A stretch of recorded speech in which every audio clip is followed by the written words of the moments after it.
opportunities. Since then, the court has broadly, Mr. Chief Justice, and may it please the court.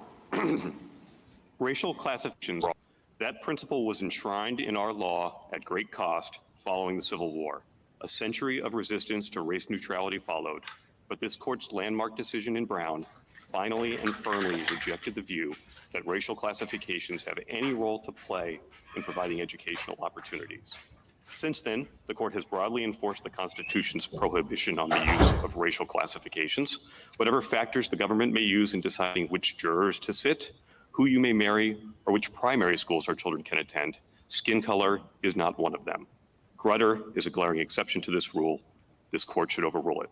First, Grutter is grievously wrong.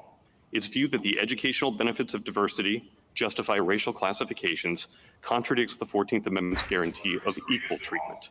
It relied upon stereotypical assumptions that race is necessarily a proxy for one's viewpoint, and its purported limits are empty and self-contradictory, which is why UNC simply ignores them.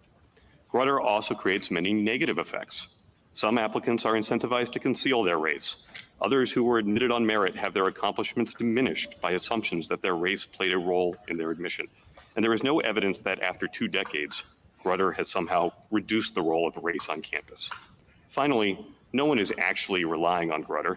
The opinion forecast its own demise, and it made clear that race-based admissions must be diminishing over time, but that has not happened. UNC officials testified that they cannot imagine any scenario that would actually lead them to end their racial preferences. UNC claims license to use race in perpetuity, and the district court held that Grutter allows this. Racial classifications are wrong, and this court should overrule Grutter. Mr. Strawbridge, the respondents argue that if you don't consider race, you won't be able to consider the whole person in the admissions process. How do you respond to that? This court has always said that racial classifications are necessarily invidious, and certainly it is possible that an applicant, for example, could write something in which race provides a context for their experience, but just considering race and race alone is not consistent with the Constitution. It's also not consistent with other holistic approaches that this court takes. There's great freedom, for example, to strike a juror, but one thing you can't strike a juror for, in part, is their race. You can, in awarding child custody, the most holistic process perhaps known to law is the best interest of the child, but this court has held race cannot be one of the factors you analyze in deciding that. Well, I understand that, but we're talking about an application to a university. If you don't include race, I assume that respondents think that by including race, it tells you something about a person. If you don't include that, then what do you include on the application? Well, you include their experiences, you include where they grew up, you might include their socioeconomic status, you include all sorts of things that actually lead to broader diversity of viewpoints. The assumption that race necessarily informs something about anyone's qualifications is antithetical to this court's precedents and to our Constitution. Can we stop a moment? And I want to break down what you're talking about. Sometimes race does correlate to some experiences and not others. If you're Black, you're more likely to be in an under-resourced school. You're more likely to be taught by teachers who are not as qualified as others. You're more likely to be viewed as having less academic potential. Even in your own arguments in your brief, you correlate race to lots of other things that are not necessarily causal, but which do correlate. How do you tease that out? Well, how do you want an admissions officer to say, I'm not going to look at the race of a child to see if they had all of those socioeconomic barriers present, and despite that they got very high school scores, maybe a little lower or a lot lower SAT scores, but I'm going to think about that. You're asking them to just shunt it aside? Yeah, racial classifications have always been disfavored for a number of reasons. They are necessarily divisive. They carry stigmatic harm. So why is it that in the Reconstruction era, just when the 13th, 14th amendments were being passed, Congress spent a lot of money in trying to get Black children, whether they were children of slaves or free slaves, to be educated in integrated schools? They had a belief, didn't they, that integration itself provided a value. That is true. Of course, most of the Freedmen Bureau's activities are entirely consistent with this court's existing strict scrutiny rationale, even in the educational context, that remediation is an acceptable, compelling interest. But that's only remediation for what? For slavery. Well, And these programs were made available to Black free children, well, many of them. and that's true. And also the Freedmen Bureau. And the Berea, Kentucky school that was supported by federal funds required a 50-50, 50 Black% children and 50 white% children. I'm not sure that the sources that are cited in the brief support that view. There was a desire to make education in Berea open to all, but as far as we can tell, the actual policy was they did not make distinction among applicants by race. The only requirement from what we could tell is a willingness to actually be educated in an integrated and co-educational environment at Berea College. So Berea College, of course, was also a private Now school. you're assuming in your argument that race is the only factor that gets someone in to a school. Could you point to any application? I thought under the Guter framework, you can't use race exclusively, but you can use it as one among many factors. Yes, and obviously we have quarrels with the logic of that. In a zero-sum game like college admissions, if race is going to be encountered, that means some people are going to get in and some people are going to be excluded based on But race. not the logic, the fact. What are the facts here about whether or not race is being used singularly to let people in? The expert that UNC presented argued that 1.2% of the decisions were influenced by race. We obviously had disagreements with its characterization of that, but given the fact that they receive 40,000 applications a year, that's hundreds, if not thousands, of applicants who are being affected by race every year. Our expert's testimony was that race made the difference in basically 700 applications each admission cycle. Was that Counsel, I accepted? couldn't see from your briefs what your position was on race-neutral alternatives. Do you think those are appropriate, even if the intent of the state in adopting them is to reach a certain level of minority students? Our position is that this court has an established framework that it applies to judge facially neutral governmental action that's alleged to be racially discriminatory. If the only reason to adopt a particular admissions policy, the sole exclusive reason, was for racial diversity alone, we think that would probably raise problems under that precedent. But of course, it's a fact-intensive inquiry under Arlington Heights. And I suppose, given that they're race neutral, most of them would not be defended as for race alone. Well, If, for example, socioeconomic status, maybe attendance at a particular school that's known to be. correct. All of the race-neutral alternatives, and specifically the socioeconomic benefits and the top percentage programs, those can be justified on race-neutral means. They increase socioeconomic diversity. They ensure that people in under-resourced schools have an opportunity to attend the university. They create geographic diversity. Why is the question race alone? I mean, usually when we would look to permissible versus impermissible purposes, we would not say, well, it's only constitutionally impermissible if it's one thing alone. We would say if it's one thing at all, it infects a governmental action. So suppose that like there's a 10% plan or something like that, and part of the justification is socioeconomic diversity. And another part of the justification is we'll also get more racial diversity in this manner. And that's, you know, that's part of the purpose of the law. I think that that's pretty true to experience, that part of the reason that these kinds of plans have been developed is that people have understood that they will work to create more racially diverse campuses.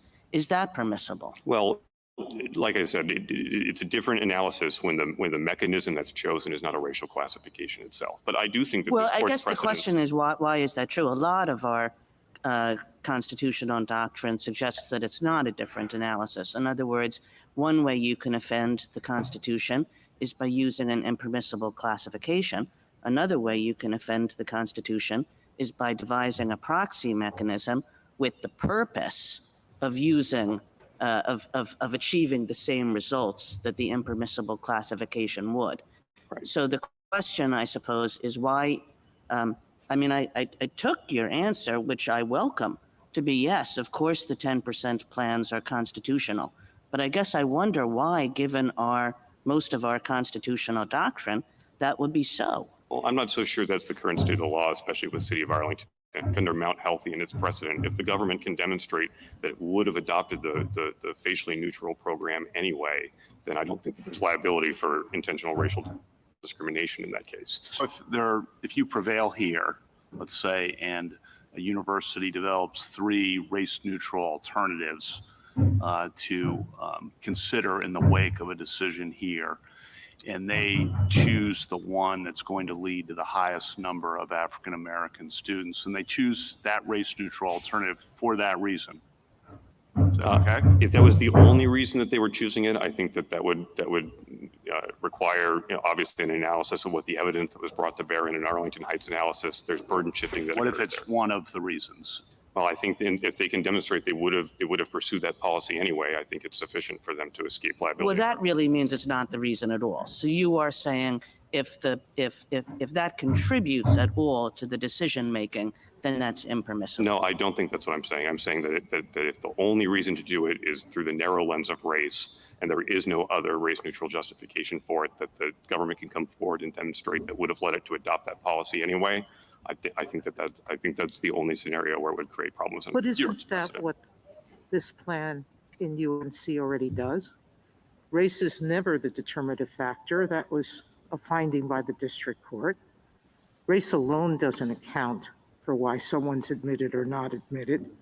There's always a confluence of reasons.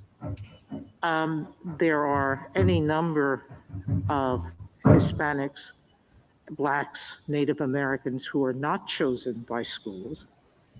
So I'm not sure I understand how you're differentiating your answer. Well, If race is only one among many factors, how can you ever prove, given that the district court found against you, that it's ever a determinative factor? I don't think there was a finding from the district court that it was never a determinative factor in any case.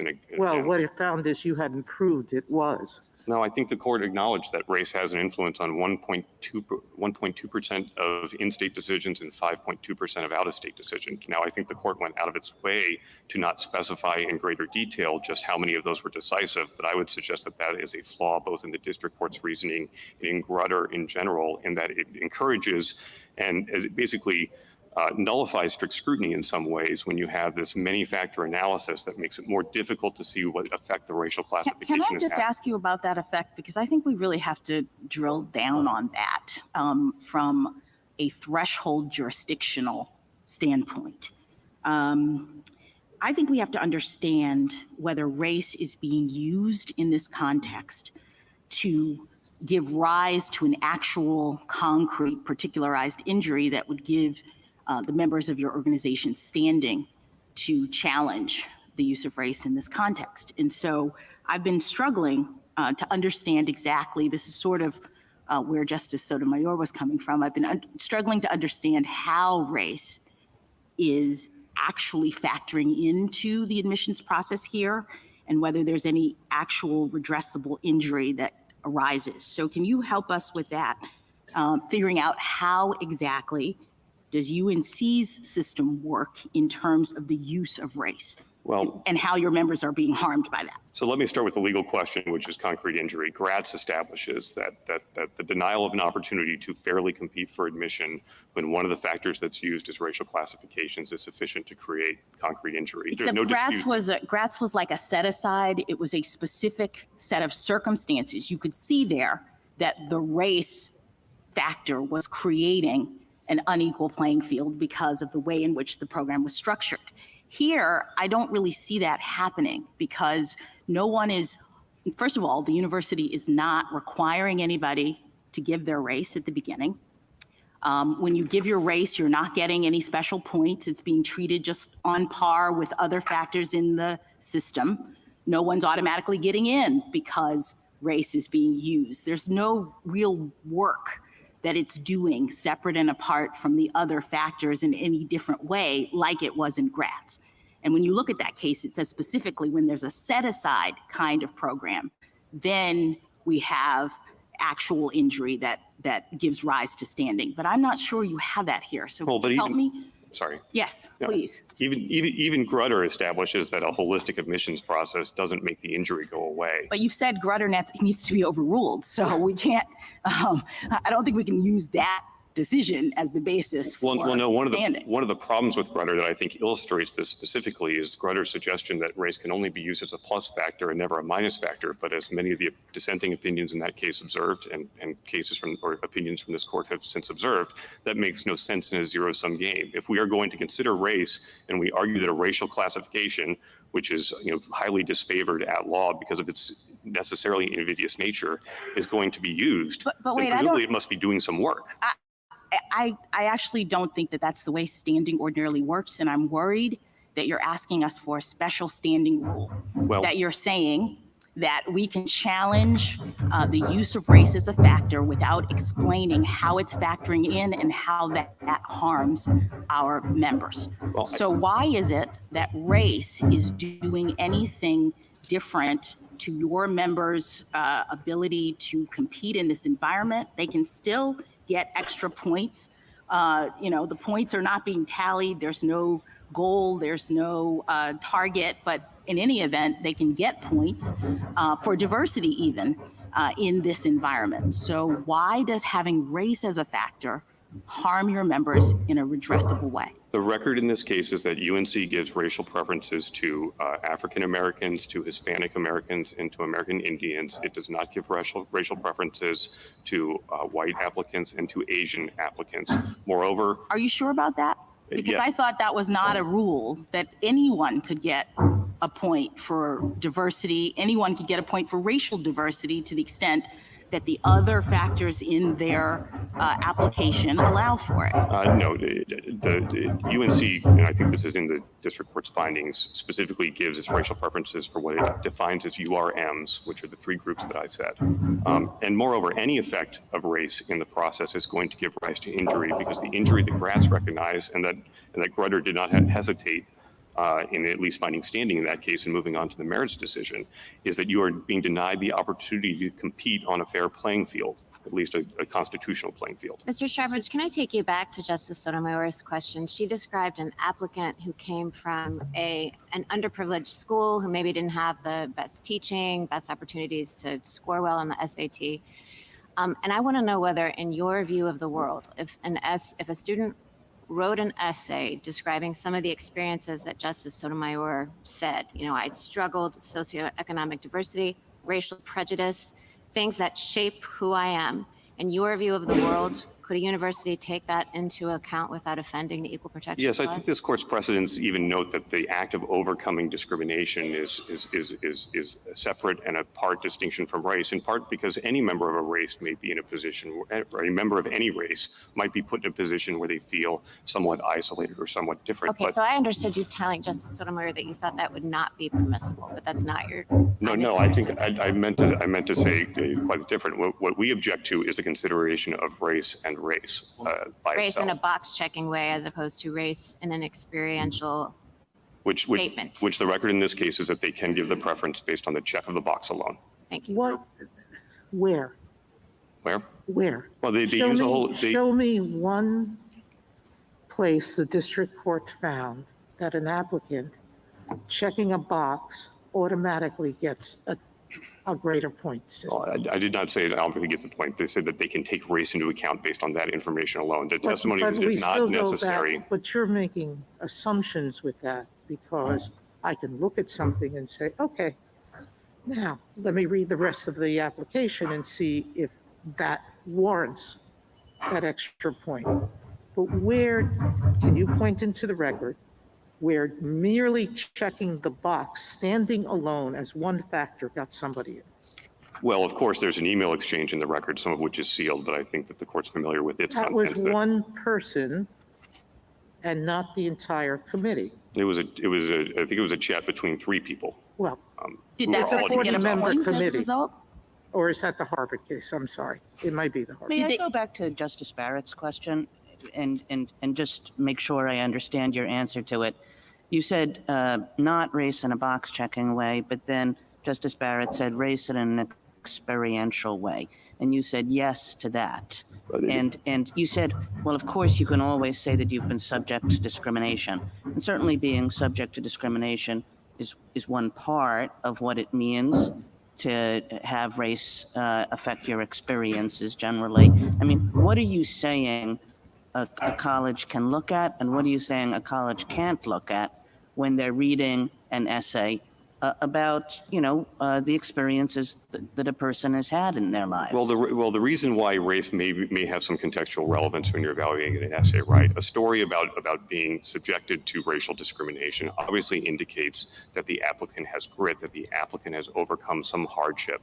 It tells you something about the character and the experience of the applicant other than their skin color. So that's what we object to. So you said, again, being subject to discrimination. Are you conceding, too, that there are other aspects of racial identity that could form part of an essay that universities would want to look at? Or are you saying, no, this just has to be if you have complaints about racial discrimination? Well, no. For example, a student, an Asian American student who took an active interest in perhaps traveling back to their grandmother's, country of origin, or somebody who, was involved in some extracurricular activities with a particular, interest in supporting, Asian American students, for example. Those kind of show dedication. They show extracurricular involvement. They show perhaps a global interest in the world. There's all sorts of They- non-racial they- criteria those meet. They also show a pretty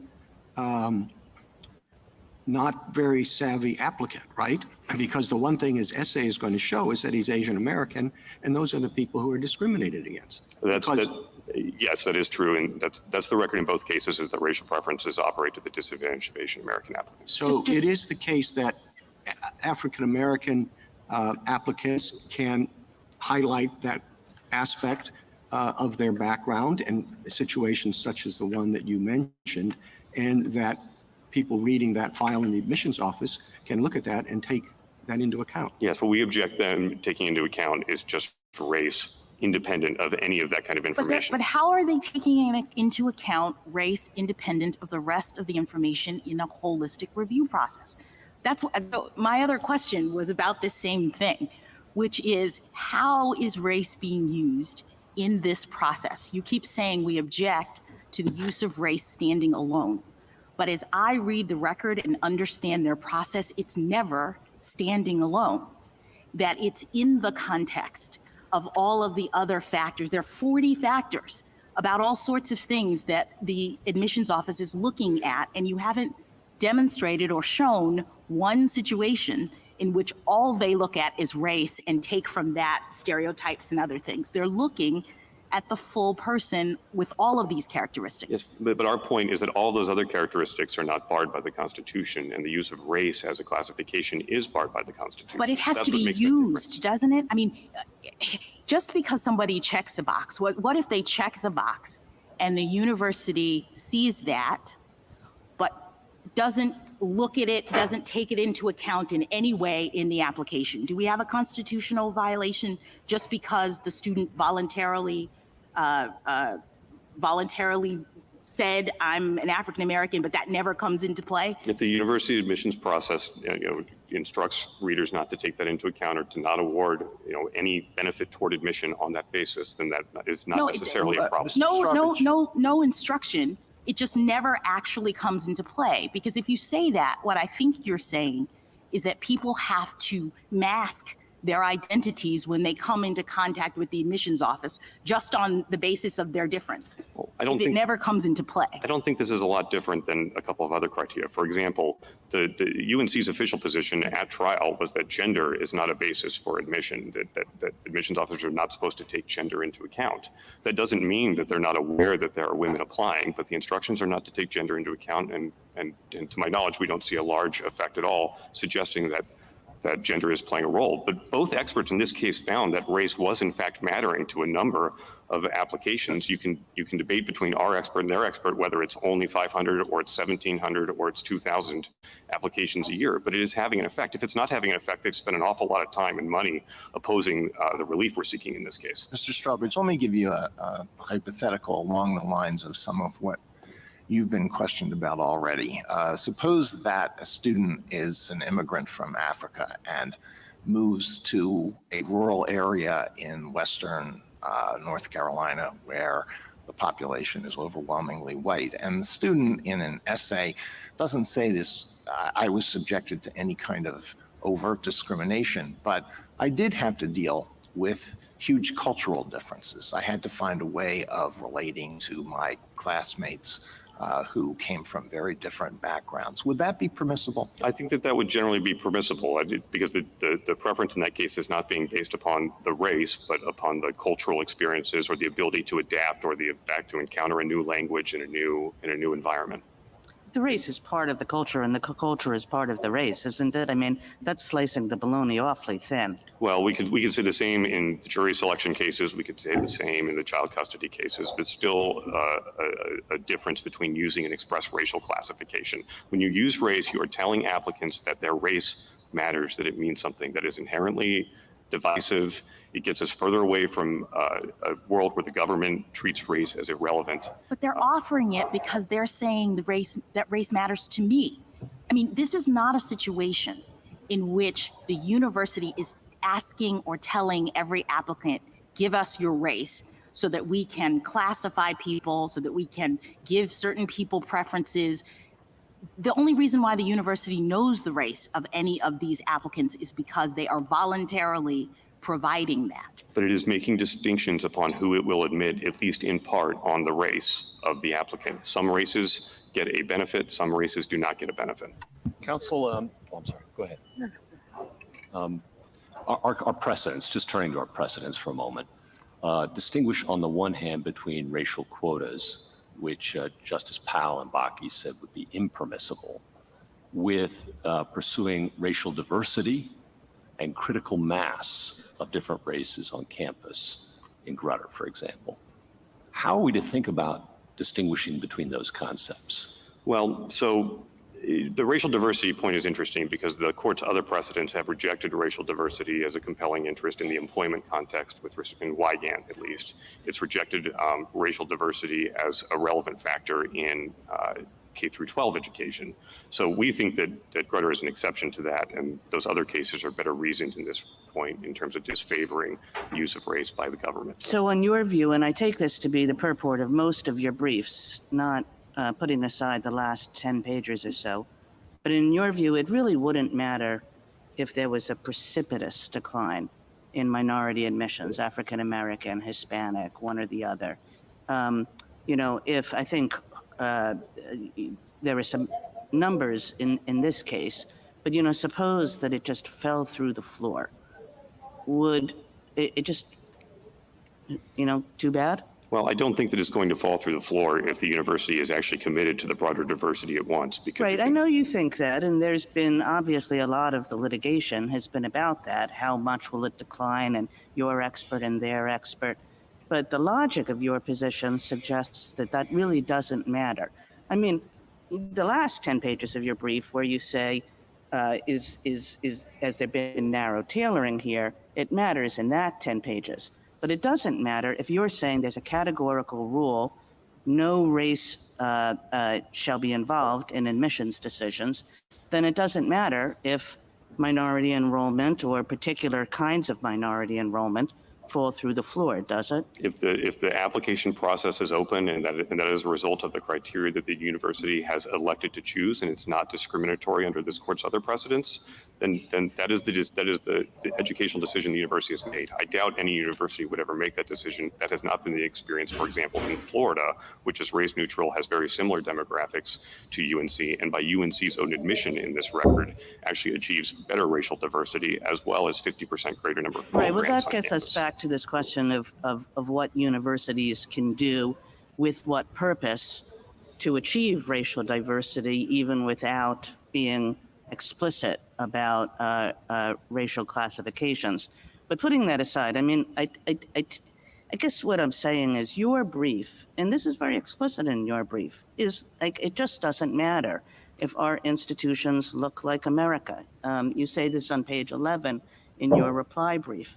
And I guess what I'm asking you is, doesn't it? I mean, doesn't it? These are the pipelines to leadership in our society. It might be military leadership. It might be business leadership. It might be leadership in the law. It might be leadership in all kinds of different areas. Universities are the pipeline to that leadership. Now, if universities are not racially diverse and your rule suggests that it doesn't matter, well, then all of those institutions are not going to be racially diverse either. And I thought that part of what it meant to be an American and to believe in American pluralism is that actually our institutions, you know, are reflective of who we are as a people in all our variety. I think that's right. I think the reason that we think that and why that is a great American ideal is because we expect that the government is going to be open to everybody who wishes to apply, and that because merit and your worth as a person and your value as a contributory citizen is not correlated with your skin color. And so naturally, a government that treats people fairly and that makes opportunity open to all will necessarily see racial diversity. Mr. And Sturbridge, indeed, that's been the you experience said, and before. I think you're right to say this, you said to one of my colleagues' questions, you know, if this didn't matter, they're spending an awful lot of time and money and anxiety doing something that doesn't matter. So let's presume it does matter. Let's presume it does matter that these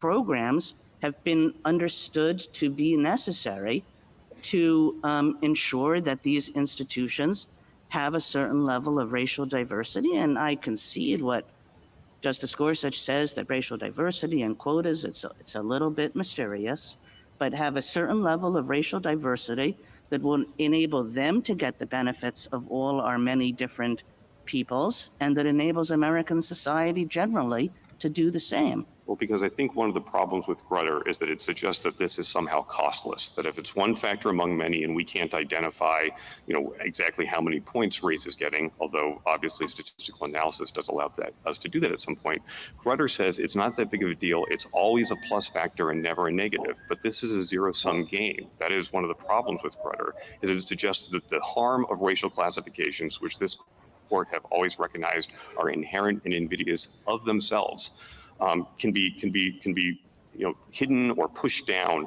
as long as race is just one of many factors. That doesn't- Counsel, if you have, I thought your objection is also that the race-neutral alternatives, you have to try race-neutral alternatives first.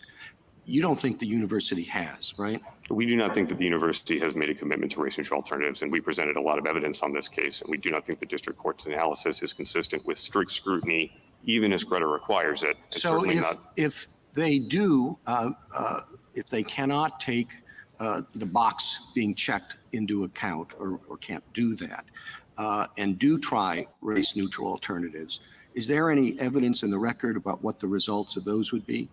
In other words, to take an example, if all of a sudden the number of essays that talk about the experience of being an African American in society rises dramatically, will the consequences of that be the same as if they're not being mentioned, but instead race is taken into account automatically? I want to make sure I understand Your Honor's question. Is Might have been a little awkwardly phrased. I would never suggest that. Is the question as to whether or not there's some sort of cheating going on, or is the question whether the race neutral? Not a bit. The question is, the discussion has been about the dramatic plummeting of the number of African-American students that would take place if the practice of checking the box with race is taken away. And my suggestion is, if that's not, then maybe there will be an incentive for the university to, in fact, truly pursue race-neutral alternatives, such as, you know, allowing, which I think would be allowed, students, applicants to indicate experiences they have had on because of their race. I think that's correct. And just so we're clear, there's a lot of room for UNC in particular to improve its socioeconomic diversity commitment. It claims to value this, but the preference, at least according to our experts' testimony, that it gives for socioeconomic status is lesser than it gives to race. Something like the average median income in North Carolina is about $53,000 a year, but the average UNC student comes from a family making $153,000 a year. And at least at trial, there was testimony from the director of admissions that the percentage of first-generation college students and the students who were receiving scholarships under the Carolina Covenant, which is a socioeconomic benefit, had declined in recent years. Your position will put a lot of pressure going forward, if it's accepted, on what qualifies as race neutral in the first place. You said socioeconomic is race neutral, top 10% plan, race neutral. You want to respond to that? Well, I'm sorry.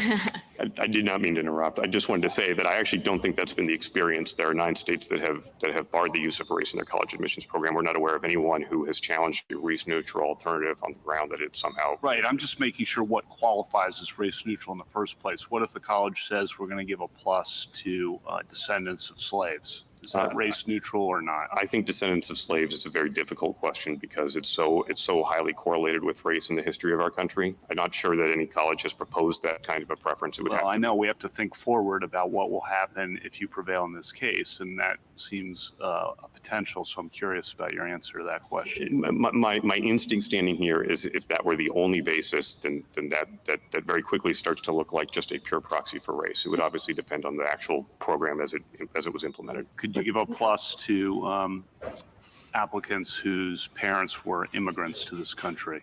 I think that Is that race neutral? I think that if it is immigrants regardless of country and regardless of their racial descendant, I think that is probably closer to being okay. Counsel, what did the evidence show in terms of race-neutral alternatives from your perspective? The race neutral. I don't know how you can be here and be like race neutral. No, following the I would analysis, love to be following the race analysis that neutral. was used in the other I would case, have we to be presented a black. number of circumstances, some of which assumed a holistic I would have to process, be just a reading this holistic damn process that was no longer report. putting a thumb on the scale for So I can see what's wrong students with of particular everybody else races. around. And it showed that you could get to the current academic People credentials is of crazy. UNC, average SAT and GPA within 15 points. You could get very similar, less than a 1% difference in the individual racial breakdowns to the extent those are relevant. So, equal or greater than overall underrepresented minority representation. And of course, socioeconomic diversity would increase significantly. I think it is telling in the district court's analysis that it gave absolutely little weight to the possibility of a socioeconomic preference. It suggested that would create a kind of diversity that's different than what UNC prefers. And of course, we think that's part of the problem. I looked at all of your simulations, every one of them. So did the district court. And in every one of them, white representation stayed the same or went up.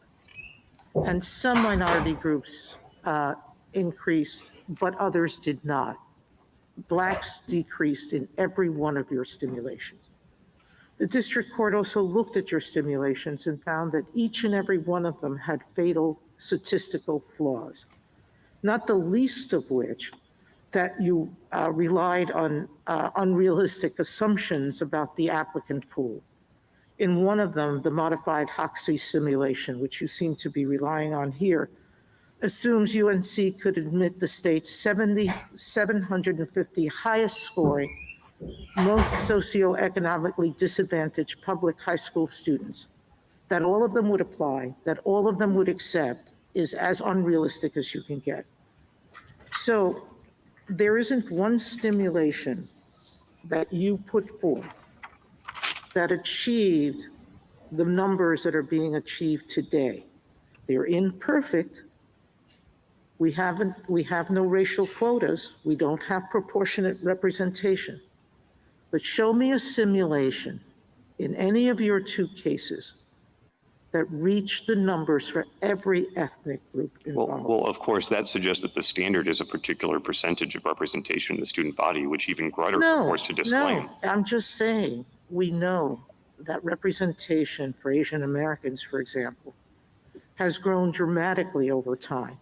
As their numbers in the population have increased, so have their admissions numbers. But I'm just saying, if we don't have proportionality, and no one's seeking that because that would be a racial classification. If we have improvement, all I see in your models is that we step backwards, we don't step forward. I think I disagree with that for a couple of reasons. First of all, Well, the district court Why don't did. you tell us what the reasons are? well, first of all, the district court basically conflated the educational benefits of diversity, which is actually the interest that Greta recognizes, with raw representation on campus. And I don't think those two things can be tied. And I don't think there's any evidence in the record by UNC, which is supposed to bear the burden of proof under strict scrutiny, that having a black population on campus of 8.6% versus 8.4% results in fewer benefits of educational. Thank you, counsel. You'll be able to return to Justice Sotomayor in just a moment. Justice Thomas, anything further? Justice Alito? Justice Sotomayor? Did he even Yes, just to say finish that anything? point, we Yes. do know that when numbers decreased in schools like the University of California, University of Michigan, in the upper tier schools in the Oklahoma system, that Blacks have reported feeling isolated and having their voices stifled there. Yes, although the correlation that's offered in some of the amicus briefs breaks down if you actually look at the underlying information. Just to take California, for example, at UC Davis, which has African American representation, several points lower than at UC Merced, there's less force of isolation. And you can see that even at the UNC campus. There are some students, even under their policies today, who report feelings of racial isolation. But Native Americans, who of course have a small percentage of representation on campus compared to African Americans, report feeling less racially isolated. So I think the suggestion that that can be the standard by which we judge a race-neutral alternative is insufficient. Justice Kagan? This is a little bit off the track here, but you made a reference earlier in your remarks about gender differences. And there's a lot of statistical evidence that suggests that colleges now, when they apply gender neutral criteria, get many more women than men, and assume that that continues to be true, so that using gender neutral criteria, men are 30% of a class or 35%. And a university said, that's neither healthy for our university life, nor is it healthy for society that men are so undereducated as compared to women. Could a university put a thumb on the scales and say, it's important that we ensure that men continue to receive college educations at not perfect equality but like roughly in the same ballpark? Well, of course, under this court's precedent with respect to the Equal Protection Clause, that is subject to a somewhat lesser level of scrutiny than racial classifications are. So even if they could justify them under this court's equal protection jurisprudence, I don't think it follows that they can justify racial classifications. Yeah, I mean, you're right about the levels of scrutiny, but that would be peculiar, wouldn't it? Like white men get the thumb on the scale, but people who have been kicked in the teeth by our society for centuries do not? Well, of course, our position is that white men could not get a thumb on the scale. That sounds like a racial classification. Men could, perhaps, but not white men. Yeah, but the answer is, could you survive intermediate scrutiny in that case? I don't know, but we've never said that gender differences, at least the court has never suggested that sex discrimination under the Equal Protection Clause rises to the inherent invidious level that racial classifications do. In this case, it's about racial classifications. Justice Gorsuch? Well, this court in the Virginia Military Institute case said that gender would be an impermissible basis for discriminating against applicants there. Yes, and obviously the situation was somewhat different in that it was a total Y'all exclusion. was worried about if I recall correctly, invidious. in that Y'all case, should have but turned around, man. I do not want to concede that there would ever be an appropriate place to have a sex-based characteristic. I'm just noting it's different under the precedent in the race. And how about religion, for example? There's some evidence, for example, that Harvard adopted its holistic admissions approach in part because it was concerned by the burgeoning number of Jewish persons who were attending. And they were looking for a way to reduce the number of Jewish persons without resorting to a quota. At least that's what some of the amici tell us. Yes, I mean, that is the history, and I think it's an illustration why putting something in a holistic admissions process doesn't prevent the very invidious effects that this court has always recognized with racial characteristics. Then I want to ask you about Title VI. Title VI in isolation. Put aside our precedent for the moment. Title VI says that no person shall be excluded from participation or be subjected to discrimination under any program or activity that receives federal financial assistance. In Bakke, Justice Stevens, I be glad when they go on lunch. They doing whatever renovations the over here. 14th They need to go Amendment to may allow, lunch. Title VI does not permit the use of race. You didn't make much of that point in your briefs, and I just wanted to understand why. I don't think it's necessary to make that much point in the brief, because in our view, at least within the educational context, there's really not a difference between how the 14th Amendment should read and Title VI's prohibition should read. We understand that some people view the Title VI language as even more clear. We would obviously win under that view, but it hasn't been briefed, and I don't think it can be justified. A route to decision here is some sort of constitutional avoidance, because the constitutional question has been decided in Grutter. We submitted has been decided incorrectly. And so you wouldn't be avoiding a constitutional decision. You'd just be leaving, in our view, a bad decision on the books. Thank you. Justice Kavanaugh? You're asking us to overrule Grutter, but first want to understand what you think Grutter itself means. It had language in there about a 25-year limit. The decision was in 2003. The current admission cycle is for the class of 27. It's going to be too late to do anything about that cycle. The next is the class of 28. When do you read, or do you calculate, to the extent you consider it at all, the 25-year limit? And more broadly, just how should we think about that sentence, which was part of 4 important paragraphs in Grutter about the importance of race-conscious decision-making being time-limited and temporary? So we do not understand the 25-year limit somehow to have been a hard and fast requirement. Certainly, different justices of the court in Grutter took differing positions as to whether it should. So do you think it could go for 35 or 50 years then? Well, I think that the language in Grutter at least had an aspirational element to it, but it was aspirational for a reason. And Grutter definitely, in those paragraphs that precede that clause, make very clear that they want the use of race to be diminishing over time, and they want colleges to be seriously looking at how to get away from race. The record in this case indicates that that's not actually happening. Indeed, the head of UNC's Race Neutral Alternatives Committee testified that if the racial distribution on campus was 20% African American, 20% Asian American, 20% Hispanic, and 20% Native American, that was still not sufficient to convince her that they would stop using race. The chancellor of the university said if UNC had the highest level of minority representation in the country, that would not be sufficient to convince them that they should stop using race. Second question, again, a little off track here, but we're thinking about what would happen if you prevail in this case. There's an amicus brief from Catholic universities that say private religious colleges would have a RFRA or free exercise right to continue to engage in affirmative action because it's part of their religious mission. Do you have any views on that? I don't know that I have any specific views on that brief. I mean, there is sometimes, at least historically, there has been sometimes a conflation of race and religion. I think that some people would have thought that Harvard's policy back in the 1920s was a racial policy as opposed to a religious policy. There may be difficult questions there, but I think that in this case, there's no suggestion that RFRA has any role to play, and we think the Equal Protection Clause dominates. Thank you. Justice Barrett?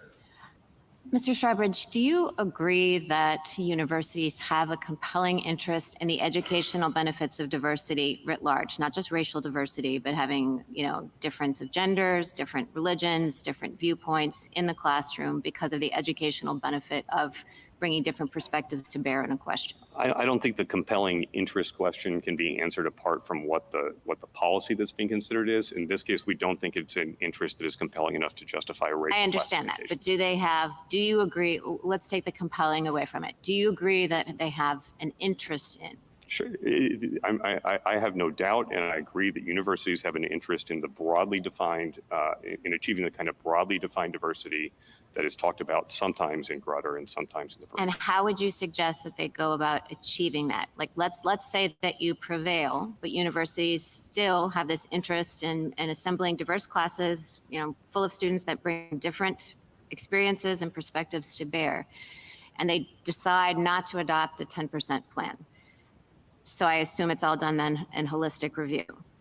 Yes, and there's nothing wrong with, holistic review takes place today at colleges that do not use race as a factor in admissions, and there's no reason to assume, and there's no evidence in the record that the students at those colleges are not receiving the educational benefits of diversity. I guess what I'm concerned about is if it puts a lot of pressure on the essay writing and the holistic review process, you can have viewpoint discrimination issues, I would think, depending on how admissions officers treat essays. You could have free exercise claims not by religiously affiliated universities who want to give bumps to, say, LDS students. But, if you have Harvard, saying, well, we want this many Jews, but we also want this many Christians, and this many Muslims in a classroom. Well, I guess we don't even understand Grutter in parts to be suggesting that the interest in this broad benefit of diversity actually justifies kind of micromanaging the populations on campus in the way that you're suggesting. And I don't think that the universities are doing that with respect to socioeconomic diversity, at least if UNC has a cap on the number of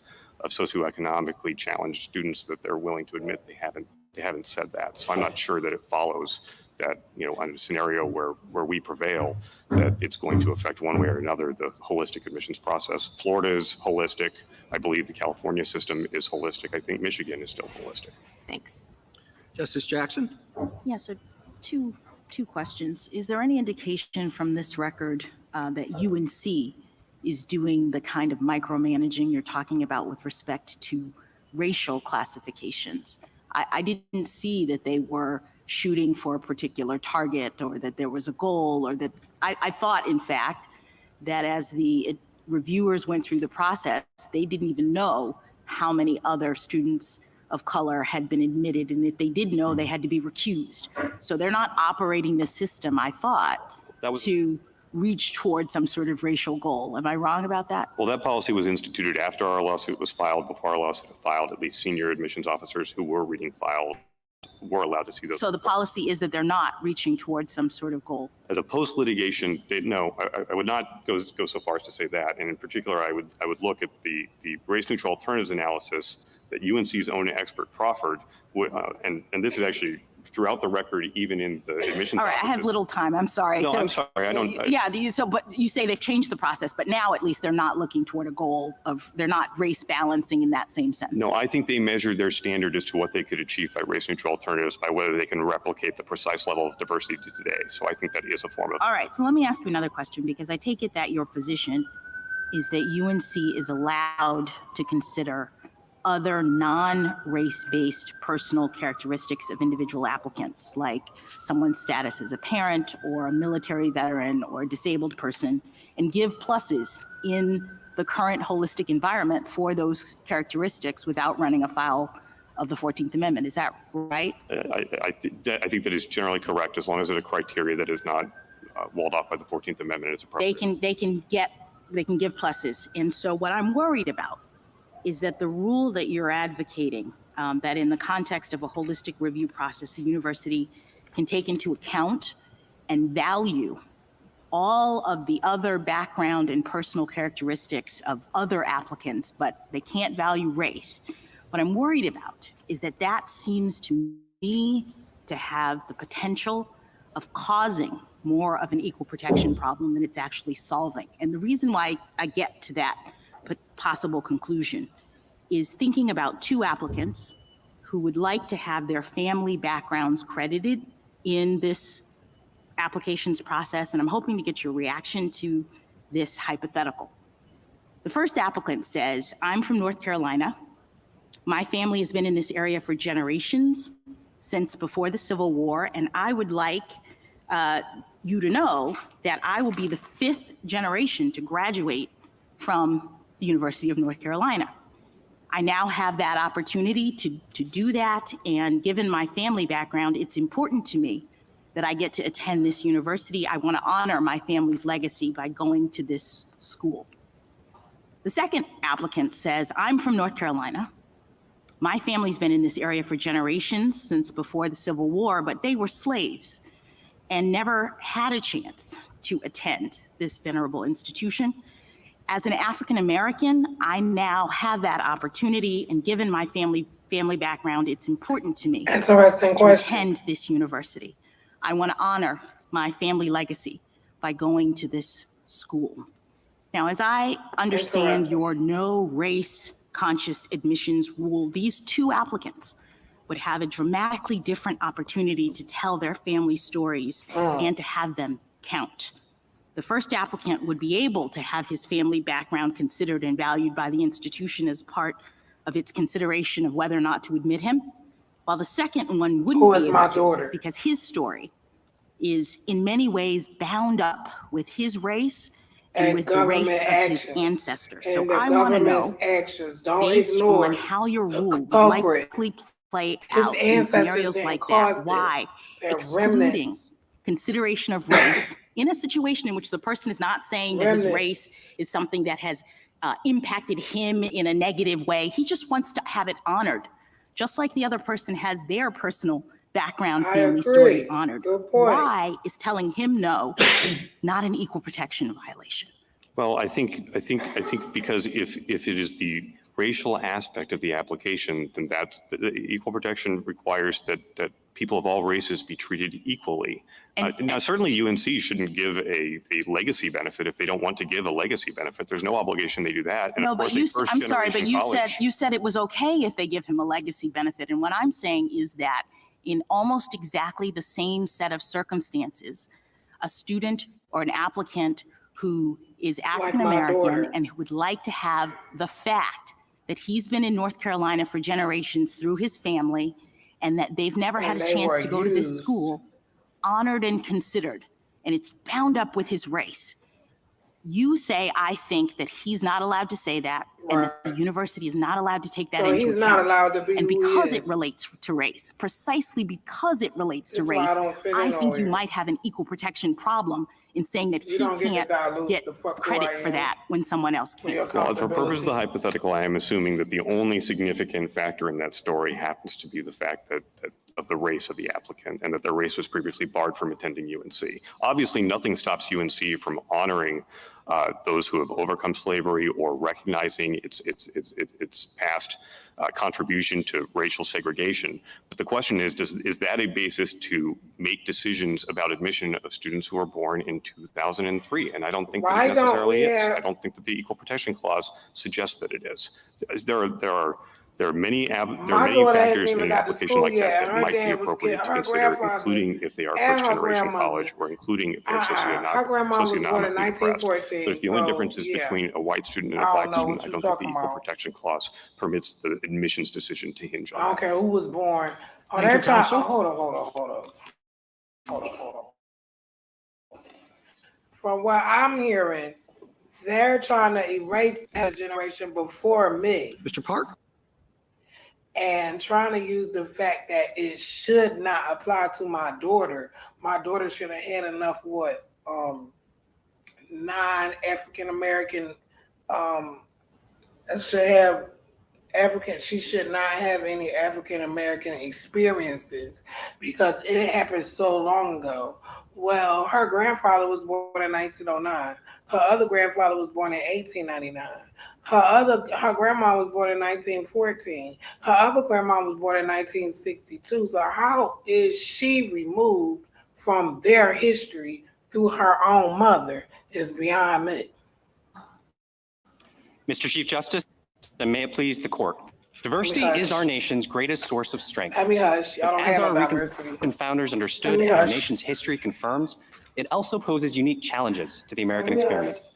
We live in a large and sometimes unwieldy democracy, and for that democracy to flourish, people of all different backgrounds and perspectives have to learn to live together and unite in common purpose. It was Brown's vision that education could be the engine of our democracy, a place where students could prepare for the rights and obligations of citizenship in a diverse and inclusive setting.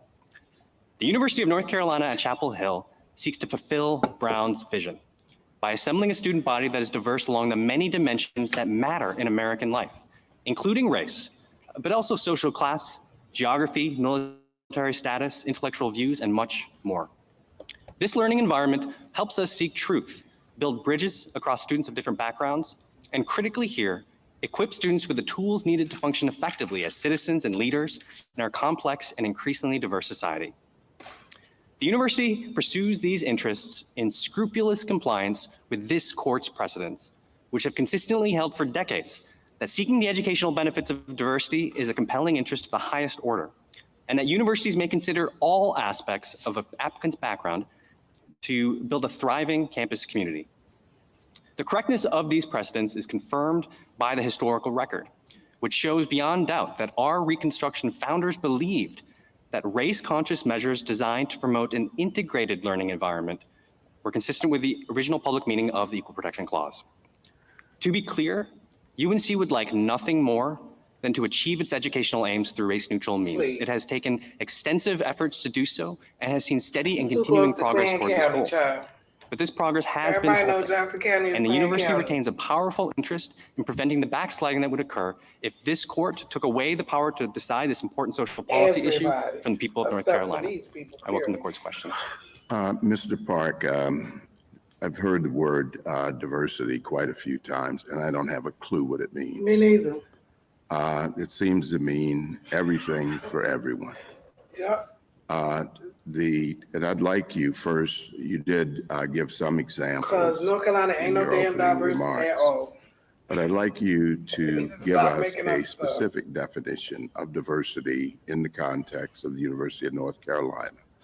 And I'd also like you to give us a clear idea of exactly what the educational benefits of diversity at the University of North Actually Carolina are. would be.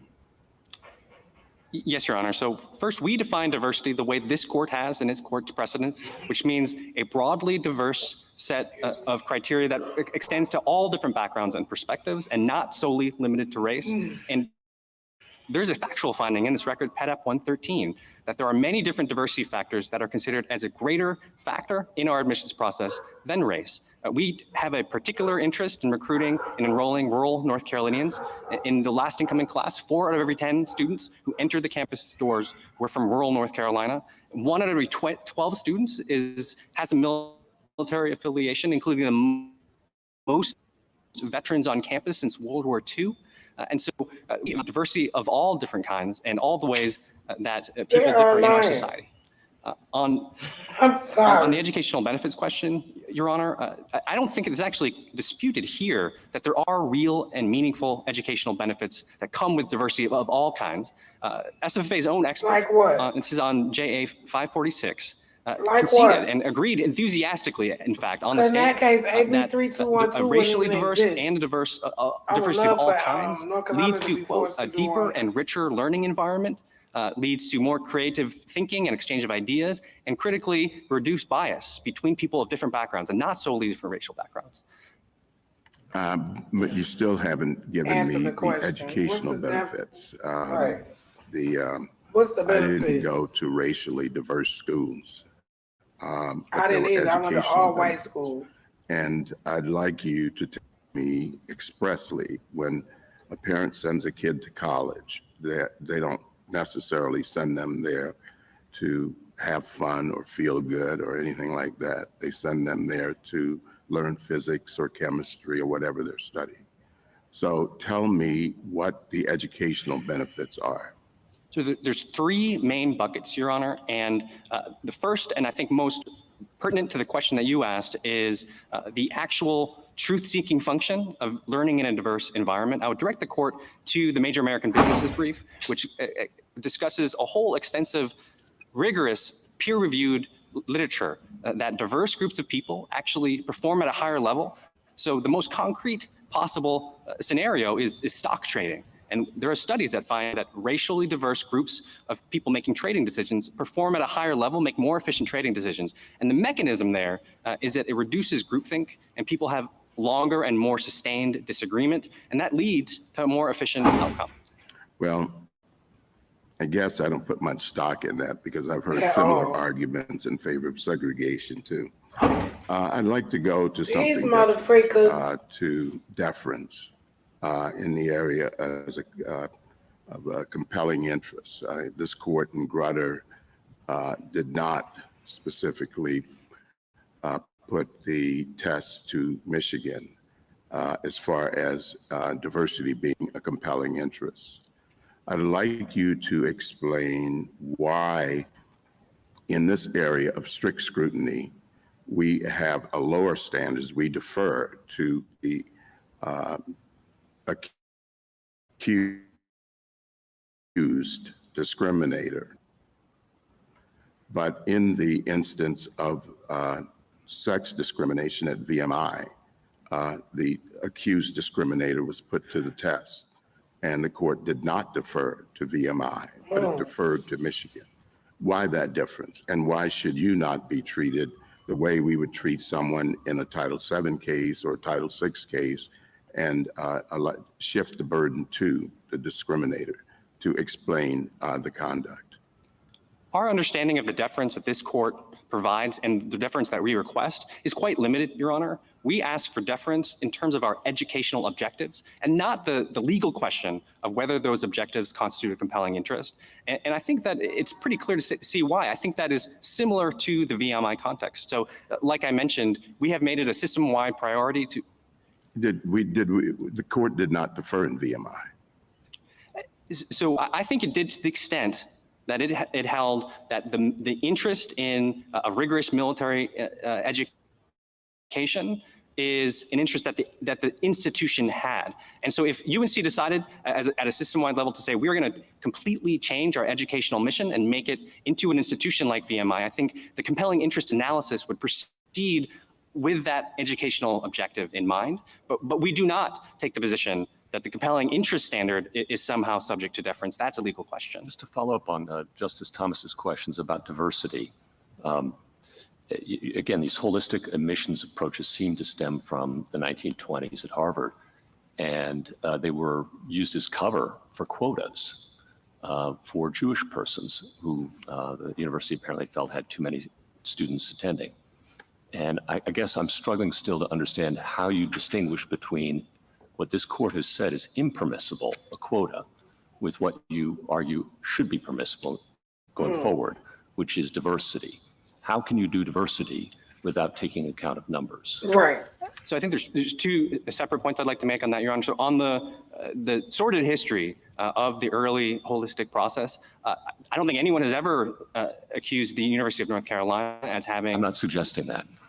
Yeah, and we took our cues from this court, from the Bakke decision, and from. I understand that too, but I guess my question again, just to get to the core of it, rather than circling around it, is how can you do diversity, which that's what you're arguing for, without taking account of numbers? Our interest in what we believe that Grutter requires of us is individualized, holistic review. And I think there's actually been a lot of misconception. But if you don't achieve, you have to achieve diversity, though. That's the goal. So how do you do that? Again, last time I'll ask it without looking at numbers. We do so by looking at the individual applicant.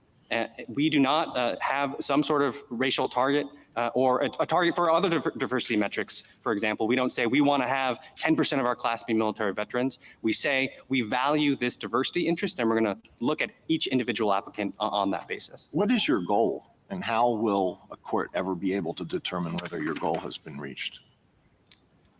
Our goal is to achieve the educational benefits of diversity. And I understand that that is a qualitative standard that is difficult to measure, but I do not believe that a standard merely being qualitative means that it is not susceptible to rigorous review. And if I could give an example, so we are subject to a statutory mandate that we create an open and tolerant speech environment for all sorts of views, even views that many find disagreeable. And we engage in the same kind of analysis to measure whether we are meeting this standard. It's principally survey-based as well as examination of objective. Your brief repeatedly refers to certain students as members of underrepresented minorities, right?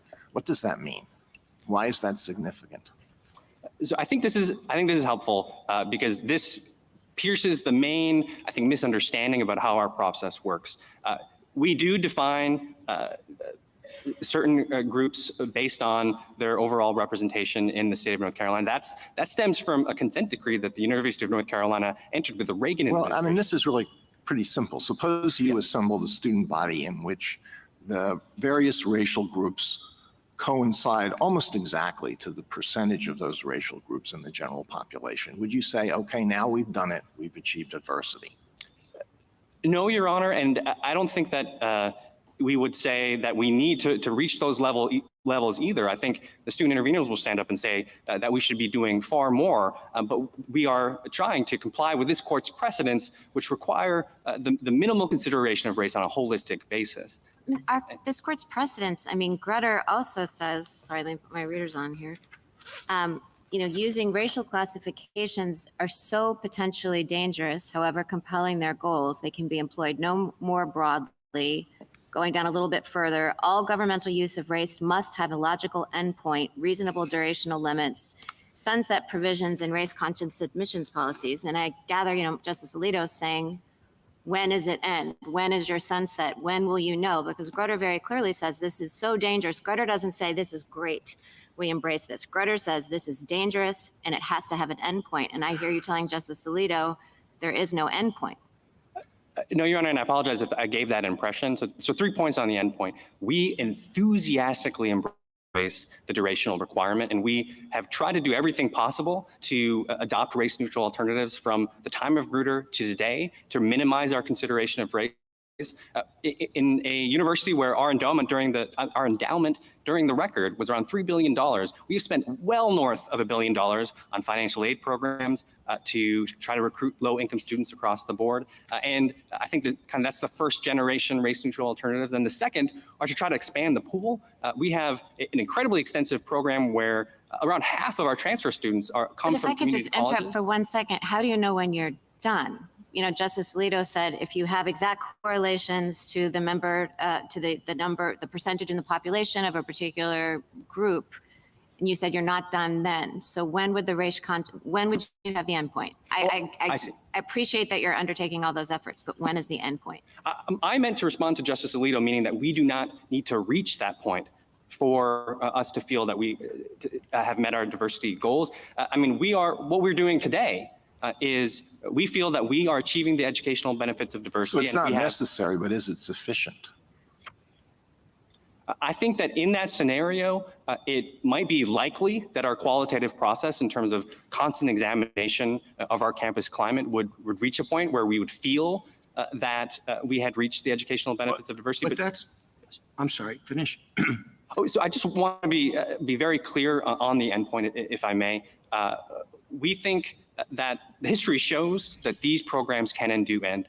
The early programs, as Justice Ginsburg has mentioned, many of them principally benefited white women. The program in Bakke and the federal contractor program this court upheld in Fully Love explicitly included Asian Americans as among the beneficiaries. And we have reached a point now where we feel that we are able to minimally consider race. I don't see how you can say that the program will ever end. Your position is that race matters because it's necessary for diversity, which is necessary for the sort of education you want. It's not going to stop mattering at some particular point. You're always going to have to look at race because you say race matters to give us the necessary diversity.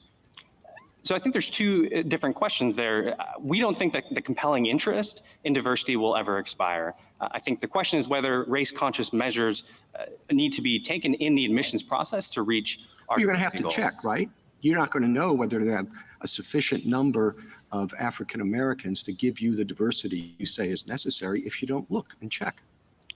I think there will be some attention to numbers, but the feedback loop between our assessment of our campus environment and the admissions process, we will celebrate the day when we get to the point where we have reached the point where we do now with our minimal consideration of race. Well, I think the difficulty you're having answering some of these questions about endpoint were probably in the mind of Justice O'Connor when she wrote the opinion in Grutter for the majority, and as Justice Barrett said, indicated that these racial classifications are potentially dangerous and must have a logical endpoint. Instead of leaving it vague, put them on us. The opinion didn't say until you reach a point where you're satisfied that diversity has been achieved or something vague like that. It said 25 years in there. And so I want to hear how you address that part of the Grutter precedent, because as I understand your answer, you would extend it far beyond 25 years indefinitely, and that would be an extension, I think, or you can tell me how you read the 25-year language. But I think the reason it's there, I think it's real important because there are 4 paragraphs leading up to that, is because the difficulty you're having answering the question when, without that time limit, when it would otherwise be achieved. So of course, we don't read the 25-year as some sort of strict expiration, and I don't think on its face it was structured as such. Even Chief Justice Rehnquist in his dissent said this is not a fixed deadline. Well, Justice Thomas, in his separate opinion, referred to it as a holding. Justice Kennedy referred to it as a pronouncement. So anyway, just to make sure the full picture is presented there. Yeah. So Justice Kavanaugh, I think that every institution in every state will differ. I mean, we have states coming to the court and saying, we have reached our diversity, educational benefits of diversity goals. We don't need to engage in any race-conscious admissions process at our state flagships. And we are at the point where I think the expert evidence here pretty definitively shows that we are able to meet what we feel is an inclusive, diverse environment through minimal consideration of race.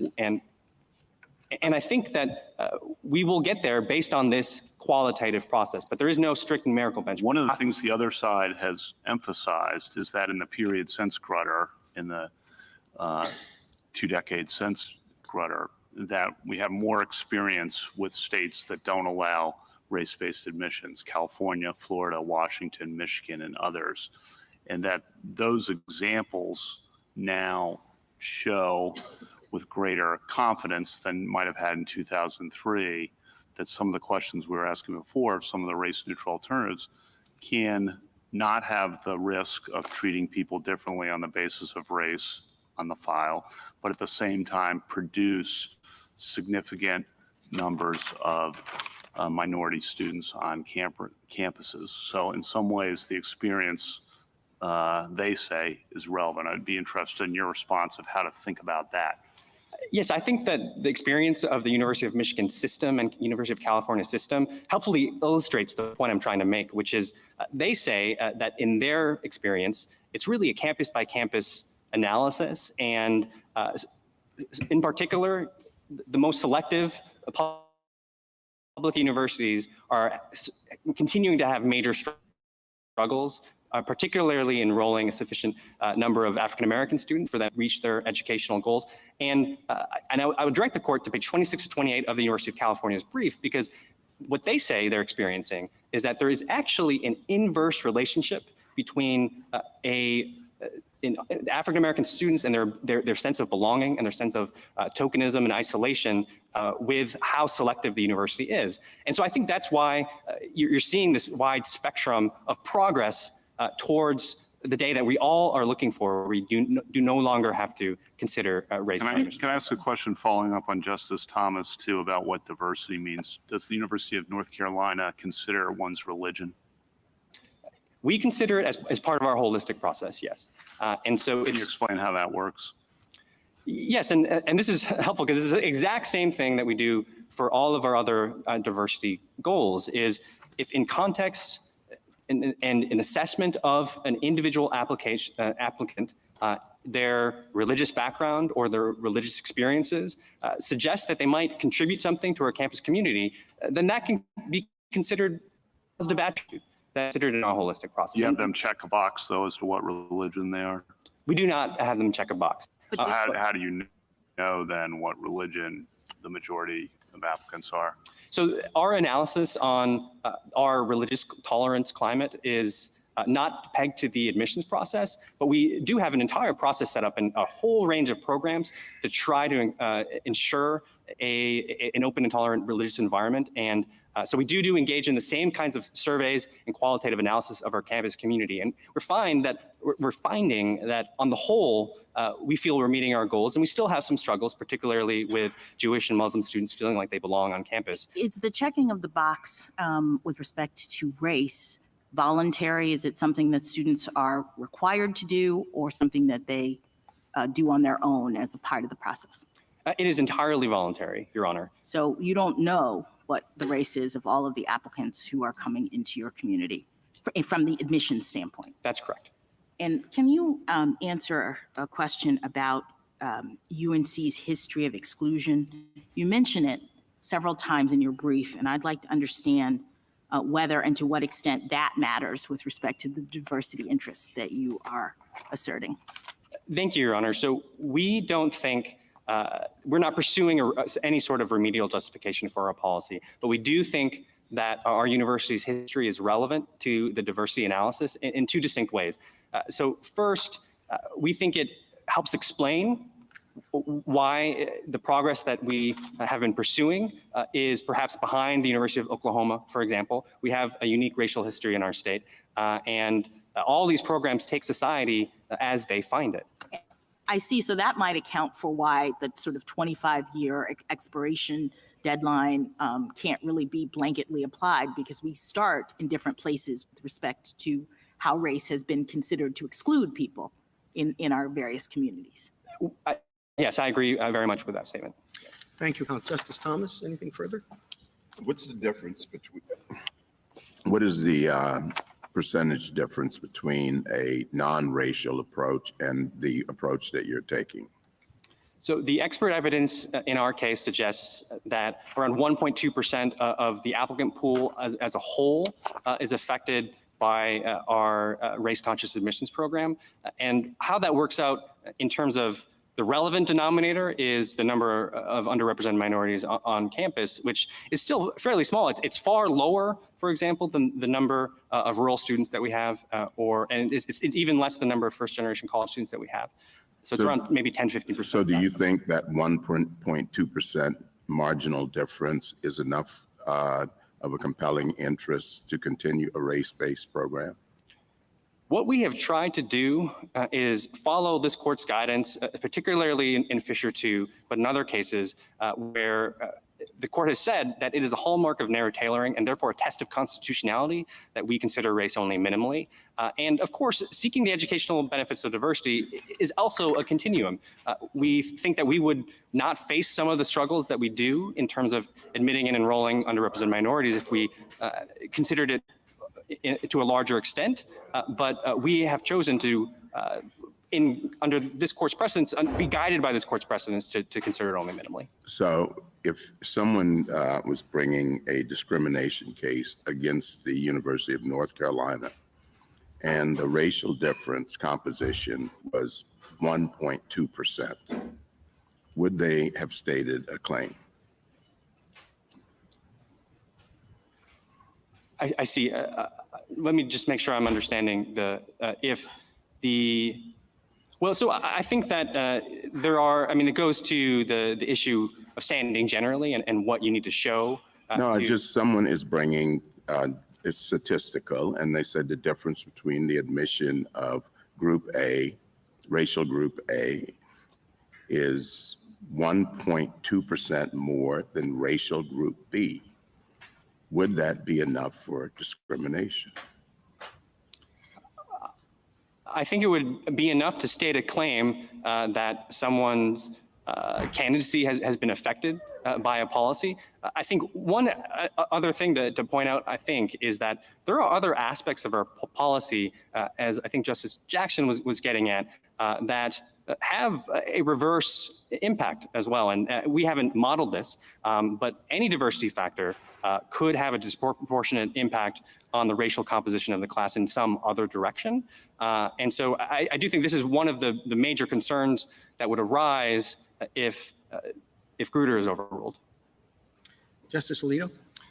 I'd like your response to the argument that these racial categories are so broad that any use of them is arbitrary and therefore unconstitutional. So what would you say to, for example, a student whose family came from Afghanistan and doesn't get in because the student doesn't get the plus factor that the student would get if the student's family had come from someplace else? So you would say to the student, well, we don't need you to contribute to a diversity of views at our school because we already have enough Asians. We have a lot of students whose families came from China or other Asian countries. And the student says, well, you don't have anybody like me. I'm from Afghanistan.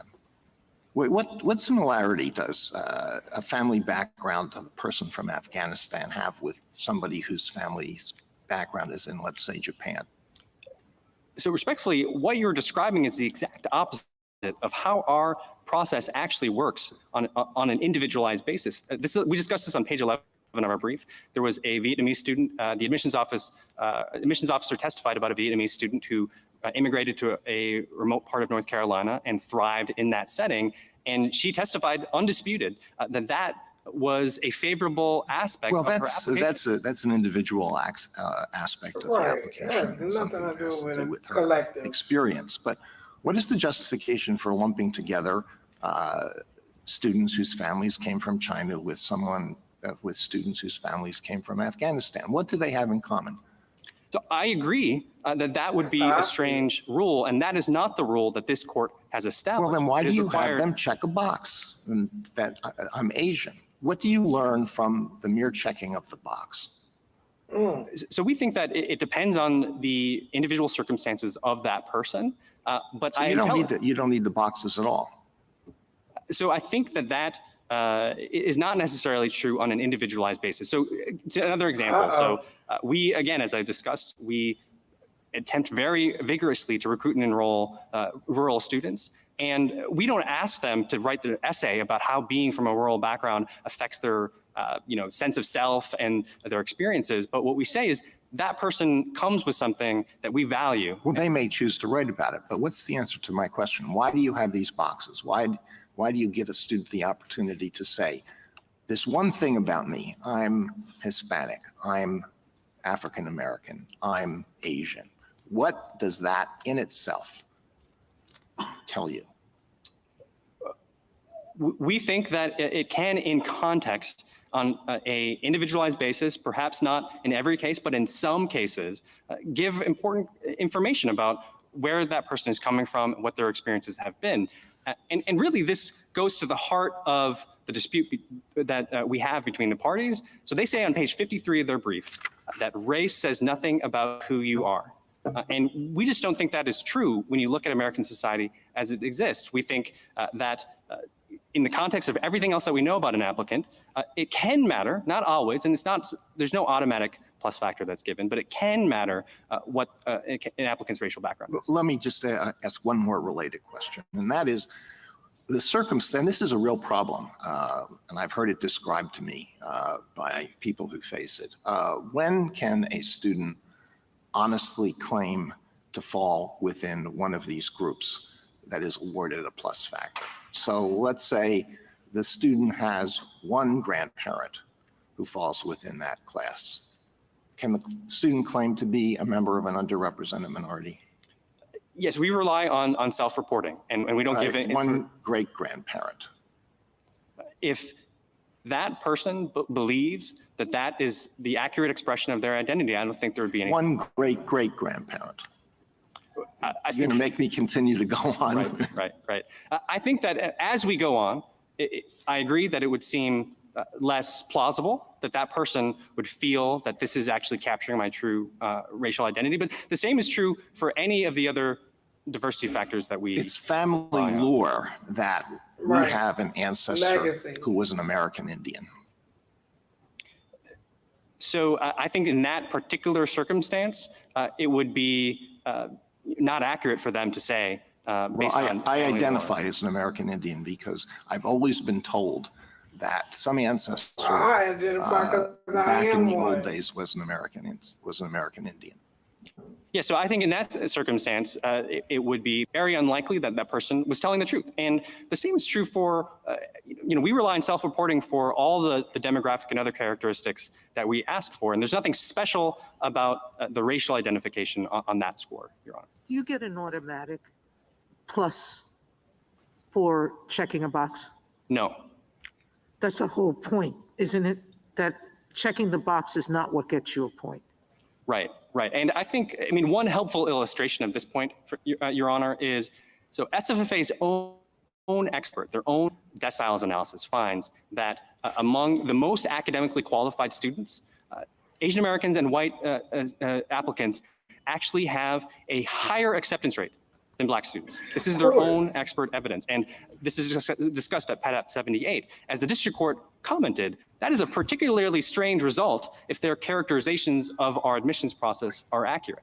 Mr. Park, on this issue of when this will end, 9 states have chosen to rely just on race neutral, completely race neutral, with race being not even a small factor anywhere. Not all of them have been as a result of the people voting. It's been the systems themselves choosing this. Isn't that the case in Florida? That's my understanding. In Florida, it's an executive order, and there are many states where it's institution by institution. So Georgia, for example, is. Now, even your adversary said he didn't see the 25 years as a set deadline. It was an expectation. What we know, we have 9 states who have tried it, and in each of them, as I mentioned earlier, white admissions have either remained the same or increased.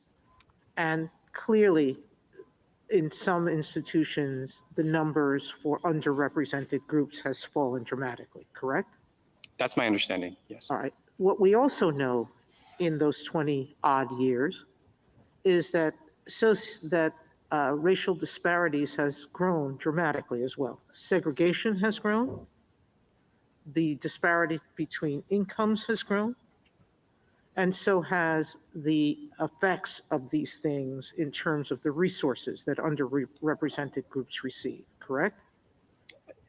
I believe that that matches much of my understanding, yes.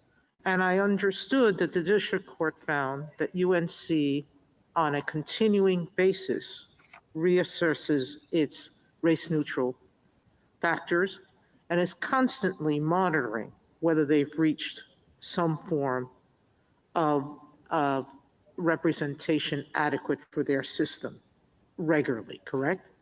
Yes, yes. And that was your point, which is we can't tell you it's going to end in 2029 or 2030, but we're not just assuming it will continue. We're looking at it regularly to see when it ends, correct?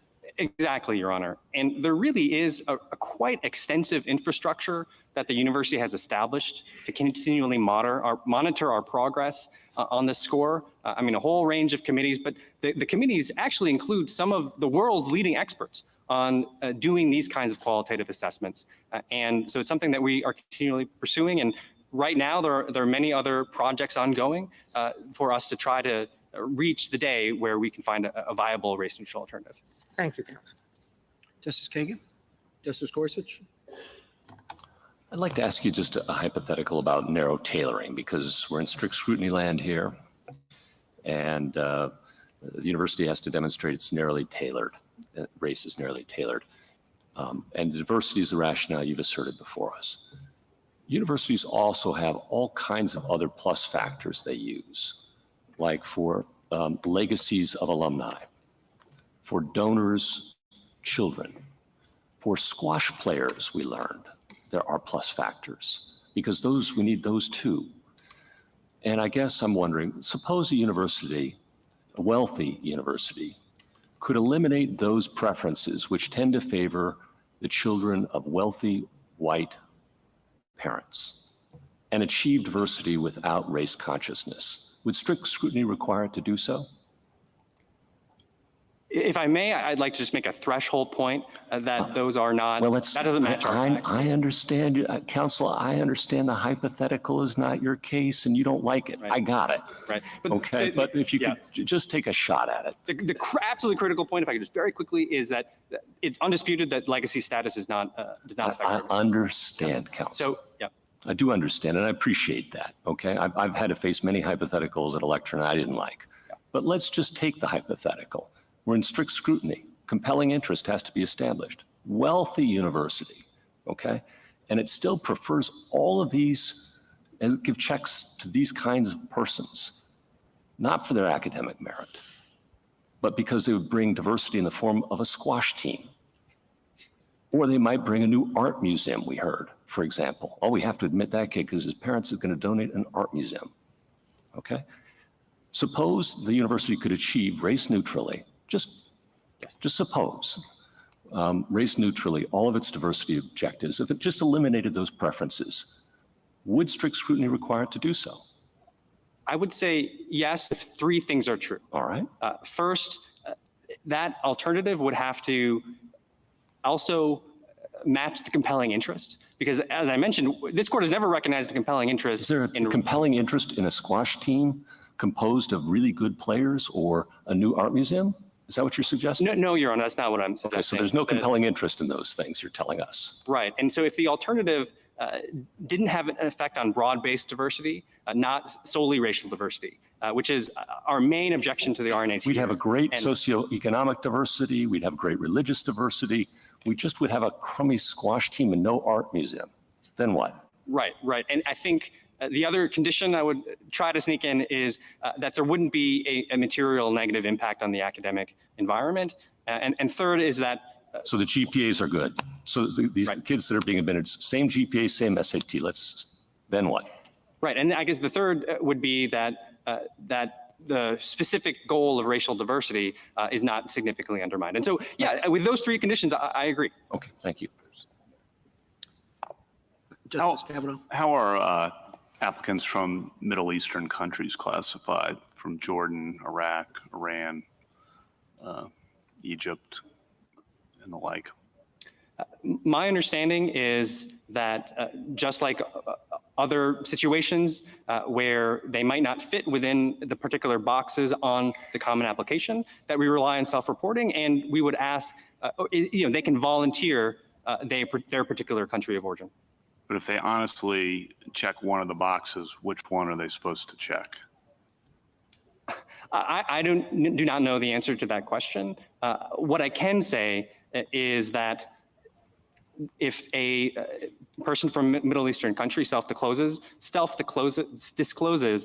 their country of origin, it would be considered in the same way that we consider any box that matches one of the boxes that's available on the common application, which is it would be an individualized holistic analysis. And I can genuinely say that there would be a similar positive analysis in terms of the contribution that a student like that would contribute. And we do track, in particular, again, after the admissions process, religion and country of origin and that sort of thing. Thank you. Justice Barrett. Just have one more question about endpoint. So, Alan Bakke would have been born into a pre-Brown world, and then we have 25 years, we get to Grutter. Grutter says, we cannot imagine, as I read that language before, this is dangerous. We can't imagine it's going to go on more than another 25 years. And you've been pressed a little bit about what is the endpoint for you.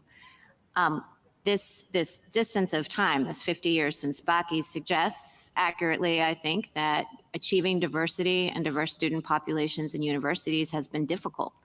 What if it continues to be difficult in another 25 years? I take it that because you've repeatedly said that the 25 years is aspirational, and you told Justice Kavanaugh it wasn't a holding, that you don't think that University of North Carolina has to stop in 25 years, at the 2028 mark.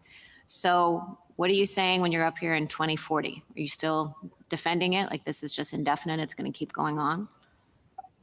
I think that Grutter is helpfully self-limiting in that it requires aggressive and enthusiastic adoption of race-neutral alternatives. And I think it's a dial, not a switch.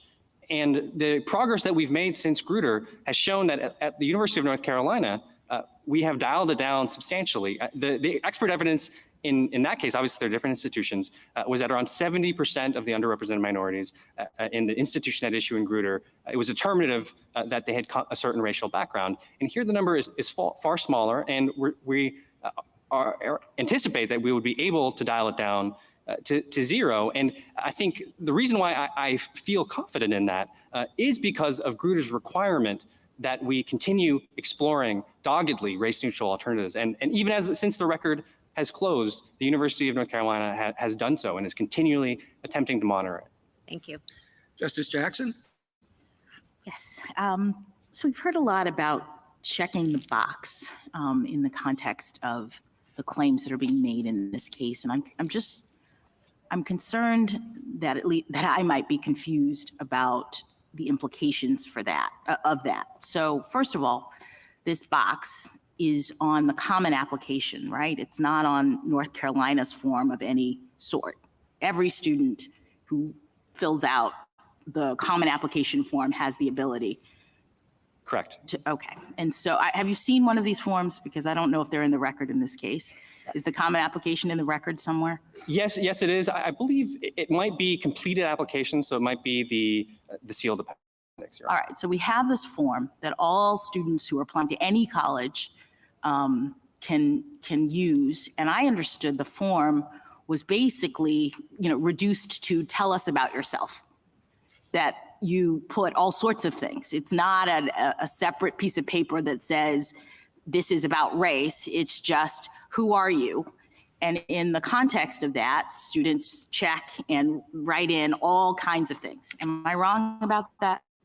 Yes, the form has evolved over time, Okay. and the current form, I can't say for certain the forms that are in the record, but the current form does allow for more self-description. So the student with the background that Justice Kavanaugh mentioned would be able to fully describe. And so any form of race, it's not like we have to care so carefully about what are the categories in there and how anybody, a Caucasian student could check Caucasian. We're just telling who we are as a general matter, right? Yes, Your Honor. Okay, so everybody who wants to, does North Carolina require anybody to fill out the box that has to do with race No. on this form? All right, so there may be some people who don't put anything for race. There certainly are, yes. All right. Isn't the question then what North Carolina is doing with that information? Because presumably just knowing that you have people from different races applying to your school is not working an equal protection violation, is it? I agree with the sentiment behind that question. I think the language of racial classification has been used, and it sincerely does not reflect how our admissions process works. It's race consciousness. And Right, so you're not like doing something different with the people who check the box and put certain categories. Everybody then goes into the holistic process of looking at all kinds of other things so that race is never the only criteria that a person is evaluated with respect to. Is that right? Absolutely. And we think the district court made findings on this in this regard. And even if you check the box, I'm an African-American, I'm a Latino, and all the other things, I live in this place, et cetera, et cetera. Even if you check that box, in North Carolina's system, do you get a point automatically for having checked that box? Absolutely not. Absolutely not. And is anybody who did check the box, are they automatically entered or admitted into the university as a result? No. And, All right, so final question. Given a holistic review process like that, is there a risk of treating people differently by not allowing some applicants to talk about that aspect of their identity? I hear a process in which there's a form that says, tell us about yourself, and people can put all sorts of things. I'm Catholic, I'm from, Los Angeles, I'm a Latina, whatever. But now we're entertaining a rule in which some people can say the things they want about who they are and have that valued in the system. But other people are not going to be able to, because they won't be able to reveal that they're Latino or African-American or whatever. And I'm worried that creates an inequity in the system with respect to being able to express your identity and, importantly, have it valued by the university when it is considering the goal of bringing in different people. Is that a crazy worry, or is that something that I should be thinking about and concerned about? Not at all, Your Honor, not crazy at all. We are very concerned with that issue, Your Honor, that if race is the one thing, or if there are other factors that are subject to heightened scrutiny, if only those factors cannot be considered in the admissions process, then anyone with a background or perspective that doesn't fit into one of these categories will have an advantage in our admissions process. We think, just as Mr. Strawbridge said, that it's a mathematical exercise, and if you artificially say that only certain people can't tell the university about some of their important aspect of their background, but underrepresented minorities are barred from doing so, or all people can't discuss their racial background, and certain applicants will be subject to a disadvantage. Thank you. Thank you, counsel.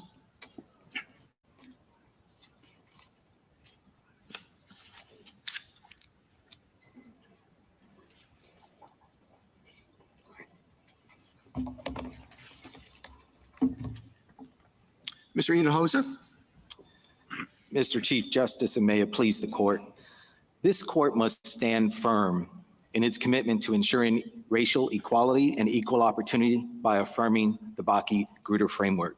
From the Sweat and Brown cases through Bakke and Grutter, this court has recognized the paramount roles that integrated education and cross-racial interactions play in building a true democracy, where pathways to leadership are visibly open to all qualified candidates. Brown attempted to shut down this nation's terrible caste system, but stark racial inequalities persisted and stunted this nation's growth. Enter Bakke and Grutter, which have helped universities open the doors of opportunities to highly qualified students of color who are often overlooked in a process that typically undervalues their talents and perspectives. Racial diversity and its attending social and academic benefits help all students to be better prepared to work and live together and make this nation better as a whole. We have made progress, but many colleges are not there yet, including UNC, which grapples with over 160 years of exclusion and its present day effects. I welcome the court's questions. Mr. Hinojosa, if this were a Title VI case and there was an allegation of discrimination against the University of North Carolina, who would bear the burden of coming forward? Is it within the strict scrutiny? No, just Title VI claim of discrimination. A normal claim of intentional discrimination, Exactly. Your Honor. I would understand that the plaintiff would have that burden to demonstrate. To come forward initially, but then when the plaintiff makes his or her showing, then what? What's the duty of what's the burden on the accused? It's not entirely clear from the case law that I'm aware of, Your Honor. Is there Ordinarily, any case where the court has deferred to the university or to the alleged discriminators' policies? so for example, I don't know whether or not this has been answered directly in Title VI case law. Title VII case law, Yeah. Your Honor, yes, then the burden would shift to, in that case, it might be the employer. What's interesting here is I cannot think of another area or another case where the court deferred to the alleged discriminator on something as important as compelling interest. We don't do it in Title VI, we don't do it in Title VII. You have McDonnell Douglas, you have Arlington Heights, and this is a first. And what I'm asking you is, isn't it odd that you have a framework in Grutter that defers on the critical issue in the case of compelling interest? No, Your Honor, I think it's entirely consistent, with this case, with this court's framework in judging strict scrutiny. Let me make a couple of points first. One is on the discrimination point. This is not discrimination per se.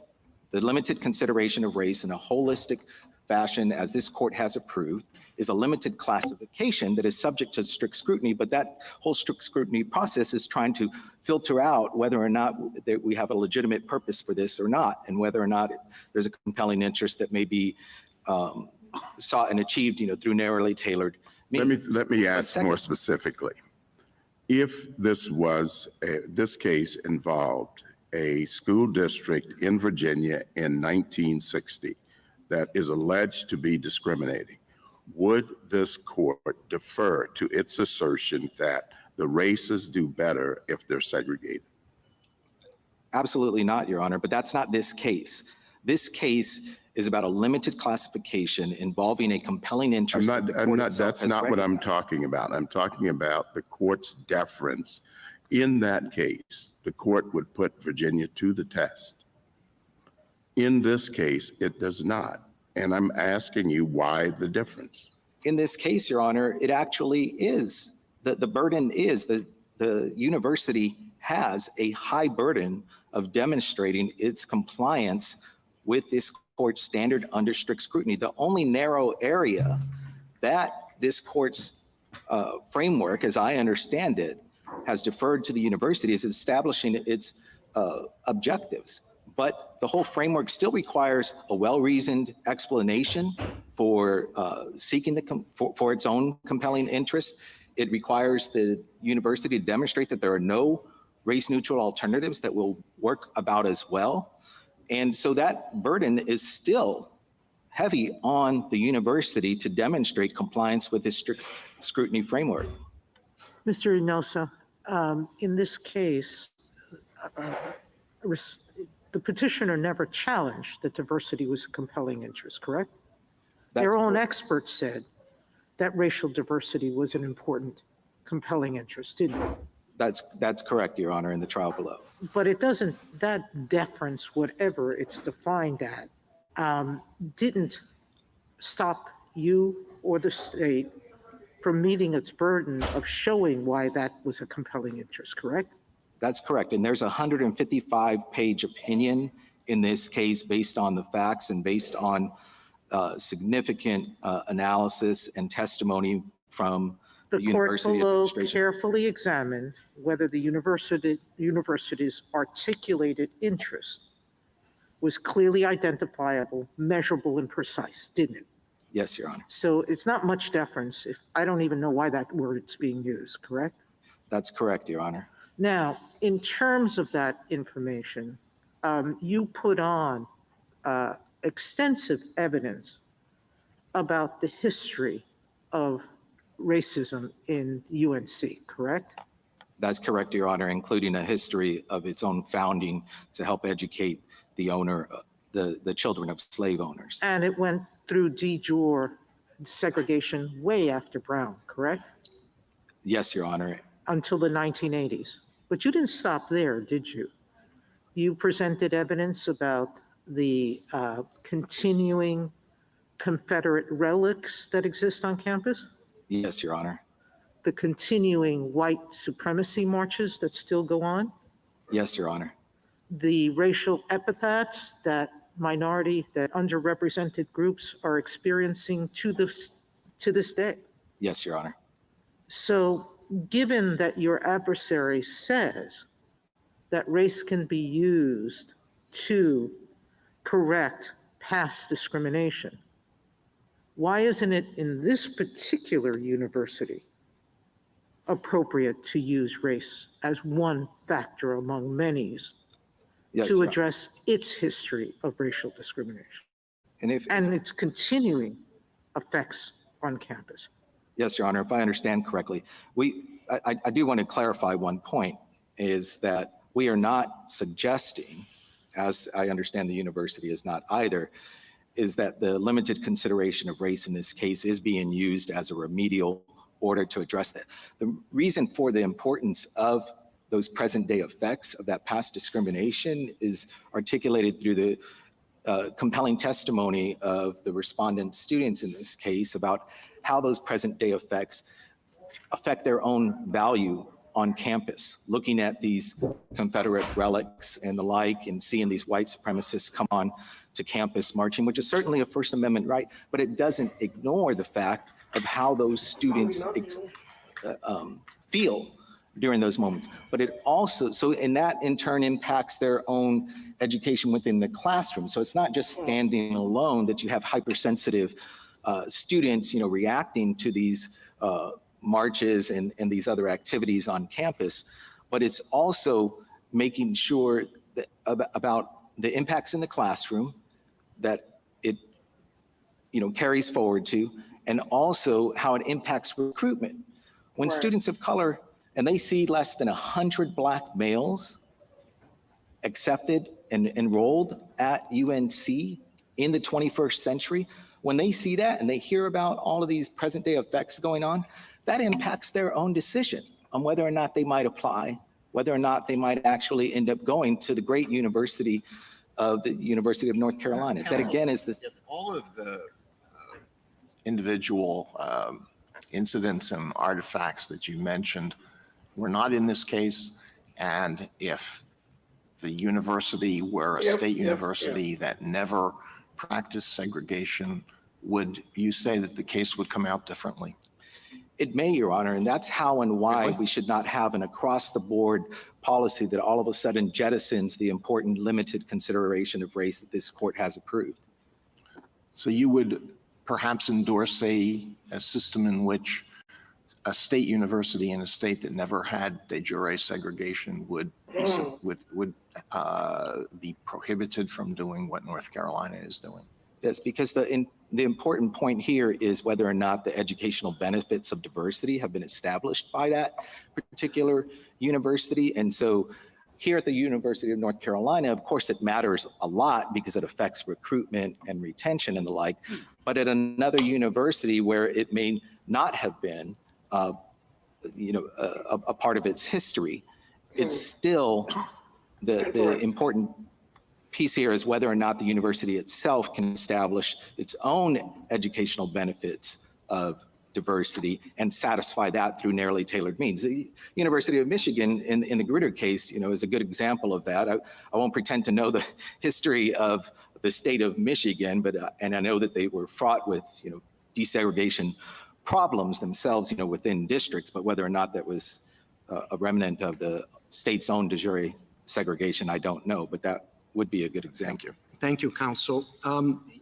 You've mentioned the benefits, of course, of diversity, but amici on the other side have argued that one consequence of the school's consideration of race is that it sends the message that race is something you should consider down the line. In other ways, student activities, other sorts of areas that they get the message from the beginning, race counts, and they carry that forward into other areas where there may not have been a history of discrimination that would, in your terms, justify it. Do you have a response to that? Yes, Your Honor. The research, and there's some of the research that is shown, and I apologize if the court isn't quite getting here, but what I understand the court is inquiring about is, some of the attached. No, it was the fact that the school is telling students race matters in admissions, and that the students may learn from that lesson that race should matter in other areas where perhaps it doesn't have the same justification as it would have under your view on admissions. Yeah, so 2 points, Your Honor. One is that there's no evidence in this case of the University of North Carolina's own decision to enact race-conscious admissions had led to negative consequences, much less the negative consequences that you've shared here. Do you know, Mr. Ian, question is race a consideration in the formation other types of students are engaged in? A sense from the briefs anyway that race permeates a lot of what happens at the university, and yeah, it is a bit of the. Be honest. Be honest.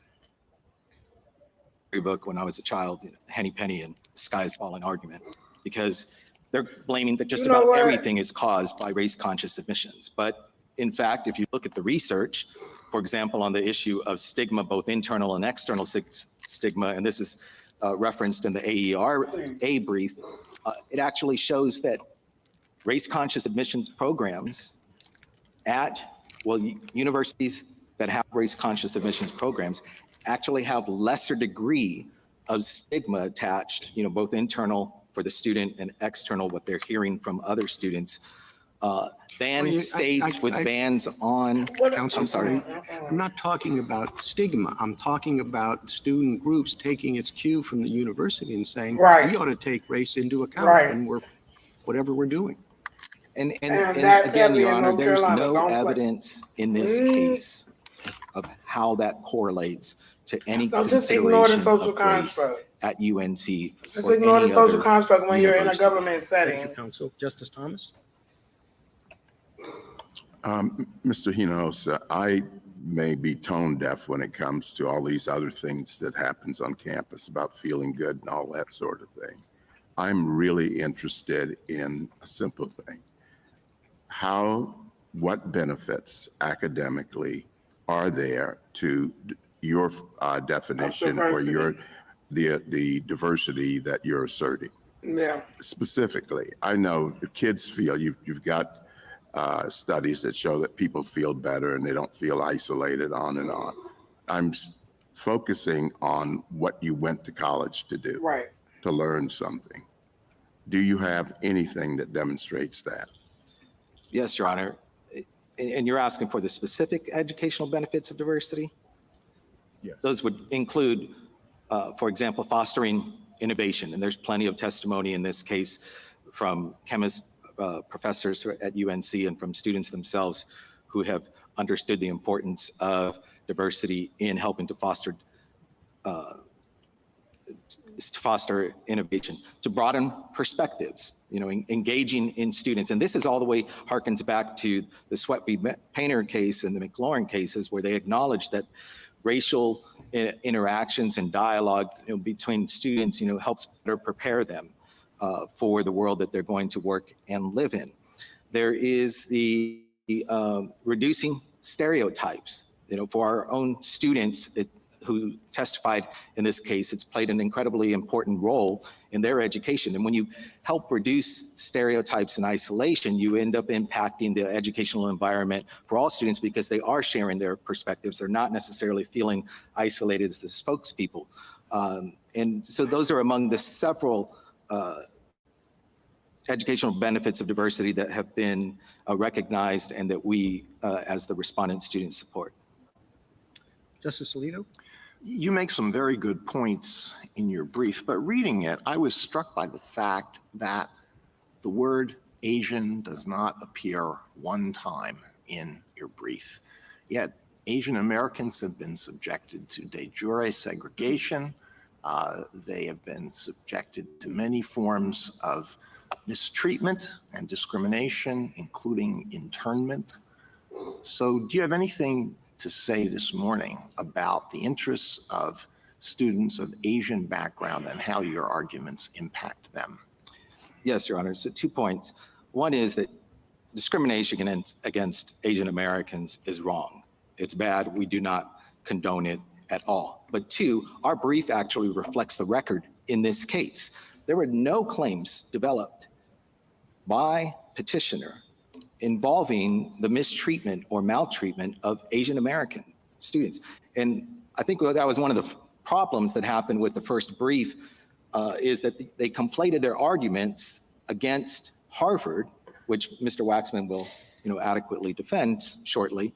But those arguments conflated the issues. There's no racial balancing claim against UNC. There's no allegation of quota. There's been a lot of talk about quota in this case.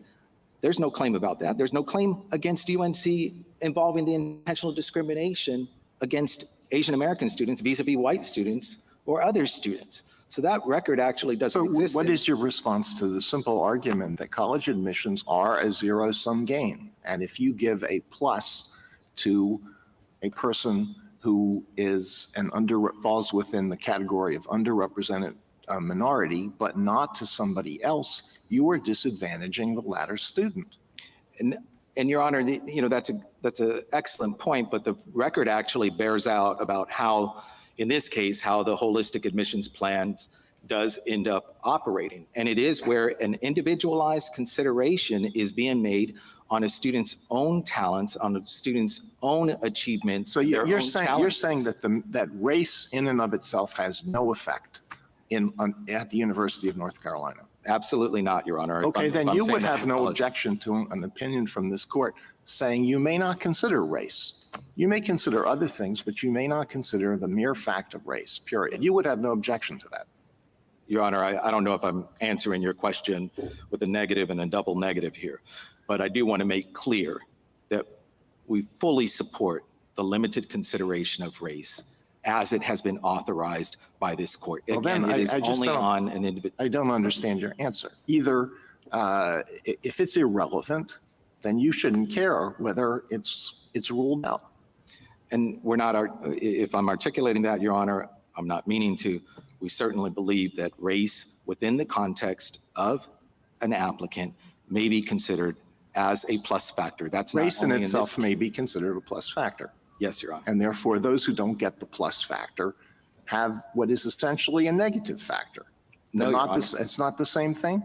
No, Your Honor, it's not, because it's looking at the whole applicant as they apply within their whole application and their resume, et cetera. Suppose you have a race, two people are in a race, and you give a plus factor to one of the runners. So that runner gets to start. Well, if it's 100-yard dash, let's say it gets to start 5 yards closer to the finish line. The one who doesn't get that plus factor is disadvantaged, right? That would be in that case, but that case is not here. There are no bonus points Oh, wow. that are provided to any applicant at the University of North Carolina. That is fully prohibited by this court's decision in Gratz, and we're not suggesting that it should be reinstituted. Justice Sotomayor? Counsel, a race is sort of an artificial creation, right? It measures how fast you can go from point A to point B, correct? In some respects, yes, Your Honor. All right. But what colleges are doing is not saying, they're not looking at the runners and putting them in this race. They're looking at the applicant, at the student as a whole measure, correct? Yes, Your Honor. And if we said that applicants from white schools can start here, if applicants from socioeconomic schools don't start at the same place, you're going to push them back, right? Yes, Your Honor. So what the schools are doing is looking at all the factors to try to put the students at the start as equals, correct? That's correct, Your Honor. And race is not defining in that. It's not the one factor in any application that makes a difference. There is zero evidence of race playing a decisive factor for any applicant. There is zero evidence of any student who was accepted under the race-conscious admissions plan, regardless of race. There is zero evidence of any student being penalized for their race, or that that student, if they were admitted, that they were not qualified. They all qualified on their individual merit. Thank you, Counsel. Justice Kagan? Gorsuch? Justice Kavanaugh? Justice Barrett? One question. One difference between your brief and your position and the University of North Carolina is that from the student's perspective, and you were getting at this in some of your answers to Justice Sotomayor early on about Confederate statues in the presence of white supremacist groups, is that from the student perspective, students, the educational benefit to the students might be in the form of counteracting feelings of isolation, sticking out, not being supported. In light of that, I'm wondering if you have anything to say about affinity groups and affinity housing. I think one thing, at least insofar as I'm aware, at the time Grutter was decided, and certainly Bakke, that kind of a phenomenon where you have groups, say, where, Black students and allies can live, or, Black student groups, same for, Hispanic groups, et cetera, was not a phenomenon that was around then. And I think one of the benefits is that it allows minority students to band together to reduce some of the feelings of isolation that you've been talking about. Do your clients have a position on that, and whether that would be, because whatever we say, or however broadly we wrote this opinion, that rationale about the educational benefits of diversity presumably might have some bearing on those questions that are post-admission questions. Yes, Your Honor. So, those do invite, very difficult questions, and I think that's how and why a potential colorblind ruling from this court, may disrupt things even further, but also about how, certain conditions may apply on a case-by-case basis. So may not be making too much sense with what I just said there. But, in the terms of affinity groups, for example, research shows that affinity groups have incredible benefits, not just, for its own members, but in helping the broader community understand, for example, racial and cultural issues, that they might raise.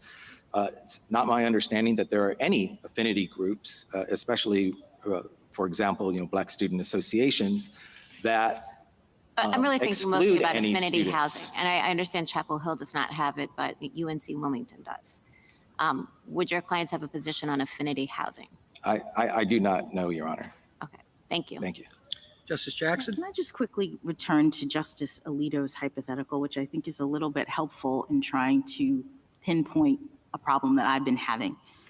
It seems from the race hypothetical that if there was only one basis for giving someone a boost, and that basis was race, then I see disadvantage absolutely to anyone else who's not an underrepresented minority who can get that boost. But I understood that we have here a program in which there are at least 40 different bases for being able to get a boost. And not everybody who is an underrepresented minority gets a boost. So it's really hard to figure out if anyone is being disadvantaged in a system like that.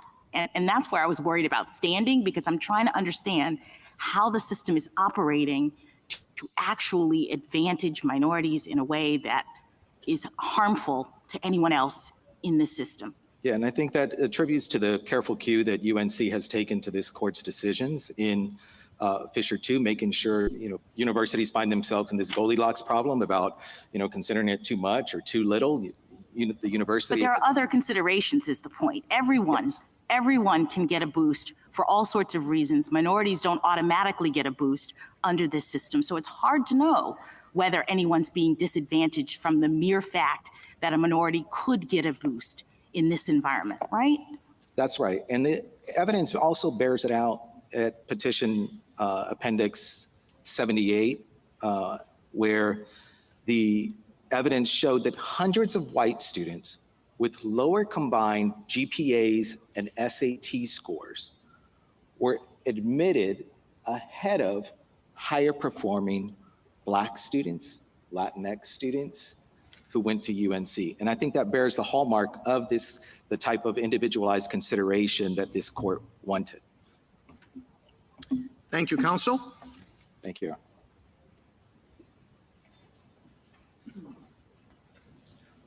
General Preliger? Mr. Chief Justice, and may it please the court. For decades, this court has rightly recognized that student body diversity is a compelling interest that can justify limited consideration of race in university admissions. That holding recognizes a simple but profound truth. When students of all races and backgrounds come to college and live together and learn together, they become better colleagues, better citizens, and better leaders. That truth is vitally important to our nation's military. Our armed forces know from hard experience that when we do not have a diverse officer corps that is broadly reflective of a diverse fighting force, our strength and cohesion and military readiness suffer. So it is a critical national security imperative to attain diversity within the officer corps. And at present, it's not possible to achieve that diversity without race-conscious admissions, including at the nation's service academies. The military experience confirms what this court recognized in Grutter, that in a society where race unfortunately still matters in countless ways, achieving diversity can sometimes require conscious acts by our leading educational institutions. The court's precedents strike a careful balance. Race can be considered if truly necessary, but only as one factor in a holistic admissions process that prioritizes and values diversity in all of its dimensions. The court should adhere to that balance today.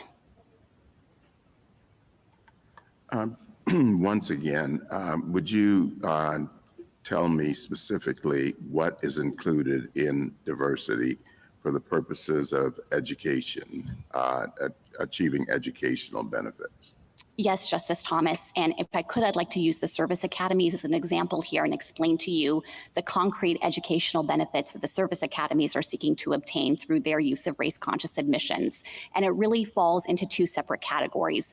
One is the suite of benefits that the court's precedents have already recognized, things like increasing cross-racial understanding, which can have direct impacts on challenging stereotypes and assumptions and leading to positive developments with cognitive development that can be perceived as early as a student's second year in college.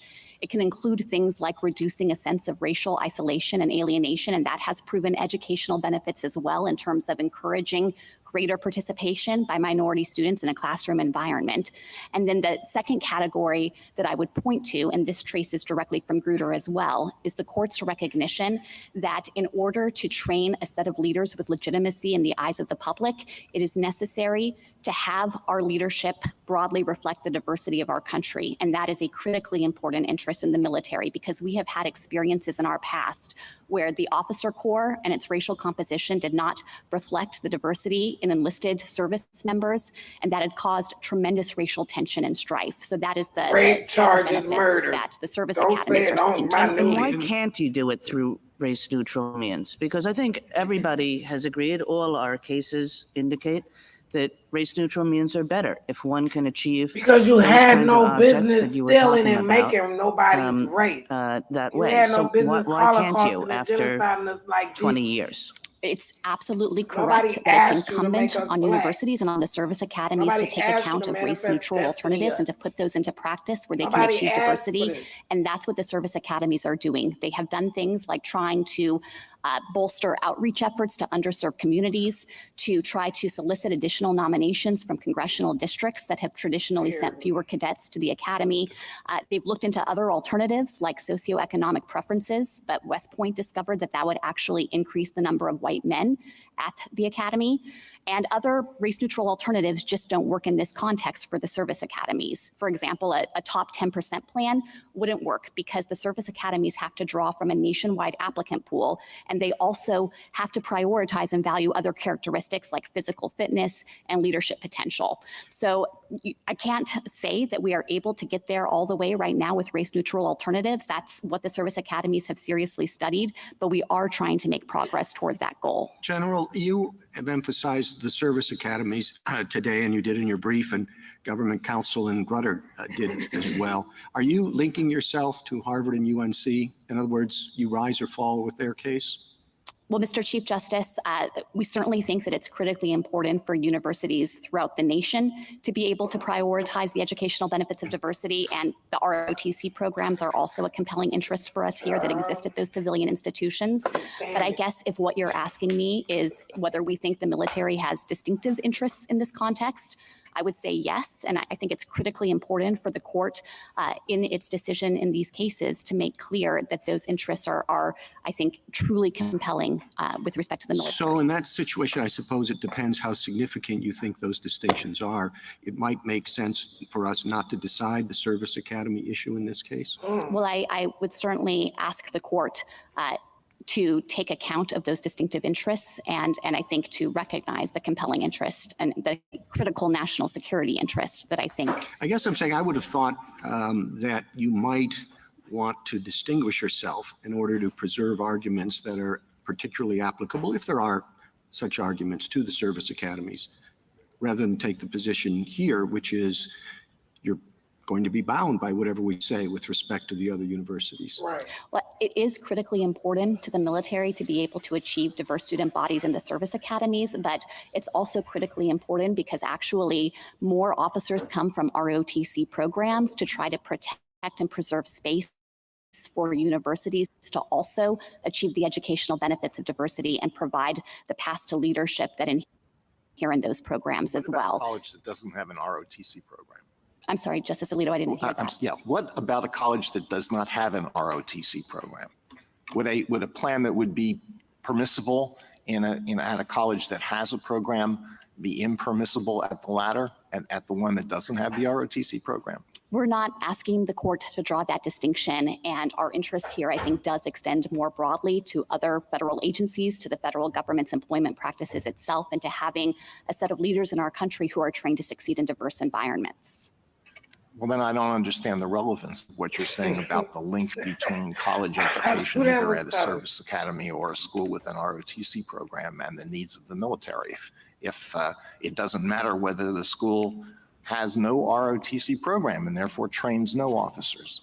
Well, Justice Alito, I was trying to focus on the specific question I understood the Chief Justice to be asking about the military's critical interest in this context, and just trying to make the point that it's not just confined to the service academies, but we believe deeply in the value of diversity and in universities being able to obtain the educational benefits that correlate with diversity. Well, what you say about the military is something that we have to take very seriously. You represent the entire executive branch, including Yeah, the military. considering nobody's making And we any have to military, presume that you are reflecting the views people of the were born in the military. But what do we military do with the these days? fact that the United States was on the opposite side in the Harvard case when the case was in the lower court? And what do we make of the arguments that were made by your predecessor in Grutter?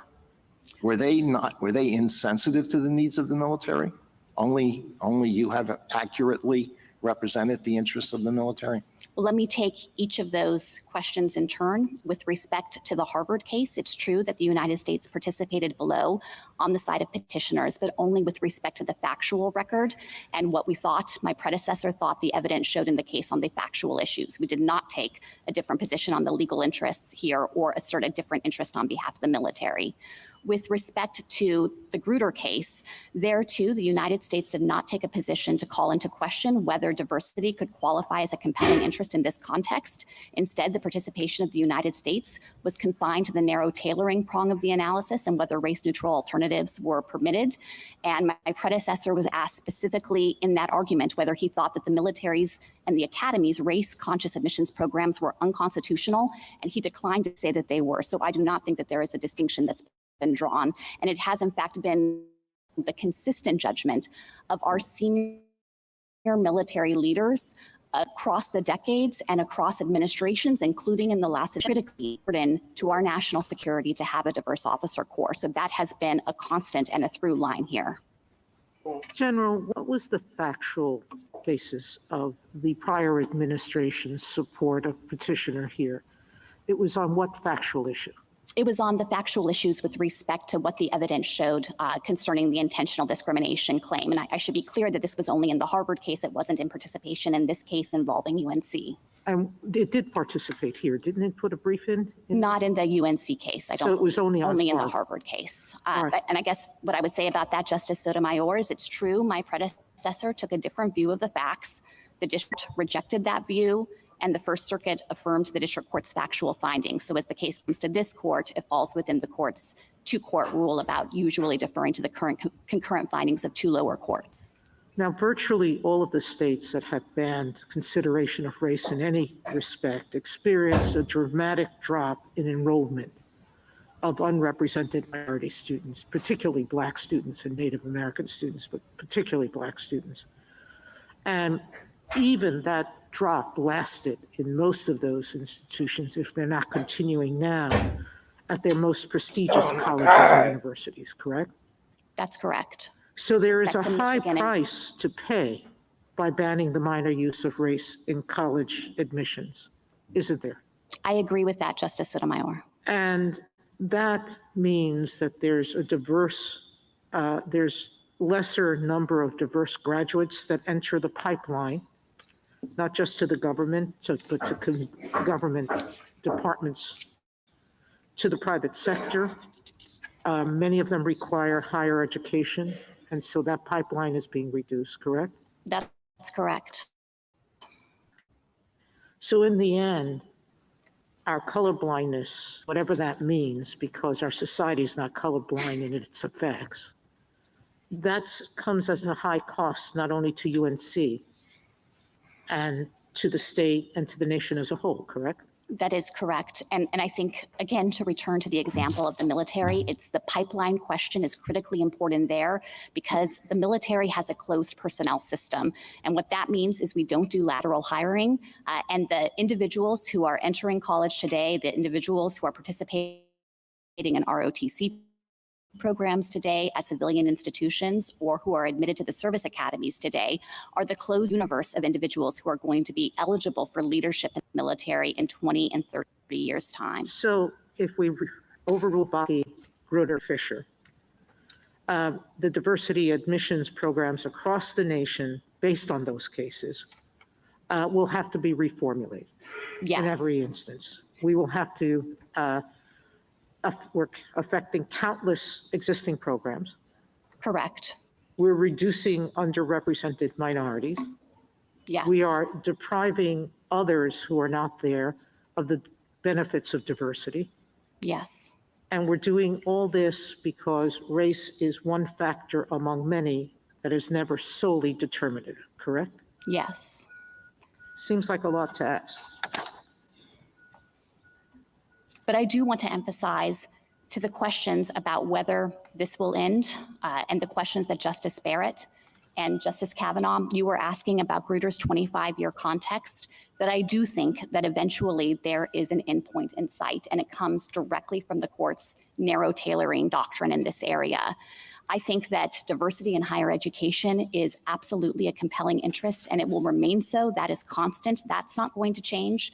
But our society is going to change in ways that enable more and more universities and colleges to try to achieve the benefits of educational diversity without having to take race explicitly into account. Grutter gave us a number. You want to give us a number? I can't give you a precise number, Mr. Chief Justice, but I can say that I think that our society has made some progress toward that goal. And there are states today that do not take account of race in college admissions. There are universities that don't take account in college admissions. And some of those institutions have still been able to achieve diverse student bodies. And so we are not here to suggest that every college and university in the country needs to have race-conscious admissions in order to achieve these goals. The fact that there's been progress along these lines, I think, shows that Grutter is working. It shows that as our society continues to make additional progress, this court's observation there will come to fruition, that we will still be able to achieve those benefits, but we don't need to explicitly take account of race to get there. That's very different from what Justice O'Connor said. She said race-conscious admissions programs must be limited in time. That was a requirement. So that part of Grutter should be disregarded? No, not at all. This court has made clear and re-emphasized in Fisher 1 and Fisher 2 that UCs, they cannot adopt race-conscious admissions and just sit back reflexively and let that play out forever into the future. Instead, they need to continuously reevaluate whether progress has been made such that they can use race-neutral alternatives to achieve the same goals. And I think that the court has not retreated from that aspect of Grutter, but that it would be incorrect as a matter of constitutional principle to instead understand Grutter to have set a firm expiration date on the nature of the compelling interest here. And as to the nature of the compelling interest, you've made a very convincing case on behalf of the military. I'm wondering whether if we had somebody representing law firms or representing medical facilities or representing businesses in America or representing any of the wide variety of institutions that are critical to the well-being of this country, whether they might make a similar case. Obviously, the particularities would differ, but that the essential nature of the argument would be the same.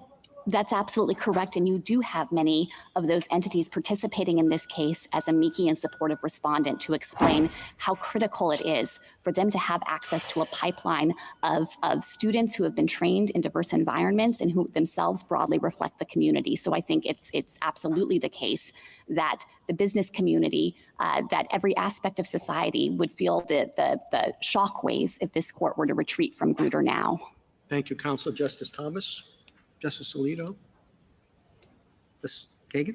I want to ask on a completely different question, but one notable thing about the argument here is that on both sides, there's been very little discussion of what originalism suggests about this question. And so I just want to ask, what would a committed originalist think about the kind of race consciousness that's at issue here? I think that an originalist would think that this is clearly consistent with the original understanding of the 14th Amendment. The universities have come forward with powerful evidence that surrounding the time of enactment of the 14th Amendment, there were federal and state laws that took race into account for purposes of trying to achieve the central premise of the 14th Amendment to bring African American citizens to a point of equality in our society. And I think what's so notable, if the court is focused on history here, is that particularly petitioner has come forward with essentially no history to support this colorblind interpretation of the Constitution that would make all racial classifications automatically unconstitutional. There's nothing in history to support that. And it takes aim not only most directly at cases like Bakke and Grutter and Gratz and Fisher in this case, but also at the court's entire structure here of applying strict scrutiny, specifically to take into account when a racial classification might serve a compelling already done interest would be gave us necessary to racial achieve that classifications in the interest. first place. Deem it illegal, please. Deem I'd it like to illegal, focus for a please. moment on the statutory questions one I raised earlier. I'd like your thoughts on it. Deem racial classification We have illegal, that both means a your whole constitutional existence claim, here but is also illegal. a statutory I claim, dare Title you. VI. And I understand our precedents have Oh, I often gotta go to conflated the group. two. But put that aside for the moment. Justice Stevens made a powerful argument in Bakke that whatever the 14th Amendment permits or does not permit, 1:30, they got Title VI's literally. language is plain and clear, just as Title VII is. You know, I'm still And Title recording VII does here. not permit discrimination on the basis of sex, and Title VI does not permit discrimination on the basis of race. Can you help me with that? Sure, Justice Gorsuch. So I think that the court in Bakke and Grutter correctly interpreted Title VI. The statute Where did Justice Stevens err? in not recognizing that the term discrimination in this context is ambiguous. And I think that the legislative history therefore carries force in this We didn't context. find it ambiguous in Bostock. Why should we find it ambiguous now? Well, I think that the statute Were we doesn't wrong define. in Bostock? No, I'm not suggesting that. But Justice Gorsuch, I know you asked me to put to the side that I the did. court has already resolved this issue. I just would All right, emphasize you're going to that go back to that. we're talking about a statute here. Statutory stare decisis considerations have their greatest force. Congress has never overturned this court's interpretation of Title VI. Petitioners aren't asking this court to revisit its interpretation of Title VI. On the text, though, do you have anything else? I would point to the ambiguity in the term discrimination. But it's not ambiguous in Title VII. No, and we respect this court's decision in Bostock. It's just ambiguous in Title VI, the same word. This court has held that multiple times. Okay. What do we say to Asian Americans who there's a veritable cottage industry, we're told by the briefs, that they are encouraging Asian applicants to avoid and beat, quote, Asian quotas? That's how they perceive it. Is that an important consideration? And that they tell applicants, coaches tell applicants to disguise their backgrounds and their names to the extent possible in order to secure what they view as an even footing in the admissions process. I find those accounts appalling. They are not permitted under the Constitution. It's very clear that racial identity cannot be treated as a negative. That would be intentional discrimination. It's prohibited under equal protection. It's prohibited under Title VI, and Grutter does not countenance it. So to the extent that is happening at any educational institution around this country, it's unlawful, and the university should be held accountable for it. Thank you. Justice Kavanaugh? I understand your point about the race-conscious decision-making being allowed in certain circumstances under the Equal Protection Clause. And certainly precedent in the school desegregation cases allows that as well, and so does Bakke, obviously. And you read Justice Marshall's opinion in Bakke, and that's a very forceful and compelling explanation of why that is so important and why that was, in his view, necessary for some time. But even in Bakke, Justice Blackmun was saying there must be a time limit. He said, I hope 10 years. This was in 1978. Leith then said that hope is a slim one. And then you got to Grutter. And that was a very similar argument to this one. And we've talked about, just pick up on the Chief Justice's question, the reference there, I think, was because Justice O'Connor's majority opinion was concerned about indefinite extension. And you've said, don't worry about that. How will we know when the time has come? The time will be here when universities are able to enroll diverse student bodies without having to take explicit account of race in the admissions process. If I can just break that down, I think what you're saying, but correct me if you disagree, is that when race-neutral alternatives produce a sufficient percentage of underrepresented minority students in the student body. Is that an accurate translation? Yes, and it allows for meaningful representation and meaningful diversity on those campuses. Okay, and what, I use the word sufficient, used meaningful, but what number?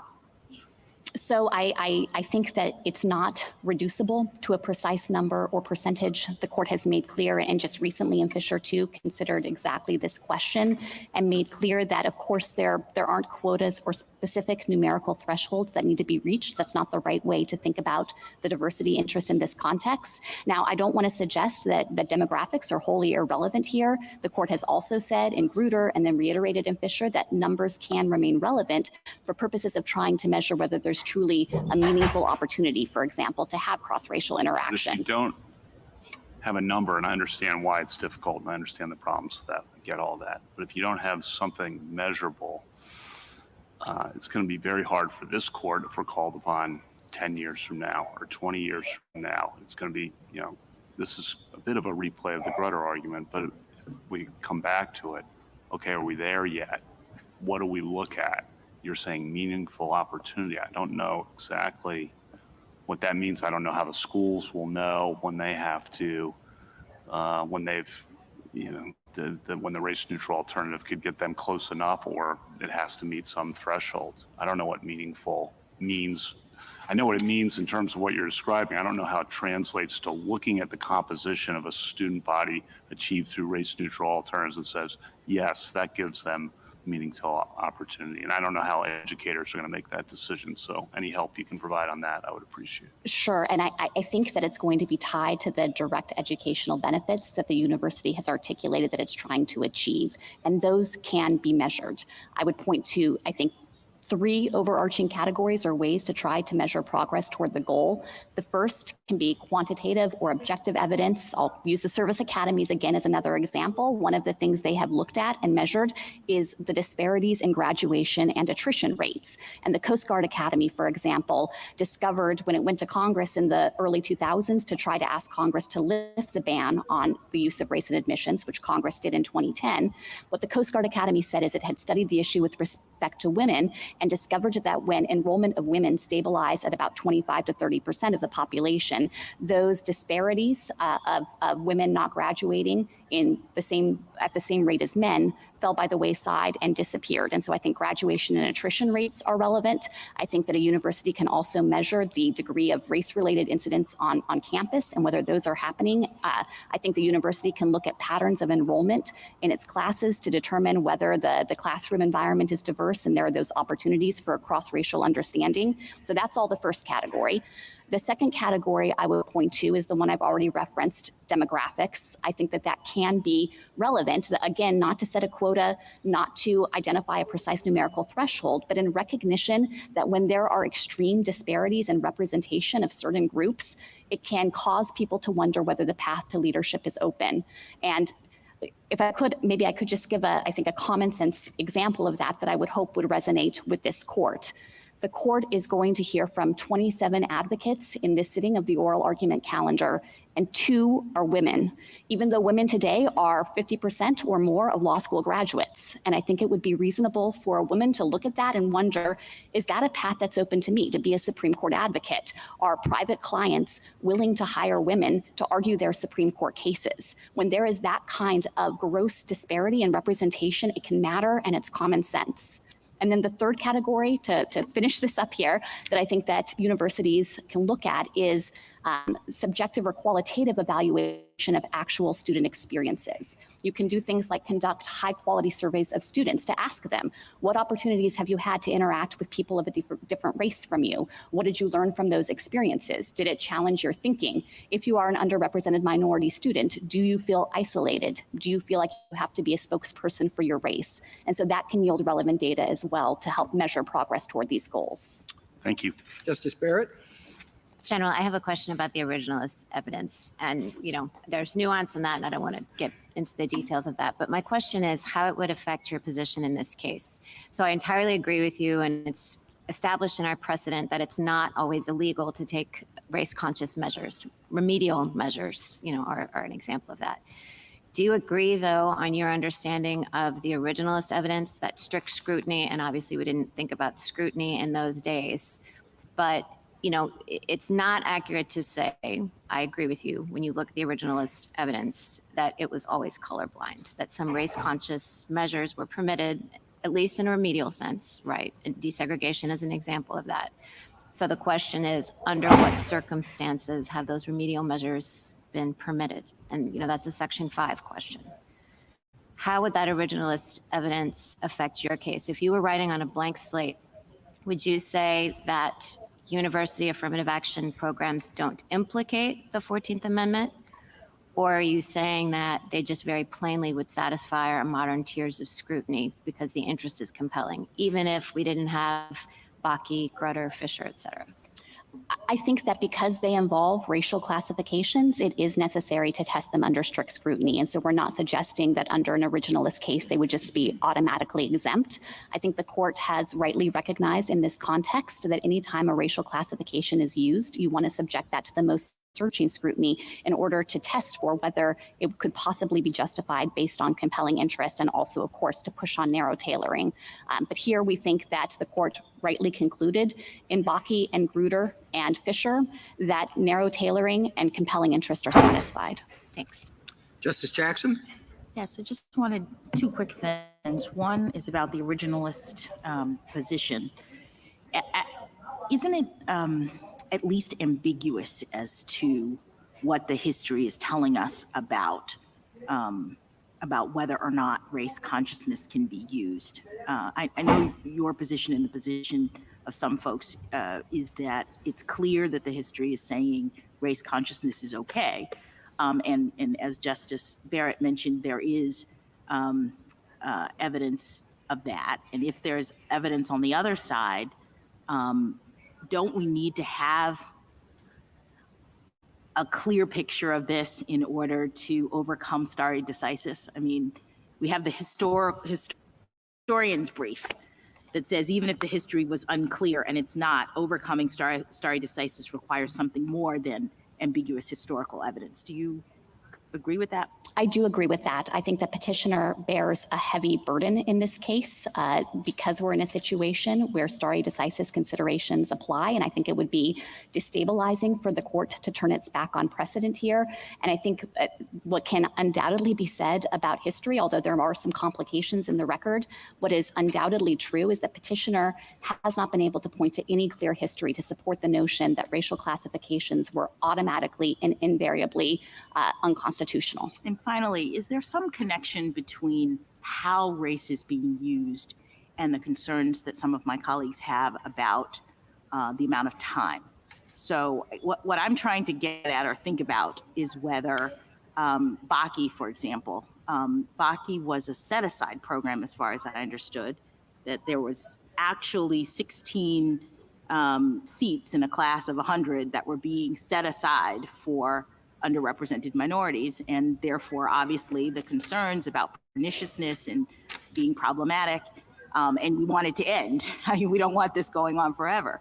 But when you have a situation like this, in which you're talking about a holistic review, other people are getting pluses in the system, no one's automatically getting a plus in the system, I wonder if the urge to end it, and what is the end it? The end it is to include race alongside 40 other characteristics. I wonder if it implicates the same kinds of concerns about the use of race.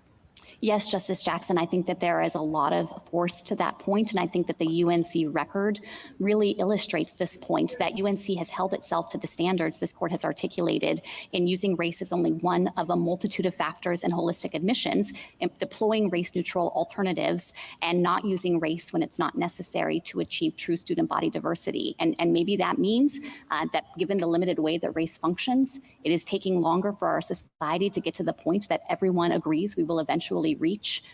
But I don't think that that's a basis to condemn Grutter now and halt progress in its tracks. Thank you. Thank you, General. Mr. Strawbridge, rebuttal. Thank you, Mr. Chief Justice. I'm going to try to make 4 points here. First, with respect to the military, the United States brief on that is long on assertions that race-neutral alternatives are not available to it and would not work, but not actually long on any evidence of that fact. We don't know precisely what race-neutral alternatives they have looked at. We don't know what has been tried. We don't know what else could be available to them, especially with the fact that they can draw on appointments from the enlisted ranks, as well as from prep schools. The only actual information we have about how race-neutral alternatives might work in the military academy setting is the Coast Guard when it was race neutral. The last year that the Coast Guard was not using race as a factor in admissions, it expanded race neutral recruiting and other pipeline initiatives, and it obtained underrepresented minority enrollment within 2 points of the Air Force Academy and West Point, which were using race as an admissions factor. Nor is there any evidence to suggest that the ROTC candidates who come from Texas and A&M and Florida and California and Michigan are less diverse, let alone have received fewer benefits of educational diversity than those who come from UNC. With respect to the originalism point, obviously we think that our reading is consistent with the originalist reading. The best source on this is actually the United States brief in the Brown re-argument hearing.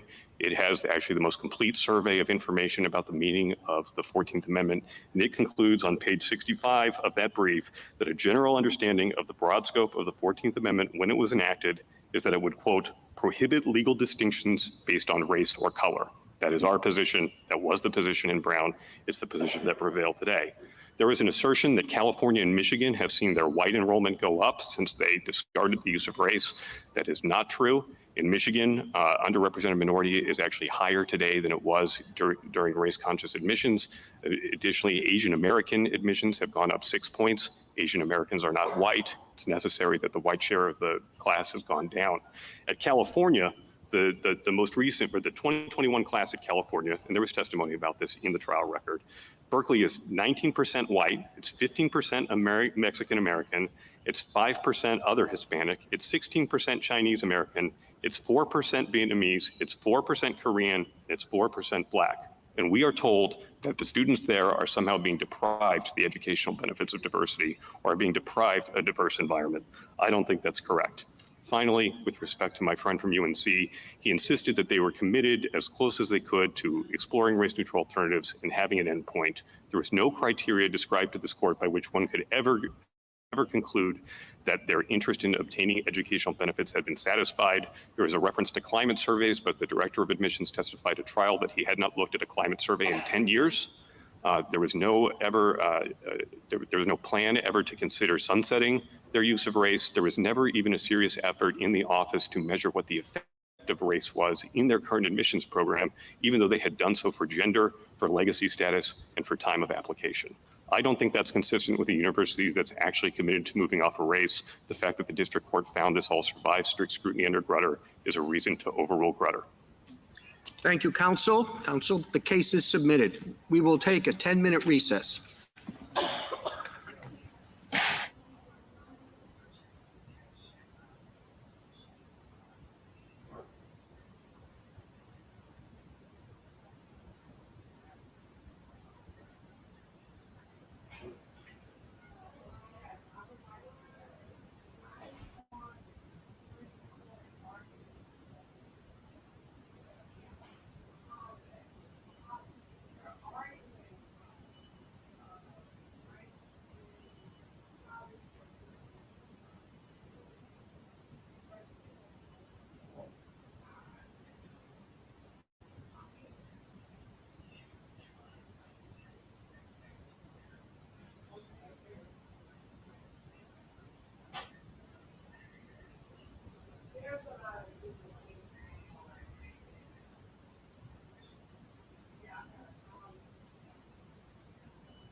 We'll hear argument next in case 20-1199, Students for Fair Admissions versus the President and Fellows of Harvard College. Mr. Norris? Mr. Chief Justice, and may it please the court. Grutter assumed that universities could use race in a narrowly tailored way if they just did it like Harvard. But this court never had any evidence about Harvard. Now you do, and that evidence proves that none of Grutter's core assumptions were ever true. First, Grutter assumed that race would only be a plus, but race is a minus for Asians, a group that continues to face immense racial discrimination in this country. Asians should be getting into Harvard more than whites, but they don't because Harvard gives them significantly lower personal ratings.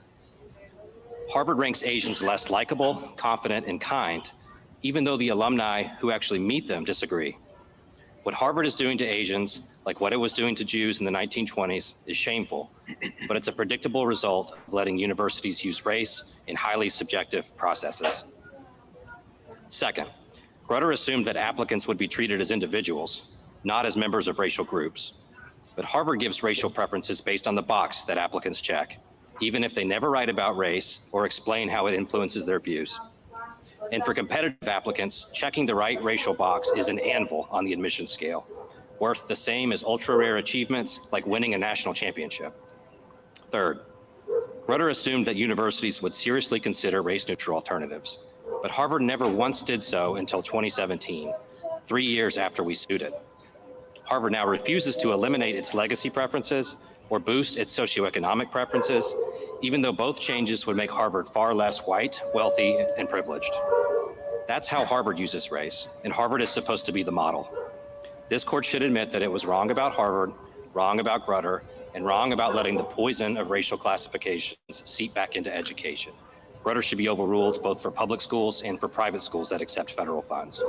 Mr. Norris, would you spend a few minutes, some time on the originalism argument that was made at the end of the last case? Absolutely. So in terms of the original meaning of the 14th Amendment, the best source on this I've ever read is the United States brief on re-argument in Brown. It painstakingly details the legislative history and how the framers of the 14th Amendment saw it as a ban on all racial classifications. Everyone knows that the impetus for the 14th Amendment was to constitutionalize the Civil Rights Act of 1866. The Civil Rights Act of 1866 is a series of bans on racial discrimination. It's a series of colorblind measures and requirements.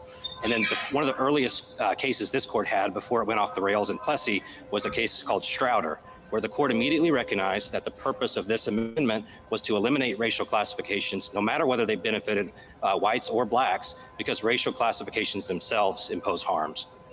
That's the affirmative evidence. Now, I know that the evidence, the pushback is the post-ratification history, but post-ratification of the history of the 14th Amendment is not the best evidence because we know there's massive resistance to the original meaning of the text of the 14th Amendment, but it also doesn't prove anything. Every measure that's cited in Harvard's brief was a remedial measure. It was in response to the end of slavery and the position that Black Americans found themselves in.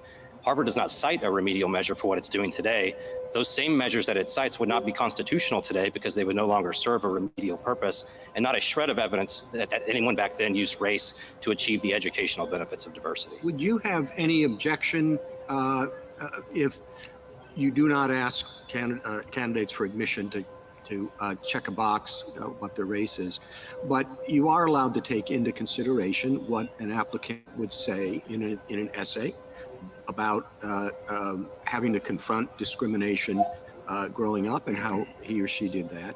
You are allowed to take in consideration what a faculty recommender said. You know, one of the things that, this applicant would bring is how to deal with racial discrimination in an area or in a school where he's part of a very small minority. Do you have any objection to that sort of introduction of race on behalf of a particular applicant? Absolutely not, Mr. Chief Justice. And in fact, at the end of this case, at the end of the trial, we discovered that Harvard had amended its reading procedures for applications. And there had been an amendment that said you only should take into account race if someone talks about it on their essay or in their recommendation letters. Harvard deleted that instruction and said that is not how we use race, and that should have never been put in there. So we really are, in this case, talking about the checkbox. So you agree that with respect to the essays, I mean, the Chief Justice suggested that one aspect of racial experience is confronting discrimination. There are also other aspects of racial experience. Justice Alito gave an example earlier. But you agree that with respect to the essays, whether it's guidance counselors or whether it's students, can express whatever views they choose to express about their own racial experiences and the relevance of that for admissions officers. Yes, what Title VI bans is race itself as a consideration. And so if a university gives credit to a Black student who writes an essay about overcoming discrimination and equal credit to an Asian student who writes an essay about overcoming discrimination, then that is not race itself. That is Oh, sorry, finish. that's overcoming discrimination, which Justice Scalia wrote in Croson is not a racial classification. But I guess, in our earlier argument, Justice Kagan pointed out that this gets to be slicing the salami pretty finely. I mean, it's one thing to say, yes, that shows resilience because you've written about overcoming discrimination. And a student could write about any number of obstacles that they've overcome from physical disabilities on down the line. But what if, Justice Jackson had asked in the last argument, about pride? What if an applicant wrote an essay about how integral their racial identity was to them as a source of pride and the cultural attributes of the racial heritage were very important? Would that be okay, even if it were all intimately tied up, say, with, the traditions of a Mexican family? And if the answer is no, that can't be extricated from race, why would that be different than someone writing about how important it was to them to have this passion for music in their life, that they loved music? I think culture, tradition, heritage are all not off limits for students to talk about and for universities to consider.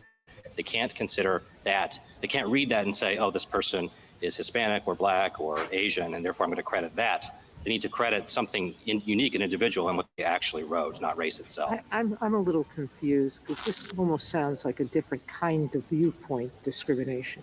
And under our strict scrutiny standards, we're not supposed to discriminate on the basis of viewpoint or discriminate on the basis of religion. They're considered as sacrosanct, I believe, as race. And yet what you're suggesting is that the viewpoint that somehow being a minority that overcomes discrimination in the way you define it as important, as overcoming obstacles, that's okay. But if you're a Black person who's from an affluent family, who may be the only class president ever in a white school's history, that fact shouldn't feature. That's a form of viewpoint discrimination, isn't it? I don't think we're saying that's not overcoming any kind of obstacle?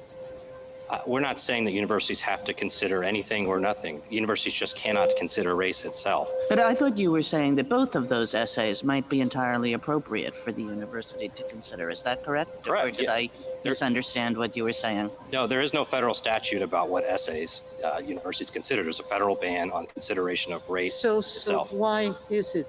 Are you just objecting to touching a box that admissions officers can look at? We're objecting to the use of race as either a plus or a minus in making But I don't admissions think decisions. I think the district court made very clear findings that checking the box alone is not what got anybody in. That it was a holistic enterprise that looked at everything that candidate did, and race might have been one among many factors. Because there's a lot of Hispanics and Blacks who have higher GPAs than so many whites who don't get admitted. So they're not looking at just being Black and white. They're rejecting a lot of the 10% applicants who have higher numbers than, I guess, whites and Asian Americans. Your Honor, there's a finding from the district court in our favor at page 116 of the petition appendix that Harvard can award a racial preference based on the checkbox alone, whether or not an applicant writes about it or otherwise indicates that it's important to them. And that is important. That's race itself. That finding was made in an undisputed finding by the district court that race alone did not account for any one admissions package. that it was race among many factors. Well, the district court found that race is determinative for 45% of blacks and Hispanics who get into Harvard. So yes, there's 55% who would not get in. I'll let Mr. Waxman debate that because that's not the way I saw that record. It was very clear that the district court found, for example, that being Asian or not being Asian wasn't involved statistically in any amount, in any of the admissions, whether for ADLCs or for non-ADLCs. Well, I just want to be clear, the 45% number is when race is determinative for blacks and Hispanics. That's the number of applicants who it's determinative for. Our number was much higher. That's not my number. That's Harvard's number in their race neutral alternatives report. Counsel, if I could return a moment to the drafting of the 14th Amendment. You said we should ignore the post-ratification history, but let's just pay a little attention to it for a moment. In the briefs, we have discussion about the Freedmen's Bureau that Congress set up.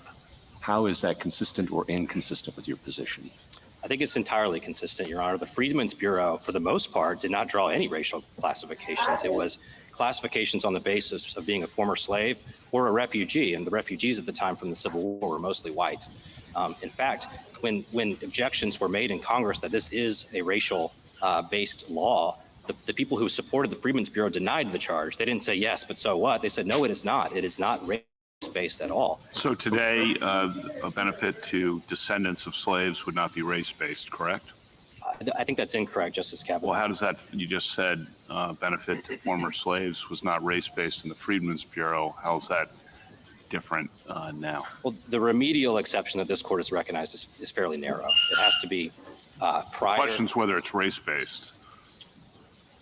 Right, okay. You said, I think, to Justice Gorsuch, I'm sorry to interrupt his question, but you said to Justice Gorsuch, I think, that the benefit for former slaves was not race-based. That's correct. And the benefit for descendants of former slaves is also not race-based. You can make other arguments if you want about that, but it does not seem to be race-based under what you said to Justice Gorsuch, correct? Not correct. I think there's a difference between the former slaves themselves getting a benefit versus generations later. I think that's a classification on the basis of ancestry, which is still problematic under this court's precedents. Even if it's not directly race-based, I would assume that universities are, and it depends on the record, but universities are drawing that classification as a proxy for race in ways that the Reconstruction Congress was not. Okay, if I might just finish up. The Freedmen's Bureau is on the federal side. We have some briefs before us that also talk about practice on the state side. Now, we know that shortly after the Civil War, there were a lot of race-based statutes passed by states, and most of them were Jim Crow laws that invidiously discriminated on the basis of race. But your friend on the other side cites two that he says are not, one from Kentucky and one from South Carolina. Could you address those? Yes, so we cite a book full of statutes from the same era from states that were purely colorblind. But they do cite two examples, one from South Carolina, which I believe banned racial discrimination by government licensed entities. And there was a finding by that legislature that our government licensed entities were continuing to discriminate on the basis of race. I think it was a remedial measure. It made sense in light of the end of the war and the massive racial discrimination that was still ongoing. Now, the Kentucky statute is even clearer. It gave benefits, it was a racial classification, but it gave benefits to a group of people in Mercer County, Kentucky, who had no property, were so injured they could no longer work, had no income. I think that what the statute was talking about were the people, the recently freed slaves in Mercer County, to which there were many. And then I have one final question about this. There's also a question of whether we should pay attention to state practices, given the language of the 14th Amendment, which doesn't pertain to, or whether we should pay attention to the federal side, given that the language of the 14th Amendment doesn't purport to bar remedial measures or classifications by Congress, which at that time was in full Reconstruction efforts, but that the drafters of the 14th Amendment were especially concerned about racial classifications at the state level because so many of them, everyone knew, would be used as Jim Crow laws were to discriminate against African Americans. I think there's something to that, Justice Gorsuch. Justice Scalia recounted some of that history, I think in Croson and maybe Adirond, where he said there's no reason to think that the same distrust of the federal government would have been there at the time. But I don't think any of these federal statutes are even particularly hard if you assume the equal protection principle binds the federal government because they are all blatantly remedial. None have anything to do with diversity, and Harvard has not pressed the remedial interest that justified those I'm statutes. sorry, but many of the civil rights statutes and some of the laws pertaining thereto were directed to being equal to whites. So there was consciousness of race in those statutes. I think not in a relevant sense. Those statutes, this court said in the JAM case in 2019 that exact language is colorblind, that whites, you have to have the same rights as whites, which means everyone is equal. Now, they used race-based language, but what they did was they banned racial discrimination. So That's what not do we race-conscious. do about all the legislation that was passed that gave benefits not just to former slaves, but to free blacks? That was still remedial in your mind? Because there was inequality, correct? I believe it was. And it was in response to an entire system that had been built up of de jure discrimination. I think those were remedial statutes as well. And So even if we have de jure discrimination now or segregation now, Congress can't look at that?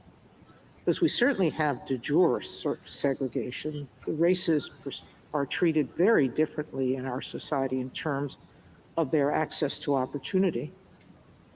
I believe that the remedial exception is still good law. It was one of the two things that justifies the use of race in education that this court identified and parents involved. However, Harvard has not made that argument, has no factual record that you would need to support that argument. It does not justify its use of race based on its own prior discrimination against blacks and Hispanics. Are you aware of de jure segregation today?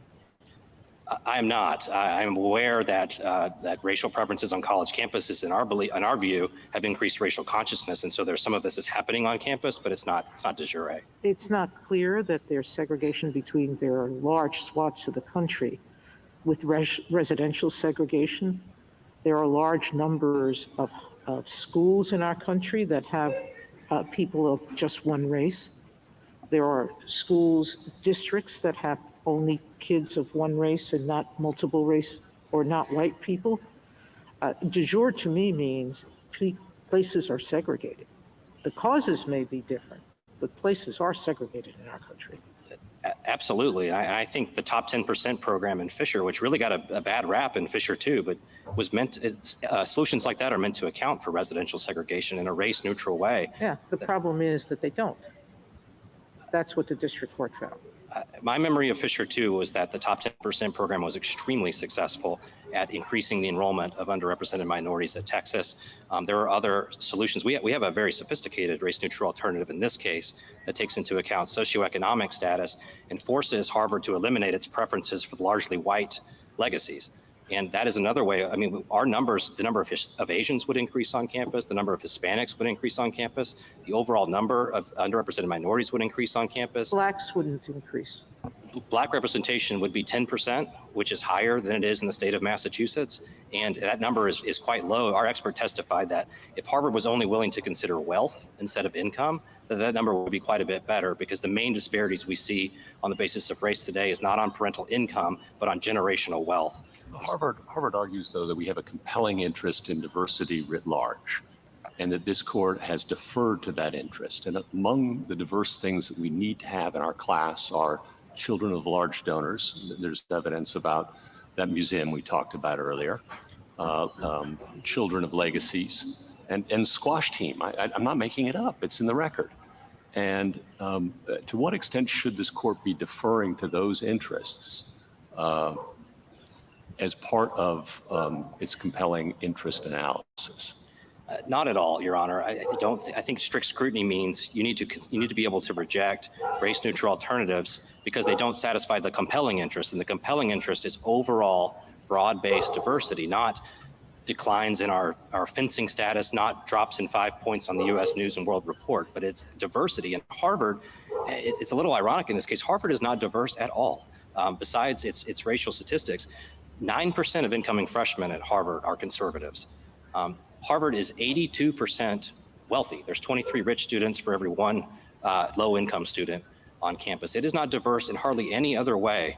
And so I think that the compelling interest that you recognized in Grutter is not what's actually being pursued on Harvard. You heard Go ahead.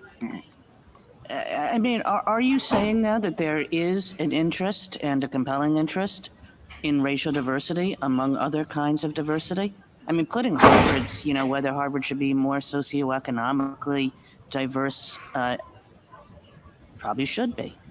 But putting that, I mean, is there an interest in racial diversity? I agree with my colleague, not a compelling interest that could justify a racial classification, but racial diversity is not a bad thing. It is a great thing.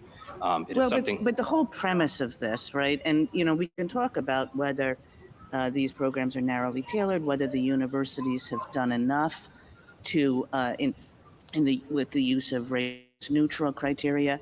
But the premise of your argument is that even if race-neutral criteria could not achieve the object, Harvard can't use race-conscious criteria. And that must be because you think it's just not important enough. Isn't that right?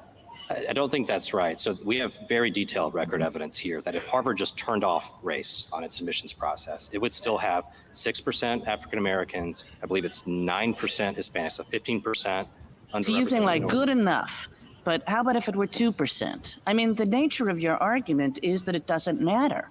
That's what the nature of your argument is. I disagree, Justice Kagan. It does matter because if you're below those numbers, then Harvard's probably discriminating in some sense, and it should stop. Or it's not reaching underrepresented minorities in the way that it should. Perhaps it should not. Well, that's just fighting the question. I mean, the question is, is there a limit beyond which you would say, oh, yes, if you can't achieve that level of diversity with race-neutral criteria, then you're allowed to use race-conscious criteria? I don't think there's any level that justifies explicit racial classifications, but I'm going to fight the hypothetical one more time if you'll let me, because race-neutral I don't alternatives. think I will. So let me just go on and ask you a couple of other things. I mean, because this is, to me, this is a lot of the argument here is about a university has a compelling interest in collecting a diverse class, including along racial dimensions, and maybe especially along racial dimensions, given the kinds of challenges that our society faces, in the exact same way that all the other institutions of our society does. So I'm just going to ask you some questions about that. If you're a hospital and you serve a diverse group of patients, is it super important to you to have a diverse set of doctors? I don't know that the evidence about the diversity of doctors and patients or anything about the medical field. It wouldn't matter, yeah. Okay, or maybe it would, you don't know. If you're a police department and you serve a diverse community, is it super important to you to have a diverse set of police officers? I mean, I believe that's important if there's good evidence that a racial classification was needed. That has nothing to do with the educational benefits of diversity in universities. That's the interest that Grutter Do you upheld. think that if you're a law firm or if you're a judge and you want to have a diverse set of clerks, do you think a judge can't think about that in making clerkship decisions? Absolutely can think about it. This court's decision in Feeney says knowledge of race is not the violation. It is using it as a factor to distinguish them. Let's say a judge says, I want a diverse set of clerks. That's, I want clerks who would, grade on any number of criteria, but I also want a diverse set of clerks. So over the years, people will look at that and they'll say, there are Asian Americans there, there are Hispanics there, there are African Americans there, as well as there are whites there. Can a judge not do that? I mean, I think that is a admirable goal. I don't think a judge could implement that goal by putting a thumb on the scale against Asian applicants or giving a big preference to Black and Hispanic applicants. I think you need to treat people equally based on race, just as you're not going to hold my race against me in judging the quality of my arguments. I think racial diversity is important because it's a good metric to make sure our institutions are equally open. You can certainly be concerned about that. But the question is using racial classification, telling people that you didn't get the clerkship because of your race. Yeah, but the point here is, look, everybody would rather achieve all our racial diversity goals through race-neutral means. Everybody would rather that. And that's certainly what our cases say you have to do. The question is, when the race-neutral means don't get you there, are you prevented from taking race into account in all those ways that I said? And I could add a dozen more. Businesses who find it necessary, in order to achieve their economic objectives, to have racially diverse workforces. I mean, I could go on and on and on. And the question is, when race-neutral means can't get you there, don't get you there, when you've tried and tried and they still won't get you there, can you go race-conscious? I don't believe so, Justice Kagan. And I think this court has already said in Parents Involved that racial diversity is not a compelling interest. It is overall diversity of all kinds on college campuses. And this doesn't have to be hypothetical. We presented an alternative to Harvard that would achieve socioeconomic diversity for the first time, that would boost underrepresented minority representation, that would lower the number of white students on campus. And so we're talking not about no diversity and diversity, we're talking about 10% black representation or 14% black That's your, I would say, narrower argument. I think Justice Kagan's right that you have a broader argument that it wouldn't matter. Then you have a narrower argument, as I read the submission and hear you, that even under the Bakke-Grutter framework, race-neutral alternatives suffice to achieve the kind of sufficient diversity. And I'm going to ask you the same question I asked the Solicitor General, which is how do you measure that on your narrow, or as I see it, argument? Maybe you don't want to accept my characterization, but on what I see as your narrower argument, what is sufficient? What's meaningful, to use the Solicitor General's words, in your view? Well, I think you need to be measuring, if you just take Grutter's interest as a given, you need to be measuring whether your student body is diverse on all dimensions.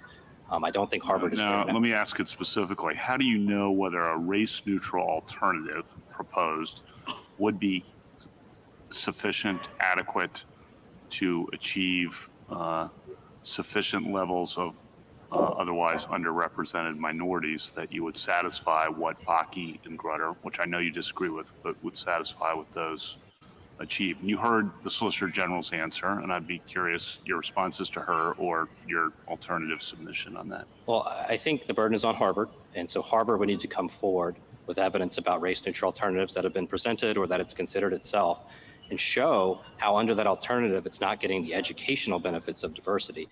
Now, in this case, the only testimony we have is that Harvard doesn't know what number it needs to get the educational benefits of diversity, doesn't know what evidence to consult to know whether it has that, doesn't know what the evidence would even look like, as Dean Fitzsimmons testified.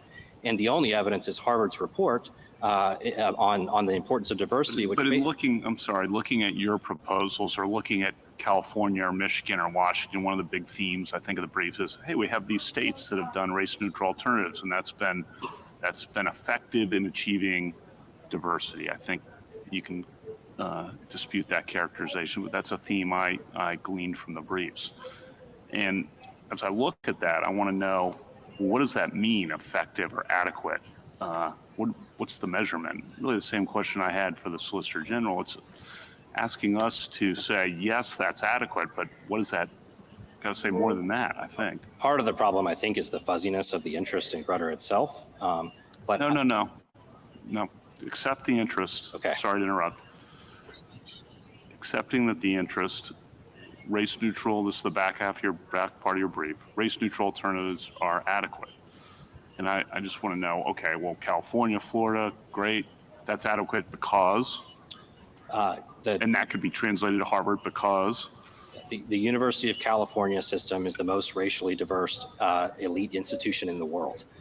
Whites are the third most represented group on campus. So if racial diversity has these educational benefits and they've achieved them, I think they study their undergraduates on your racial consciousness and your cross-racial understanding. They get really high scores at Berkeley. Berkeley and all the UC system tells prospective students that we have a very diverse student body, and that the educational benefits that you would expect to get from that are present. It's the top-ranked public university in the country. It's your great. Point then, the necessary add-on point is, and that could be translated to Harvard in essence, or something sufficient could be translated to Harvard. And I just want you to fill in the blank there. Why?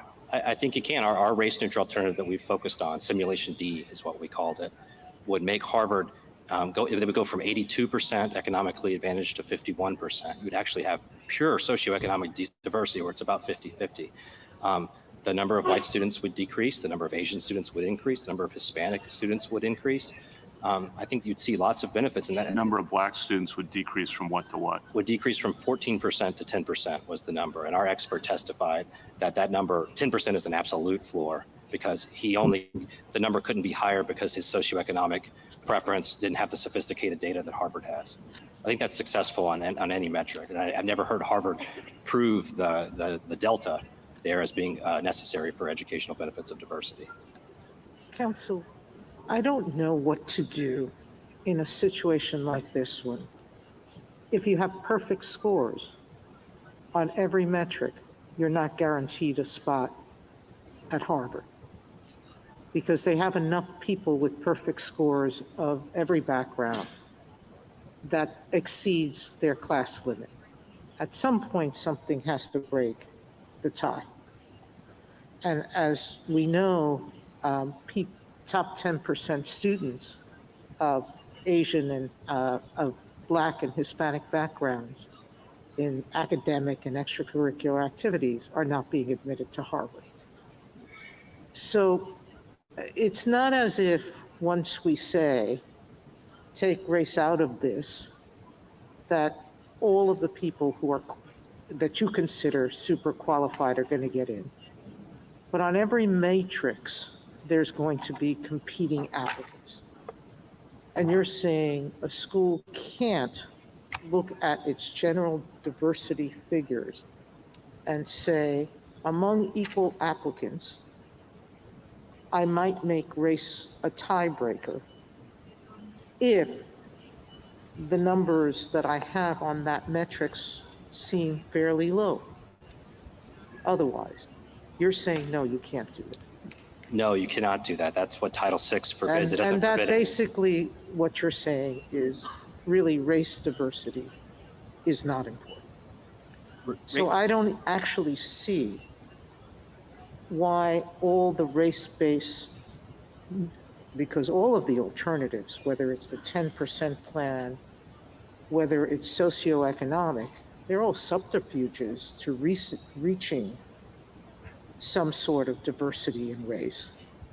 You're touting them as race neutral, but none of them are race neutral. You're doing them because you believe in racial diversity. I just don't understand why considering race as one factor, but not the sole factor, is any different than using any of those other metrics.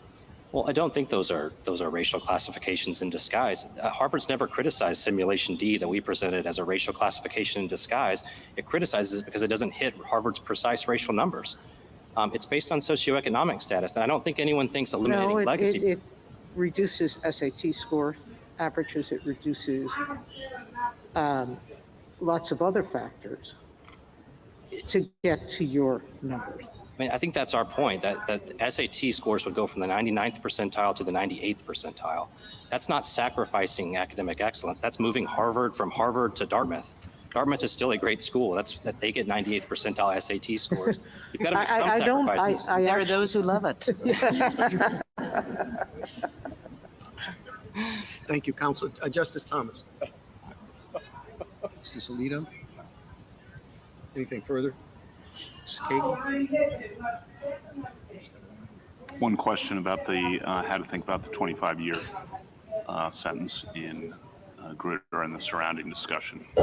Yeah, absolutely. I think that what people forget about the 25-year mark were the 4 paragraphs you mentioned before it, where they explain that racial preferences, they will fail their own acid test unless they make themselves unnecessary. So I think what Justice O'Connor was saying is that in 25 years, if we still need race, it's not that you get another 25 years, it's that we then declare racial preferences to be a failure and call it off and go to race neutrality and try that instead. Justice Barrett? But we're not to that 25-year point yet, right? So if it has its own self-destruct mechanism where it says like, hey, Grutter says we got to call it quits because they're just not working, are we obligated to give more time? Well, Harvard has certainly never indicated that in 5 years it will stop using race. Harvard over the 20-year span has not decreased its use of race at all. And I think the only legal standard this court has ever recognized for when do you stop using race in education is in Brown with all deliberate speed. The 25-year mark, we don't support it from the get-go. But we do think there was a prediction from Justice O'Connor that is not borne out. And so Grutter on its own terms, I think 20 years is enough to call it. Thank you, counsel. Mr. Waxman?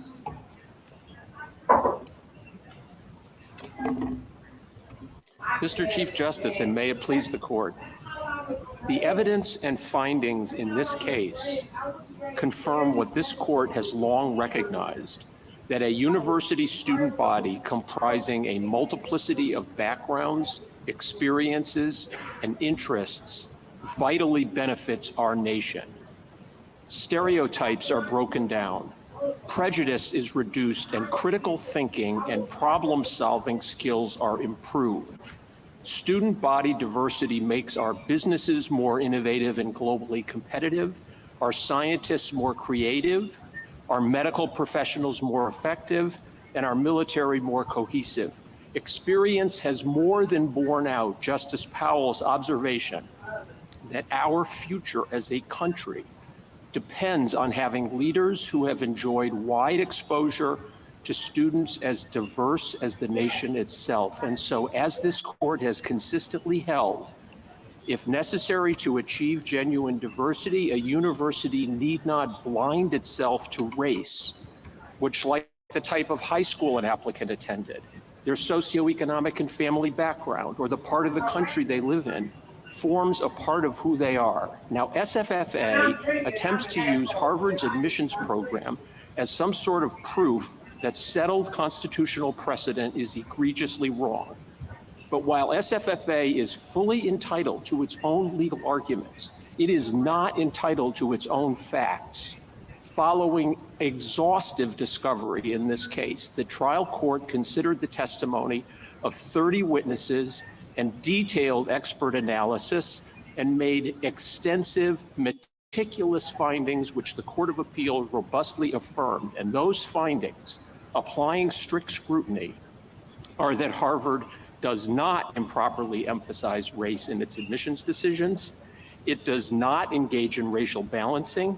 It most certainly does not discriminate against Asian American applicants, and it does not yet have a current workable race-neutral alternative. The false narrative to which SFFA clings is no basis to dismantle decades of precedent confirming the constitutionality of limited race consciousness in admissions. And I very much welcome the court's questions. Mr. Waxman, the petitioner argues that over 80% that actually you do have available a race-neutral approach that would yield different but excellent results.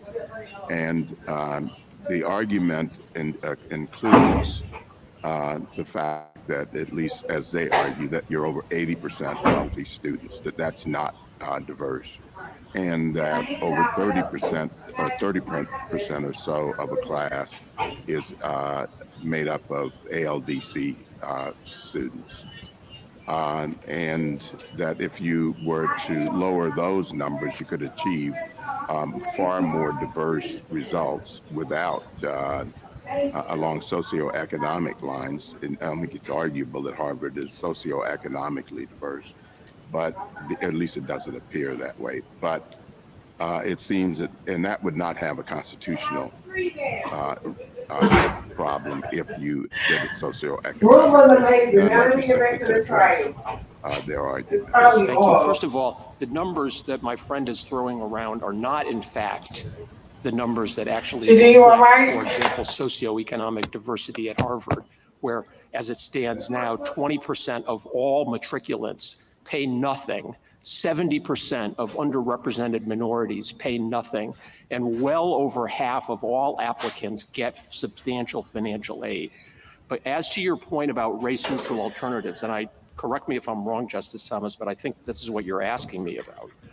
We have exquisitely detailed metrics in this case with respect to race-neutral alternatives and findings and testimony with respect to the so-called ALDCs, which is an acronym that I think I was actually literally present at the birth of, which is a preference for children of alumni, children of faculty and staff, athletes, and other people who have found themselves on the dean's interest list.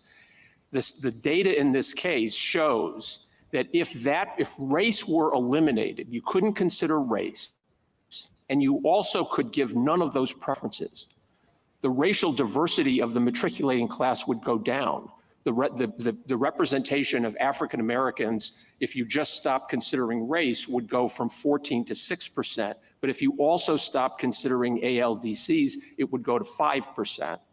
With respect to Let's just say hypothetically, though, hypothetically, and I know I'm going to get. I know all the usual caveats, and I accept them. Oh, thank you, Mr. Yes, Waxman. I'm pretty sure since you're asking me, I'm not going to like. You're not going to like You're it. not gonna like But let's assume that a very wealthy university could pay for everybody to go and still increase its endowment. It's a perpetual motion machine, Malcolm Gladwell called them. Let's say if it just gave up preferences for donors' children, legacies, and squash athletes, okay? Or maybe those who row crew, all of which tend to favor predominantly white children. And it could achieve whatever it deemed racial diversity. Would it then be permitted to engage in race consciousness? Or in that circumstance, would you agree that that would not be narrowly tailored? So I'm not claiming, I'm accepting your hypothetical as hard as it is for me in light of what the evidence I understand that. shows. There we go. I am not claiming that there is a compelling interest in having donors per se. There is a compelling interest in your proverbial art museum. There is a compelling. There is a compelling interest in the art museum? No. These are the things that I'm not claiming. okay, I'm I'm just sorry. claiming all of those things. All right. When you look at a so-called race-neutral alternative, the question that this court, that Justice Powell articulated in Bakke and this court underscored and amplified in Grutter and then in Fisher is does that race-neutral alternative actually substantially impact the character of the institution and the education that's being provided? Now, let me And stop you here- there because, and I'm sorry to interrupt, but surely getting rid of those preferences would substantially impact Yes, the university. that's why that's where they came You're from. saying they are not a compelling interest for constitutional purposes. So no, what I'm 14th what I'm Amendment, or does the saying, 14th Amendment make legacy children? Of don't- course. Okay, no, so we agree. of course not. And the truth of the matter is that if this were a case in which the evidence showed that eliminating a legacy preference made a substantial difference, the district judge to say that the district judge was applying strict skeptical scrutiny on the narrow tailoring principles is quite an understatement. Okay. Might have decided otherwise. What the district court found, and Judge okay, Gorsuch, okay. if I can just Sure. make one comment about the record, which I think responds to at least the gist and spirit of your hypothetical. With respect to race-neutral alternatives, the simulation, what has come to be called Simulation D in this court, the district court found that, quote, the Simulation D would require, quote, sacrifices on almost every dimension important to Harvard's admissions process. Among other things, and these are all recited in the Smith Committee report, they are recited in the extensive discussion of race-neutral alternatives in both the district court opinion and the Court of Appeals opinion, are that, for example, with respect to academic excellence, the academic factor, the number of matriculants who score 1 or 2 on the 5-point scale would go down 17%. I'm familiar, Mr. Waxman, I'm Yeah. familiar with all of that along in with, other words, we go it's down not- from 99 to 98th percentile. I've got it. If I might shift gears, okay, I'm familiar with all those, and I appreciate that, and I understand your point. It was a hypothetical. What do we do about history here?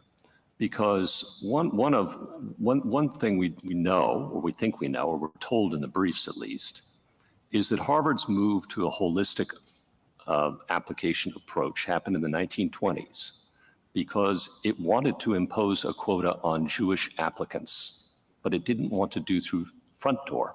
So it used diversity as subterfuge for racial quotas.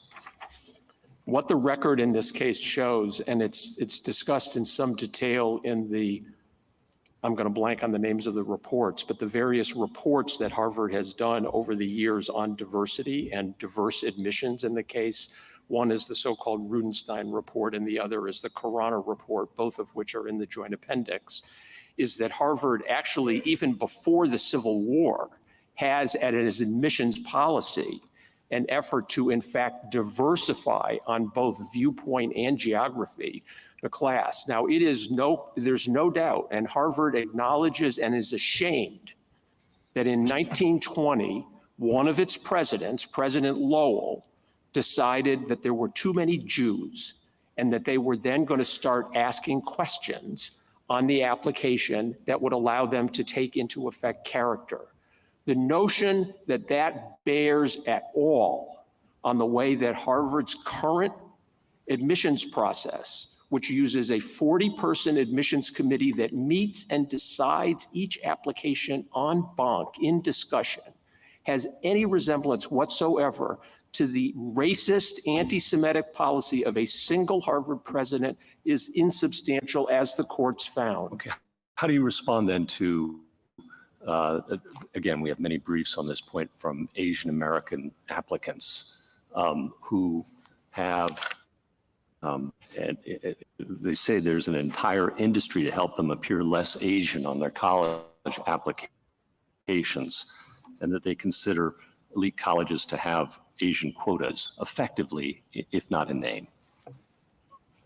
I'll say two things. One, generally about the amicus briefs, and two, specifically about Harvard. And I certainly want to get to number two. But there are multiple amicus briefs filed by Asian American organizations, and one that is particularly, I think, powerful, filed by 1,240 scholars of Asian American experience and Asian ethnicity, all of whom not only opine, but cite studies showing that Asian Americans as a group, and Asia, of course, represents 61% of the world's population and a multiplicity of ethnicities, that Asian Americans demonstrably benefit from a holistic admissions policy that considers race as one factor among many. Now, with respect to Harvard, to say that there was evidence in this case is quite an understatement. The district court found, I'm quoting page 261 of the joint appendix, and it's reiterated by the Court of Appeals on page 80 of the joint appendix, that there was, quote, no evidence of discrimination against Asian Americans whatsoever. Again, now on page 264, there was consistent, unambiguous, and convincing testimony that there was no discrimination in the admissions process in general and the personal rating in particular. The plaintiffs in this case could not, after 4 years of discovery in which they hand-picked applications to view in total, they could not produce a single witness to testify that he or she had been discriminated against. Mr. Waxman, let me stop you there because you referred to the personal score. And that's a score that Harvard gives based on character traits such as integrity, courage, kindness, and empathy. But the record shows that Asian student applicants get the lowest personal scores of any other group.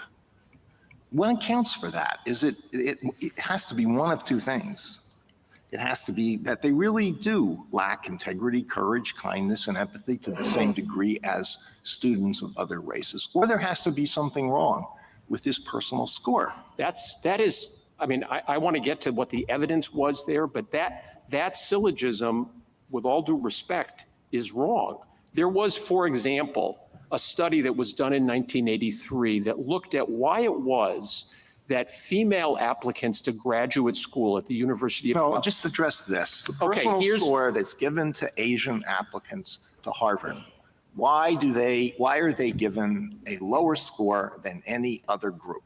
Okay, so the answer to why they, as a group, why there is a slight numerical disparity with respect to the personal rating of Asian Americans, and also a slight numerical disparity to the advantage of Asian Americans with respect to the extracurricular rating and the academic rating, was the answer that their expert gave with respect to the latter two, which is that the only way that the only model that can be created to figure out what was going into the personal rating couldn't look at almost anything that admissions officers look at in those ratings. It can't, there's no way that it could model what the guidance counselor letters said, what the teacher letters said, what the essays said, what the interviewers' letters said. In other words, I thought what the interviewers did not rate the applicants lower than other applicants based on race. There was not the disparity in what was done by what was said by the interviewers. With respect to the alumni interviewers, based on the subset that was included here, their subset, by the way, excluded all ALDC applicants. That is, even though they acknowledged that there was not only no evidence of discrimination against Asian American ALDCs, but they did better. They eliminated from their model applicants that represent, on average, 30% of the admitted class. I still, putting aside the teacher recommendations or guidance counselor recommendations, which I'll come to, I still haven't heard any explanation for the disparity between the personal scores that are given to Asians. They rank below whites, they rank way below Hispanics, and really way below African Americans. And you're talking about hundreds and hundreds of applicants, maybe thousands. What is the explanation for that? So the explanation that was, I can't do better than the findings of fact in the trial court as affirmed, but I want to make 2 points very clear with respect to your question. All of this was on display and in front of the trial court for this Asian American part of it for well more than a week, maybe 2 weeks. The district court found, considering all of the evidence, that there is, quote, no credible evidence that corroborates the improper discrimination suggested by SFFA's interpretation of the personal rating. Page Well, all right, 264. I'll try one more time. The district court found, quote, a statistically significant and negative relationship between Asian American identity and the personal rating assigned by Harvard admissions officers. That's correct. And what she said is the record will not allow a full explanation of that because there was no evidence with respect to what teachers said, what guidance counselors said, what these students wrote about. But what we can say with respect to the allegation of discrimination in this case, which was the definition of discrimination that was at issue in Bakke and Grutter and Fisher, and which their lawyer got up at opening statement and said, when we talk about discrimination, in this case, we're talking about discrimination in admissions outcomes. And here again, the district court found, and the Court of Appeals also concluded, that there was no evidence of discrimination in admissions outcomes against Asian Americans, whatever you think about the personal rating, which is, after all, simply a number Justice Alito would like to ask a question. I'm sorry, I'm not trying to filibuster you. Finish your sentence, and Okay. I will ask one more question. I want to make one other thing clear to the extent that it's not clear from the record. The personal rating, like the academic rating and the extracurricular rating and the athletic rating, is a number that is put down by a, quote, first reader. That is, the file comes in, it's not usually complete, and just as a matter of triage, one of the 40 admissions officers goes through and gives these numerical numbers. The testimony was, it is not considered in any way once the subcommittees and committees meet. It, quote, fades into the background. It is not the basis of admissions decisions. And so not only did the court find as fact that that slight disparity was not evidence of discrimination, even in the personal rating, it had no effect with respect to outcomes. It makes no difference whatsoever? It's not that it makes no difference whatsoever. Look at what the expert testimony was, and I realize Does it make a difference or doesn't it make a difference? It doesn't make a statistical difference in admissions outcomes. Then why do you do both it? courts found. Why do you do it? It doesn't matter. Why do you do it? We do it as a matter of triage. Right now, Harvard is getting, last year got 61,000 applications for 1,600 slots. And it is an entirely rational way of figuring out how you are going to allocate your attention to ask an admissions officer as the file is being developed. Just go through in a very rough way and rate a particular application based on what you can see on these 4 metrics. The fact that Asian Americans got on average, a marginally lower personal rating score is no more evidence of discrimination against them than the fact that they got a marginally higher rating than any data can show on academics and extracurriculars. It doesn't mean that they're either smarter or people think they're smarter. Thank you, Counsel. We'll get to you in a moment. There's been a lot of talk about African-American applicants to Harvard in sort of a general, indistinguishable way, when in fact they cover a very broad swath of applicants. Of course. What do you do with respect to an African-American applicant? I mean, you're concerned about diversity of viewpoint. Let's say his viewpoints tend to be very close to, the white applicants. He grew up in Grosse Pointe, had a great upbringing, comfortable. His parents went to Harvard. He's a legacy.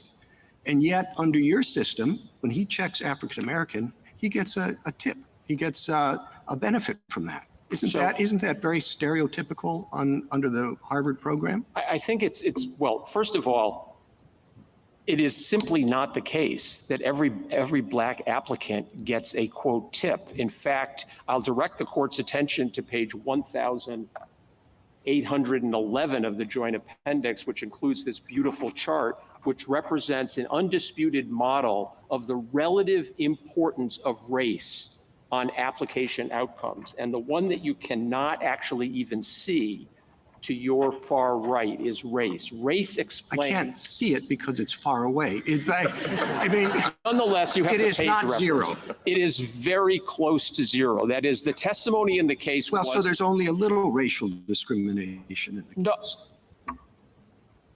Are you asking me whether Harvard is, you're asking me to answer a question that assumes that Harvard is discriminating on the basis of race?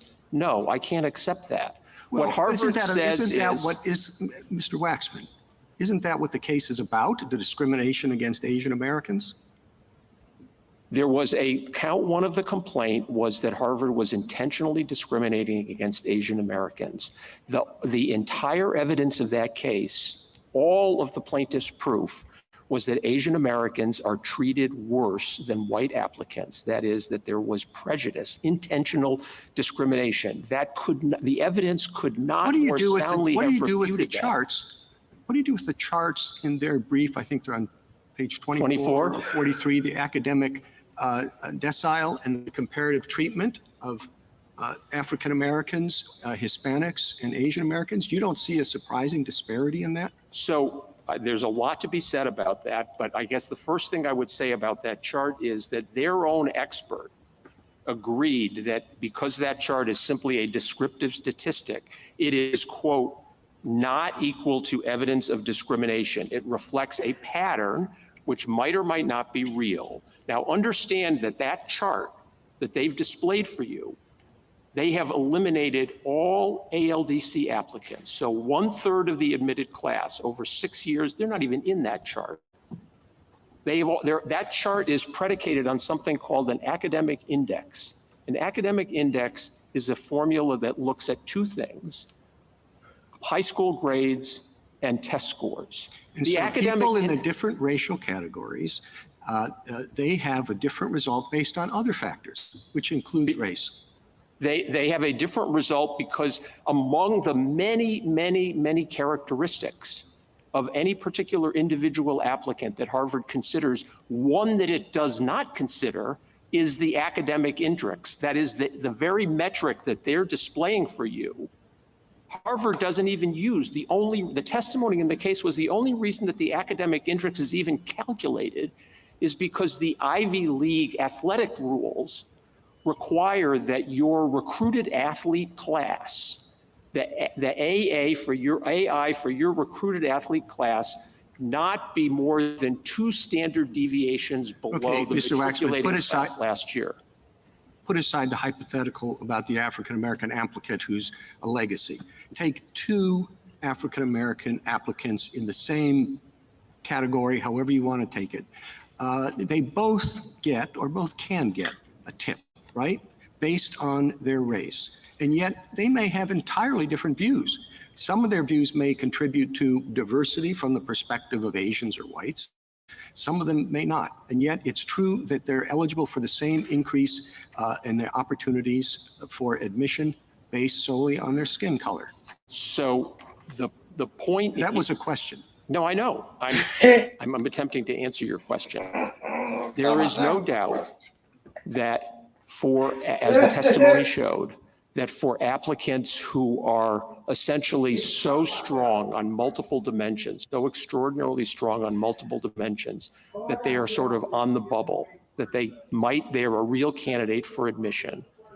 Being African American, or being Hispanic, or in some instances being Asian American, can provide one of many, many tips that will put People you say in. that, yes, but you will have to concede that if it provides one of many, then in some cases it will be determined. I do concede that. Okay, so we're talking about race as a determining factor in admission to Harvard. Race for some highly qualified applicants can be the determinant factor, just as being an oboe player in a year in which the Harvard Radcliffe Orchestra needs an oboe player will be the tip. We did not fight a civil war about oboe players.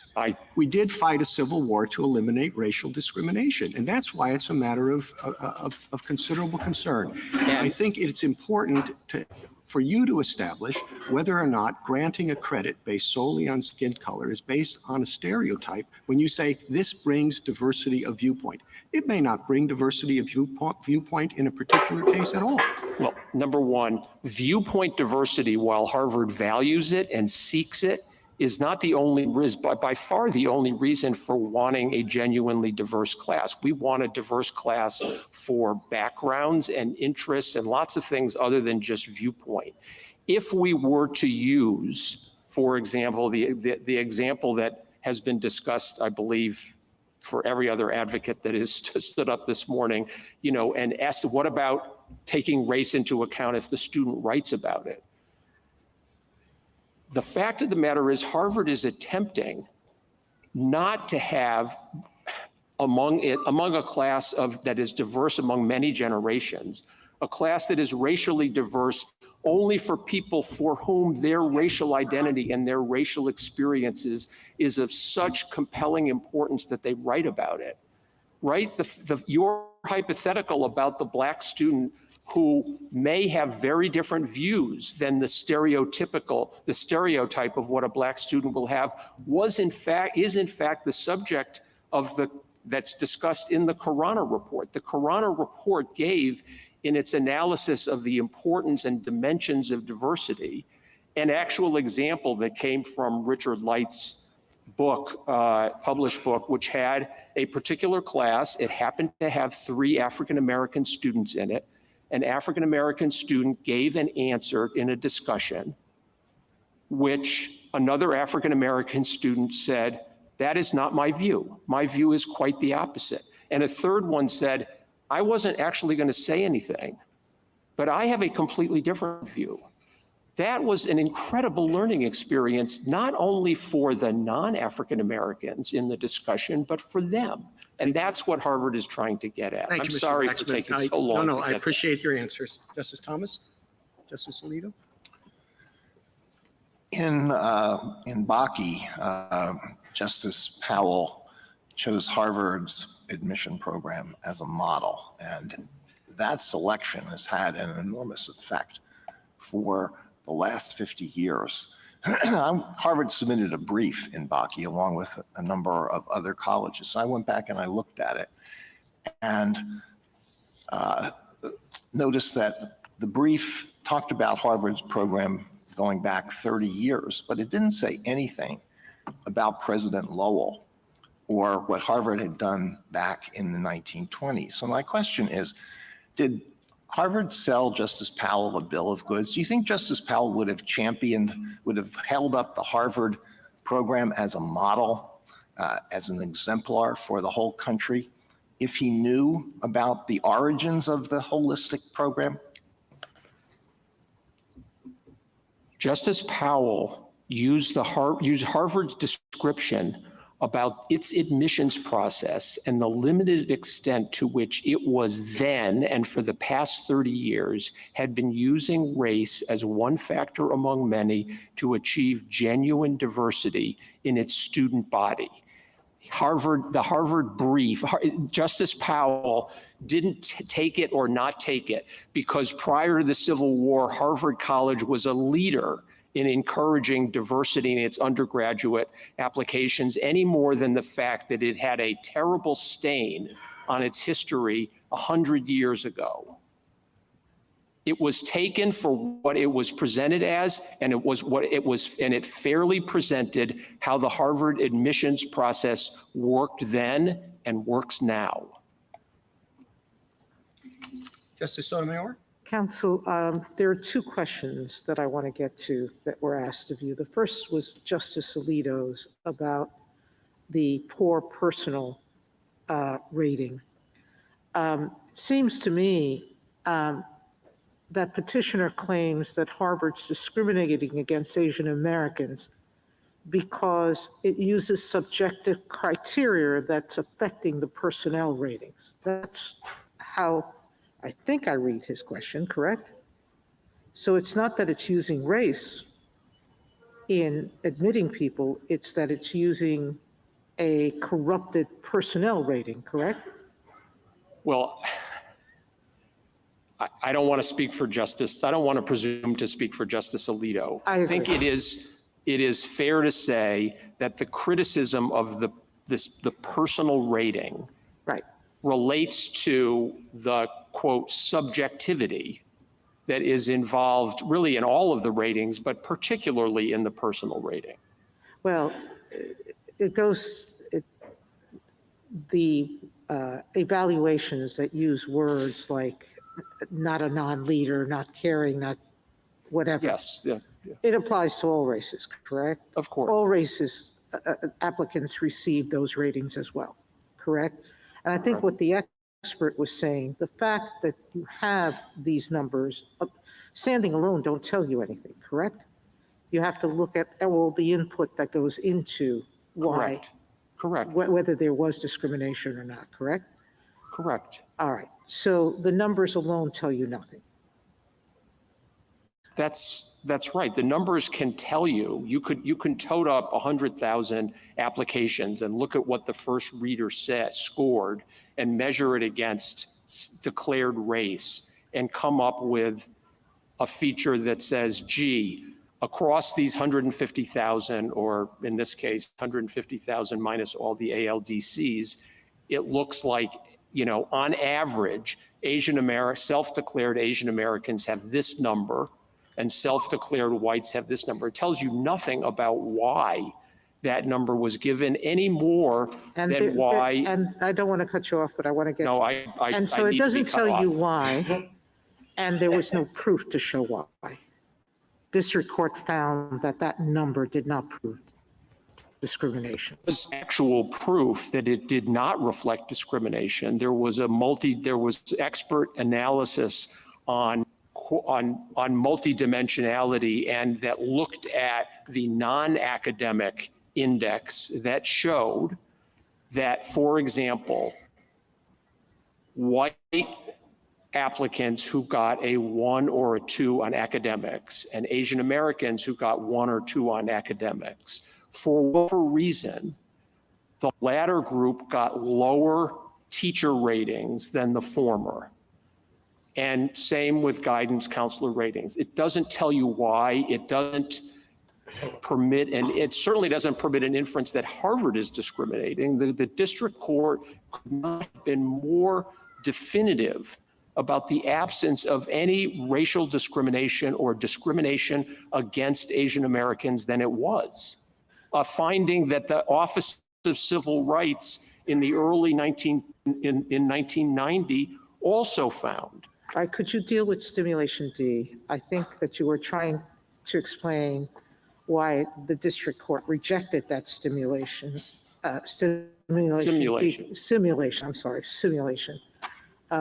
Numbers are meaningful. Could you finish your answer? And, in particular, I'll point the court to, because I'm not going to be able to do it as well as the district court, to pages 208 to 220 of the joint appendix, which is the district court's findings on this, and 73 to 79, which is the Court of Appeals, and 1307 to 1325, which is the Smith Committee's analysis of this. But basically, what the district court found was, as I said, that simulation D would require significant sacrifices, I don't have the quote right in front of me now, on almost every dimension that Harvard values, including a substantial decline. We're not talking about a decline in SAT scores or going from the 99th percentile to the 98th percentile. We're talking about the following things that the court found. The percentage of the matriculating class that would be academic 1s or 2s would go down by 17%. Every other factor would go down by at least 10%, between 10 and 22%.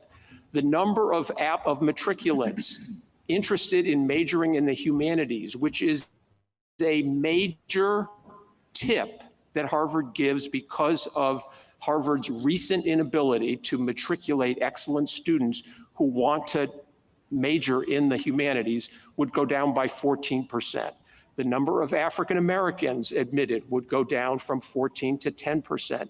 It was the whole confluence of all of those consequences that led the district court to confirm that it was not a workable, effective, race-neutral alternative. Well, it seems that for Justice Gorsuch, none of those other things are compelling interest.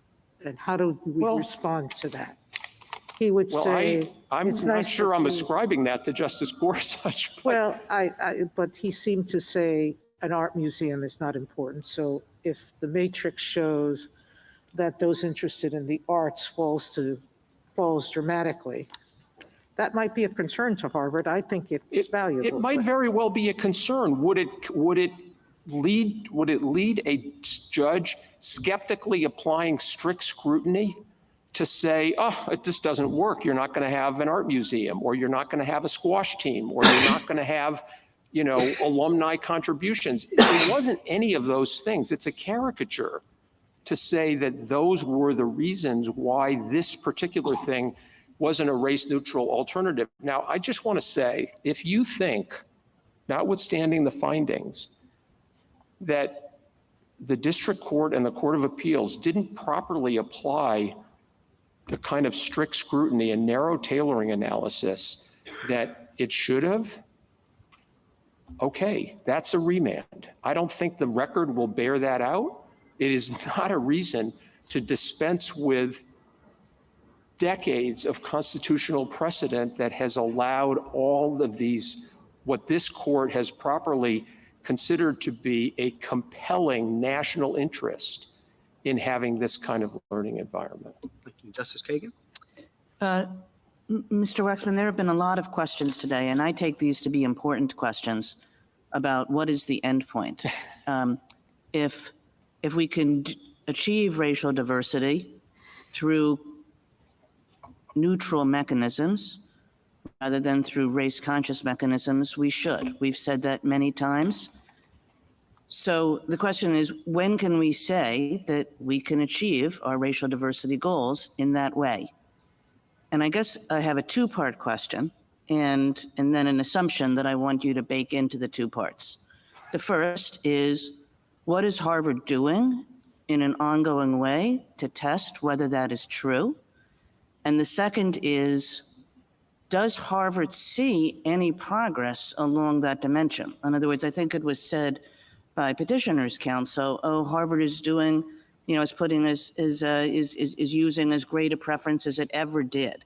And the question is, over time, has Harvard found that it has become less necessary to use race-conscious means or not?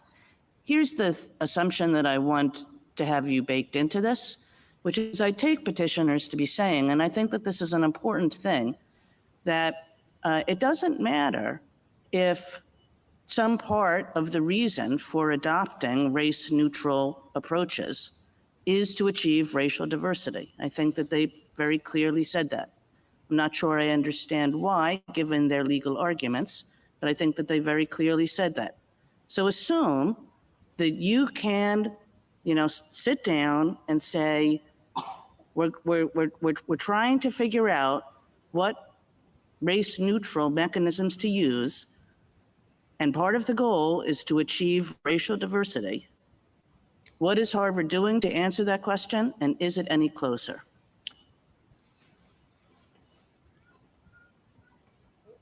I have firmly in mind the second part of your question. If I don't also answer the first, please remind me. The evidence in the case is that for decades, Harvard has been taking steps other than the other than race consciousness to increase the level of diversity, including ethnic and racial diversity. And these are discussed actually in the Smith Committee report and Dean Smith's testimony and in the findings. It, for example, in the wake of Grutter and actually before, substantially increased the amount of resources that it put in outreach, in partnering with organizations that that assist and advance the educational potential of minority and low socioeconomic students. It has achieved some success in getting additional applications, not just from minorities, but from minority applicants who are actually really qualified to attend Harvard. It thought about, well, maybe a way to increase this is to substantially increase our financial aid. And there's evidence in the case, there's actually a beautiful chart that shows how the level of financial aid went up at various points over 2 decades, and what happened with respect to the racial diversity of the applicant class and the matriculating class. And what the testimony showed and the findings was it made a difference to a point. After a certain point, it no longer made any difference. Harvard tested the proposition that its early action program, it's not early decision the way that most schools are because you're not committed to it, but that by admitting a significant percentage, I don't know, 20 or 25% of its class for people who applied, early on in the academic year, it was disadvantaging minority applicants and applicants from low socioeconomic circumstances because they didn't have the kind of resources, guidance counselors and test prep and all that sort of stuff to be able to take advantage of it. They ended it and asked other universities to do the same thing. With 2 exceptions, no one else did. And what they found at the end of 5 years was that it had the opposite result. That is, it made it more difficult for them to recruit and matriculate underrepresented minorities. And there were a bunch of other things in the record about things that Harvard has done, some of which have had substantial success. And so the notion that Harvard is doing things the same way and is always going to do the same things the same way is just wrong. Harvard completely recognizes and endorses this court's statement in Grutter that, quote, there are serious problems of justice connected with the idea of preference itself. That's why it holds itself, why it is attempting to achieve all of the compelling benefits of a genuinely diverse student body in the most race-neutral way that it can. And in terms of, I don't know if this is the first part of your question, but Harvard is actually measuring how it is doing in terms of diversity and the benefits of diversity and what needs to be done and what other things can be done in a race-neutral way on a very regular basis. And I can give you the data on, with respect to either, but for example, Harvard committed itself in 2018 that it would, continue to look for race-neutral alternatives and have another systematic review, systematic, statistically, rigorous review about how it is doing.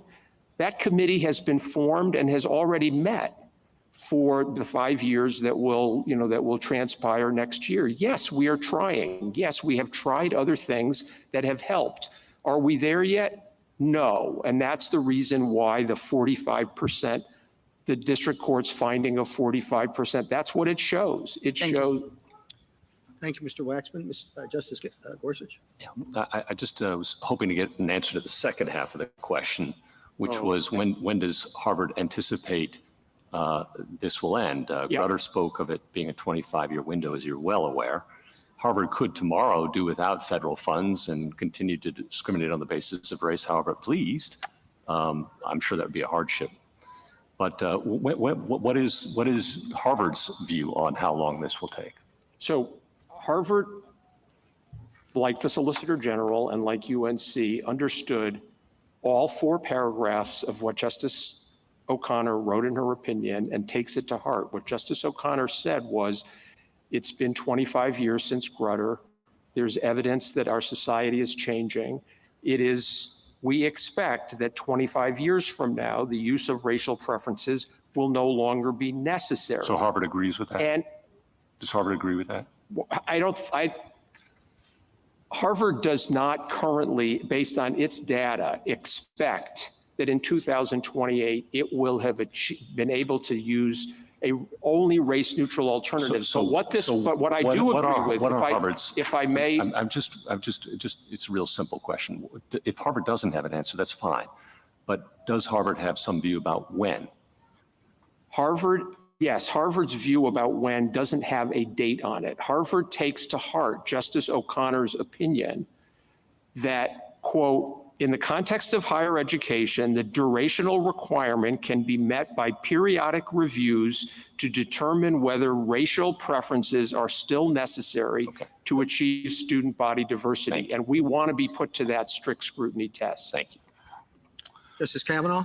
I do have 2 or 3 questions. First, you're seeking educational diversity, as I understand it, at Harvard.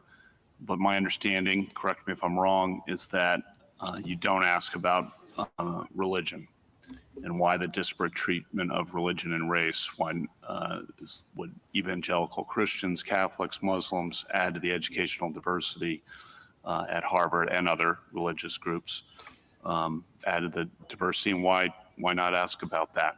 So Harvard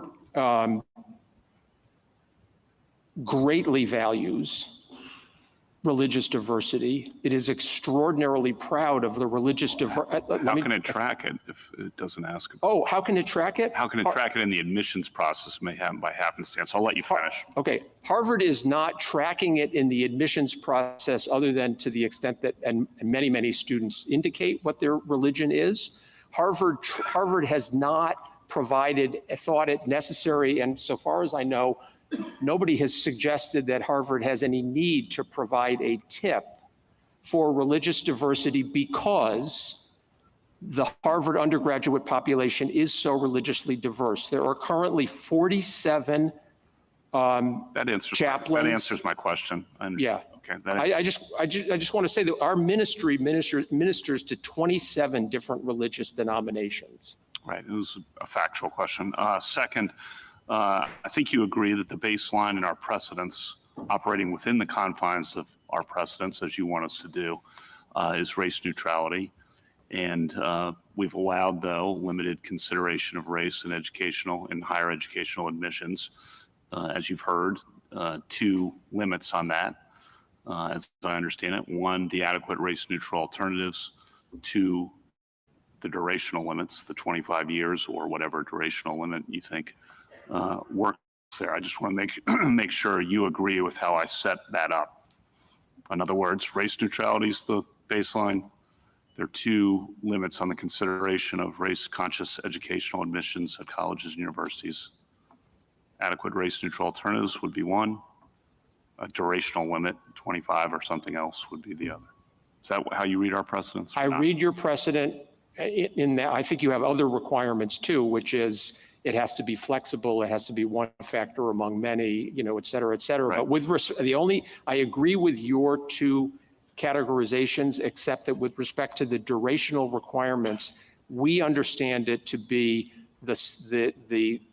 inconsistent with the language from Justice O'Connor's opinion that I quoted the court, which is that the narrow tailoring requirement and the race-neutral alternative requirement, strictly, scrupulously, and skeptically applied, will tell us when race-neutral alternative. Okay, and one last one.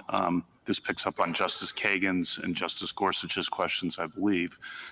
But on the adequate race-neutral alternatives question, it seems that Harvard would have to sacrifice potentially something else to achieve what you think would be meaningful, sufficient racial diversity. And I think the questions, Justice Gorsuch, were, well, why don't you have to then sacrifice those something else's to achieve the, if you're going to otherwise use race-conscious means?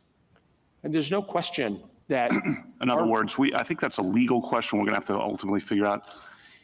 Does a university have to sacrifice those other things or not?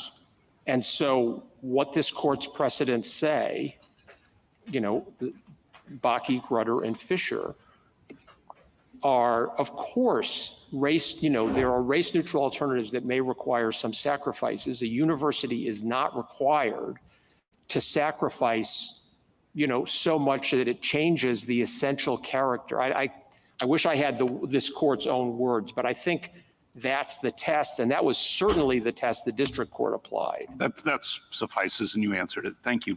Thank you. Justice Barrett? Mr. Waxman, this is not a question about Harvard's history of anti-Semitism, but I do want to go back to the opinion in Bakke and Justice Powell's holding up Harvard's application process as a model.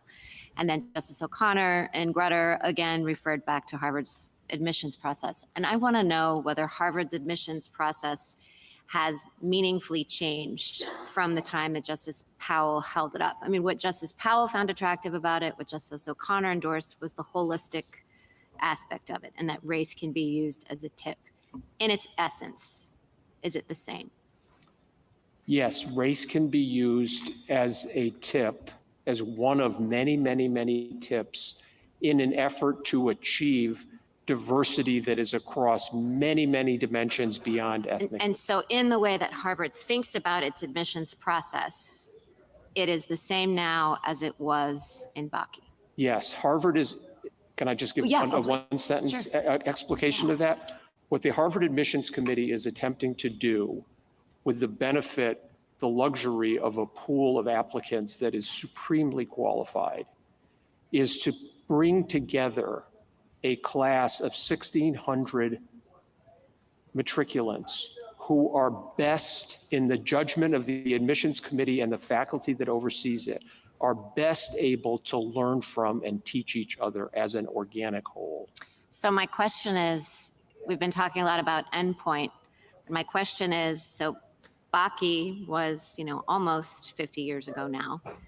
If Harvard's admissions process is essentially the same in the way that it accounts for race and thinking about endpoints. And I recognize, and you described some of the things that Harvard is doing to try to recruit more minority applicants, but why are we to think that there will be an endpoint? And Grutter's pretty insistent. I mean, Grutter says the requirement that all race-conscious admissions programs have a termination point.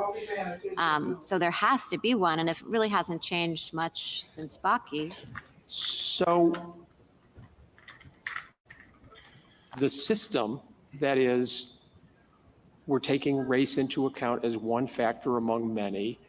Obviously, the extent to which race qua race is a factor is dependent on the extent to which so-called race-neutral alternatives have already helped Harvard to matriculate a class that is diverse along this dimension and others. And Harvard does track its progress in this regard and accommodate the admissions process. For example, in terms of where we are, when will we get there?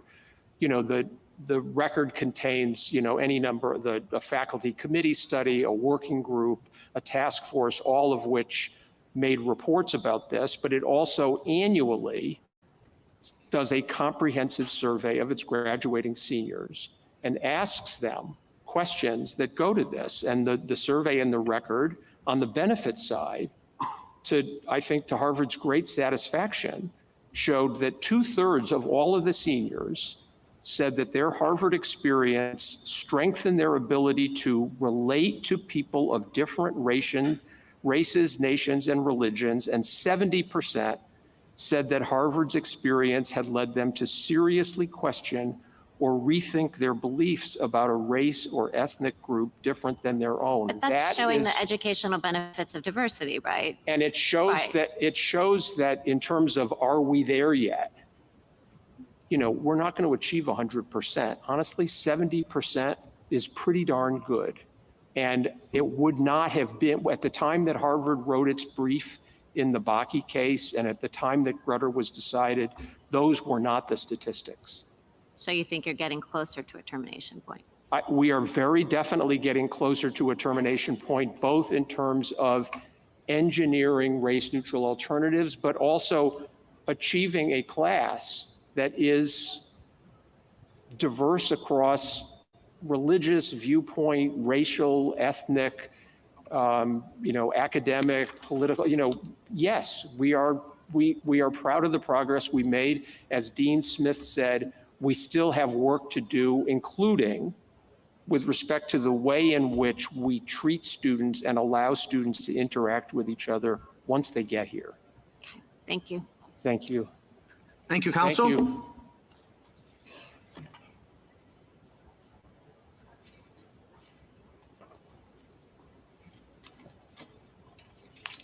General Prelogger, welcome back.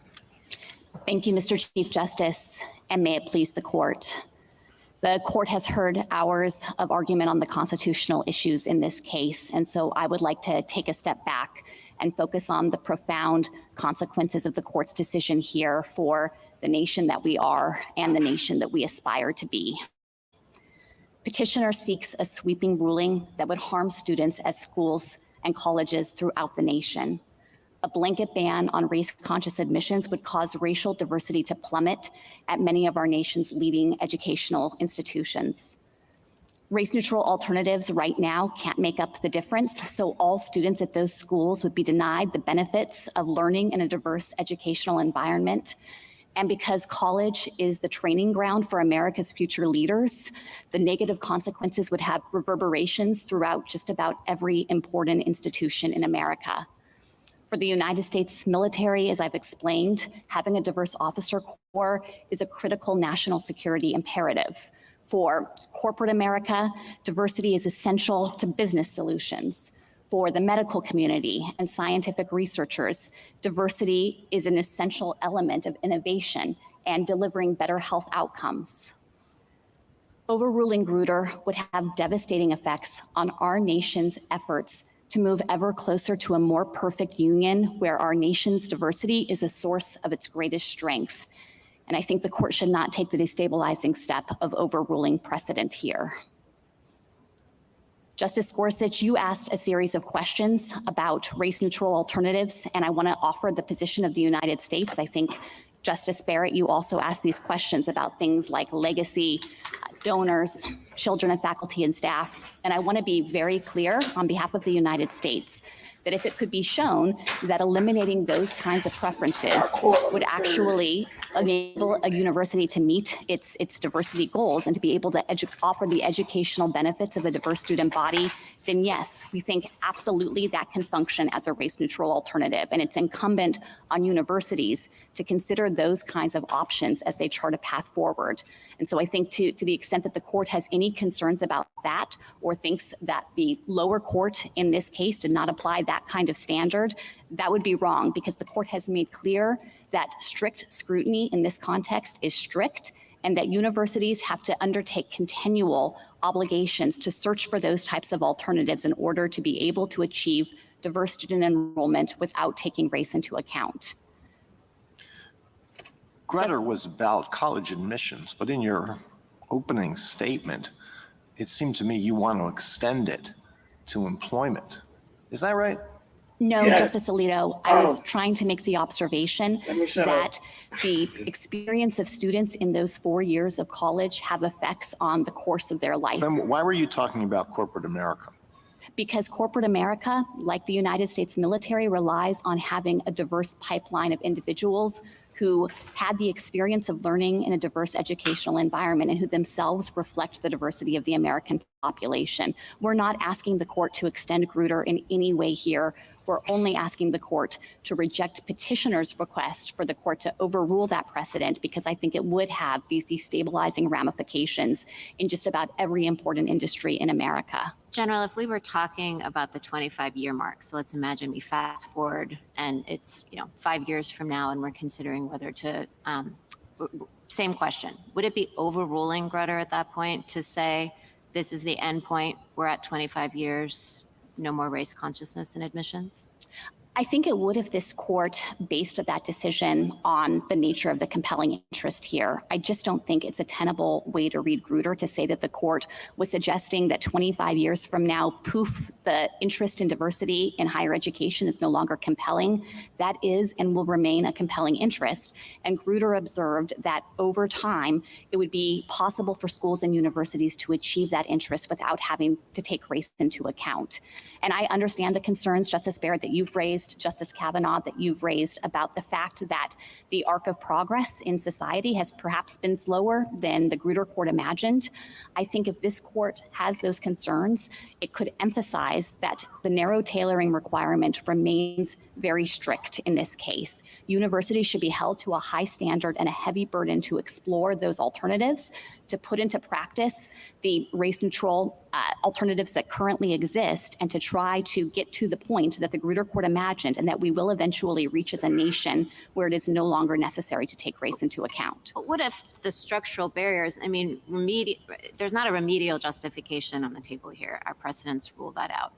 What if the structural barriers just make it impossible 25 years from now to sit here and say that without race-conscious admissions, especially if Harvard wants to keep everything exactly the same with respect to its other metrics like SAT scores, not dropping at all, and the museum and the squash team and all of that stuff.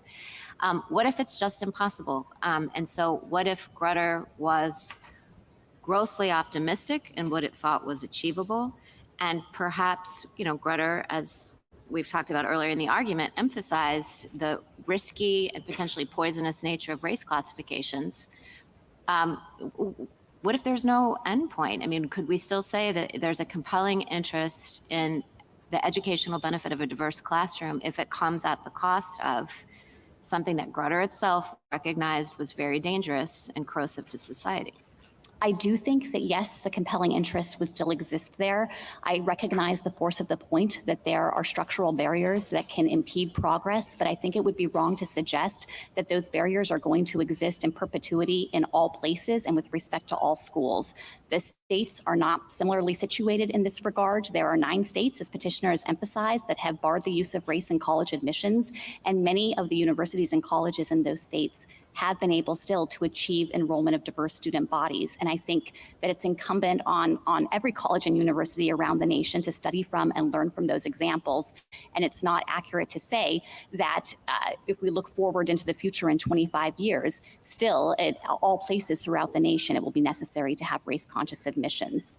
But I do want to be responsive as well to the point that you made about resisting any changes whatsoever, and be clear again on behalf of the United States that we do not think that a university could reject a race-neutral alternative because it would have those kinds of modest impacts on things like SAT scores. I think that can clearly be the kind of thing that would qualify as a viable or workable race-neutral alternative. And if the court has any concerns that lower courts are not applying that stringent standard, then I would urge the court to make that clear in a decision and provide guidance going forward. I think that's very important, what you just said. So you're saying an adequate race-neutral alternative, it would be permissible for the court to say that you have to eliminate things like legacy, children of donors, if you could obtain a sufficient, meet its diversity goals, was your word, by doing so and doing race neutral admissions. Do I have that correct? Yes, that's exactly right, Justice Kavanaugh. And I think that that flows directly from this court's But I'm emphasis. sorry, at what point does that become dramatic? Harvard won't be Harvard if it drops from 2,200 to 500. Yes, and I was speaking. Or there is a point at which a change is significant or insignificant. I agree, Justice Sotomayor, and I think that the lines that the court has drawn in this context flow from Grutter itself, where the court made clear that a university doesn't have to sacrifice its reputation for academic excellence. In other words, it doesn't have to accept those kinds of dramatic changes to the academic quality of the incoming student class. I was speaking Well, to- your adversary on Simulation D says the change was only from, it was less than a 40-point change. And so he says that's insignificant. Why do you think his point is not valid? With respect to Simulation D, in particular, it wasn't just changes to SAT scores. I think the most substantial reason that the district court rejected that as a workable alternative here is because it would have had a precipitous decline in the number of African-American students. They would fall by about 30% in the enrollment of the class. And that was coupled with the impact on reductions in the number of students who had the highest academic and extracurricular ratings who could then be admitted in the class. But I So don't. you're sacrificing the essence of Harvard, academic excellence. That was what the district court found with respect to Simulation D. But, I guess I would say I think that that was a factual finding in this case. The First Circuit affirmed it. But as Mr. Waxman said, if you do not think the district court applied the right stringent standard in evaluating that as a race neutral alternative, then that is a basis to send this case back, because we agree that strict scrutiny is strict in this context. The other side points to the examples, as you've heard, throughout of California and Washington, Michigan and Florida and other states, and says, well, if they just put their effort to it, they will be able to use race neutral alternatives and still be able to achieve its diversity goals. I'm going to bracket the fact that its diversity goals is still pretty vague, but we talked about that in the last case, but would still be able to do so. You want to respond to that? So as I was saying to Justice Barrett, I do think it's the case that there are some states and certainly some institutions today that can fully achieve a diverse student body without needing to take race into account. With respect to California and Michigan in particular, since your question referred to them, I would point the court to the amicus brief filed by those university systems in those states, which have explained that actually they have struggled despite implementing any number of race neutral alternatives to actually see true diversity across all of their campuses, including their most selective campuses. And University of California in particular points to Berkeley and UCLA as places where there have been these dramatic declines in diversity, racial diversity on campus. I guess this will be repetitive, but you've said true diversity, meet its diversity goals. I'm not sure exactly what that means, and we're gonna have to figure that out, I guess. But without any more precise guidance on what exactly meet its diversity goals means as to numbers, it's a little hard to assess, I think. Well, let me try to be more precise. I think that the relevant compelling interest here comes directly from Grutter, where the court recognized that it is student body diversity in all of its many manifestations. The court has made clear it's not simple ethnic or racial diversity, and that's what creates a lot of the guardrails in this area in terms of no racial quotas, no automatic awards of points, no separate set-asides or separate admissions tracks. The nature of the interest is not in achieving a precise numerical threshold of minority enrollment at a particular university. Instead, the court has defined this as the educational goals that derive from having a diverse student body along multiple dimensions. And that is the ultimate aim of these policies. So a university that did use a numerical goal or did grant a tip based on race alone would be a problem. Yes, I think if a university used a numerical goal and that functioned as an inflexible goal for the university or functioned as a quota system, that's plainly unconstitutional. This court's precedents don't countenance that. And when when we look at that, I'm sorry to interrupt. Go ahead and finish. I just wanted also to try to be responsive to your point about using race as a tip a preference. And to be clear that there as well, the court has made clear that that can't be mechanical application. So you can't preference every single person automatically or inflexibly. Okay. And but what is a court, a lower court? All right. I mean, faced with, diversity and very hard standards to apply, supposed to do when a university's admissions data with respect to race looks more or less identical every single year? So I think at that point, the district court needs to probe whether impermissible racial balancing is happening. The court has made clear that that is not appropriate, that the relevant compelling interest here is not in trying to achieve a precise percentage of particular racial or ethnic groups in the class year over year. And so if that kind of evidence existed, then I think it would be incumbent on the university to establish that it is not actually engaging in racial balancing. I think in this case, wasn't it clear there were variations among the groups? Yes, that's overall? exactly right, Justice Sotomayor. And what the district court said with respect to the Harvard facts is that there were greater fluctuations with respect to the number of students in each group who were admitted year over year than there were fluctuations in the applicant pool of individuals of those particular races. And so the district court said that runs completely contrary to a theory of racial balancing in this case. Not to the Petitioner's counsel in rebuttal raised Berkeley speakers, and I don't remember it exactly, but it was like a third white, a third Hispanic, a third this. At the end, he mentioned the Black population that seemed tiny. But how do you deal with answering Justice Kavanaugh's question, what constitutes adequate? Opposing counsel that that Berkeley was already diverse. It had numbers that were close to the population. Well, Justice Sotomayor, I would point to the brief filed by the University of California system in this case, and they have explained in detail how Berkeley has experienced a substantial decline in the African-American student population. And I think it's gone down to 3%. And they further explained that it's taken on their ability to offer the educational benefits of diversity, as well as the glaring sense of racial isolation that those students have on the Berkeley campus. Thank you, General. Justice Thomas? That's interesting. Berkeley. That's interesting. Justice Kagan? General, one of the through lines of the briefs in this case is, I think it's actually the first line of the petitioner's brief or something like it, is essentially Brown compels the overruling of Grutter. And the petitioners actually haven't given a whole lot of attention to that argument, but the idea is, and some of the questioning has reflected this idea, is that, we have this long and horrible history of racial discrimination, and surely that functions here to prevent racial classifications or to prevent race consciousness of the kind that Harvard and UNC are using. And I just thought I'd give you an opportunity to discuss what you think of that argument. I think that argument is wrong in just about every respect.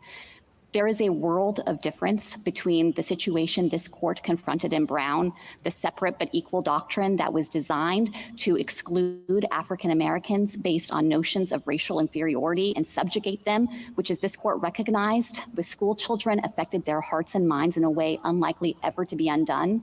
A world of difference between that and the university policies at issue in this case, which are not intended to exclude anyone on the basis of race or even to benefit particular racial groups on the basis of race, but rather are designed to bring individuals of all races together so that they can all learn together and benefit from that diverse educational environment. And I think it is profoundly ahistorical to say, as petitioners do, that those situations are precisely equivalent, and it also trivializes the grievous moral and legal wrongs of state-sponsored segregation and the enormous harms that millions of Americans suffered under it. You think? Justice Gorsuch? Just to return to Justice Sotomayor's question to you, you indicated, I believe, that percentages have varied dramatically over the years. I must be missing something. On page 23 of the petitioner's brief, they have the statistics from Harvard from 2006 through 2018, and the share of Asian American students varied between 17 and 20% every year, 70% actually being the outlier. Am I missing something? No, Justice Gorsuch, I think that the point I was trying to make is that that band is actually a greater amount of fluctuation than was present in the applicant pool with respect to the number of Asian Americans who were applying to Harvard every year. But let me just Is the say same this. thing true with the Hispanics and African Americans? Because the numbers are pretty similarly banded for those. Yes, that's my understanding, that the district court's factual finding in this regard is that there was relative stability with respect to the number of individuals in those groups who were applying and greater fluctuation with respect to admissions No, decisions. these are admitted students I'm talking about here. Yes, and the district court was drawing a comparison between the bands that you were just describing and the bands that exist. The with point is, respect- whatever the pool is, every year, the percentage is the same. And the US government below said this manifest steadiness speaks for itself. Am I missing something? Well, let me just say that the district court made a factual finding of no racial balancing. But if you think the district court was wrong about that, and this is clearly erroneous, then that is clearly impermissible, and the court should send it back. That would provide a basis to reverse on clear error, and we are not here to suggest that racial balancing is okay under this court's precedents. Grutter doesn't countenance it, and the court could make that clear. Thank you. Justice Kavanaugh? I appreciate your statement about Brown. I want to ask a question. Justice Thomas's opinion in Grutter said, I agree with the court's holding that racial discrimination in higher education admissions will be illegal in 25 years, end quote. And taking that statement, to 1,000 hours. it would seem that extending it beyond 25 years would itself be overruling Grutter. And just want you to have a chance to respond. Is that not an accurate characterization of the court's holding in your view, or what is your response to that description of what the court did? Variation on questions you've had before, but I wanted to give you an opportunity to address that in particular. I do think that is not how the court itself understood the language. The court made clear in the 4 paragraphs that we've been discussing that the court expected that universities would no longer be able to justify race-conscious admissions policies over time, but that was because the court expected that due to the rate of change in society, they would be able to achieve the benefits of student body diversity without taking race into account. And so I don't think that it's tenable to read the majority opinion in that case as having determined that there was a 25-year clock that would be inflexible. Instead, it was an expectation about what changes we would see in society. Thank you. Justice Barrett? Thank you, General. Rebuttal, Mr. Norris?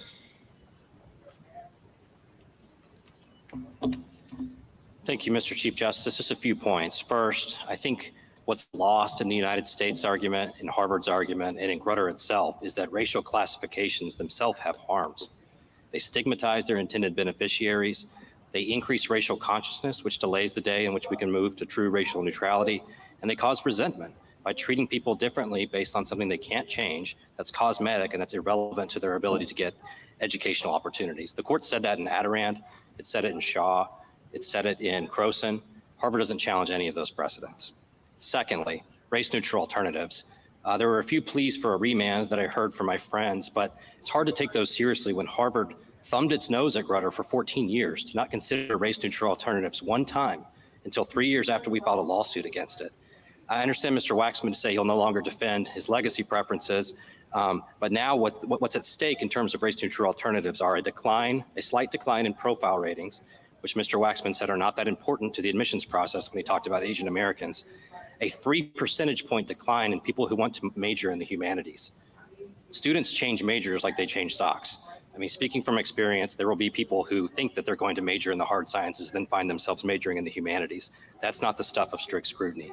Then we have the 4 percentage point decline in Black admissions. Our expert testified without contradiction that that is an absolute floor, that Harvard could get that number almost to parity if it considered wealth instead of income. And Harvard already sacrifices on all of these metrics in order to meet its racial goals. It should do the same for racial equality. This court made schools close to comply with Brown, as it should have. Harvard should have to sacrifice for the same reasons. Lastly, Harvard thankfully does say it is ashamed of its history of Jewish discrimination. I hope someday it says the same about how it's treating Asians. It is undisputed that Harvard, there's a statistically significant relationship between being Asian and getting a low personal rating, which is supposed to measure things like confidence, likability, and kindness. Harvard's witnesses consistently testified that Asians don't deserve lower personal ratings in their experience. Harvard didn't submit a model of the personal rating itself, which means I think they probably did study it and then realized they couldn't get rid of the disparity. In the model, when you take the personal rating out of an admissions model, it shows a statistically significant disparity against Asian Americans in admissions decisions. Now, the district court said, I believe Harvard that it doesn't discriminate, but we don't typically let people satisfy strict scrutiny with just their testimony. Mr. Waxman said it's attributable to unobservables in the model, but unobservables is code for the Asians really deserve it. That's simply not true. It was not ever supported by any evidence in the record. And we keep saying Asians. These are not Asians. They're not from Asia. These are people who are Americans. They were born in Texas, California, Ohio, Tennessee. They should not be the victims. They were born in 2005, the people who are applying to college now. They should not be the victims of Harvard's racial experimentation. Thank you. Thank you to all counsel in both cases. Well, that's a shame because Cases my daughter submitted. was born in 2000. The Honorable Court is now adjourned 2005, until tomorrow at 10 o'clock. She is all impacted by racism, but it's okay. And the United States racial project, but it's okay because I'm teaching her civics and morals because the public school is failing our youth, but we are failing them. Looking to this government to save us. Good to me.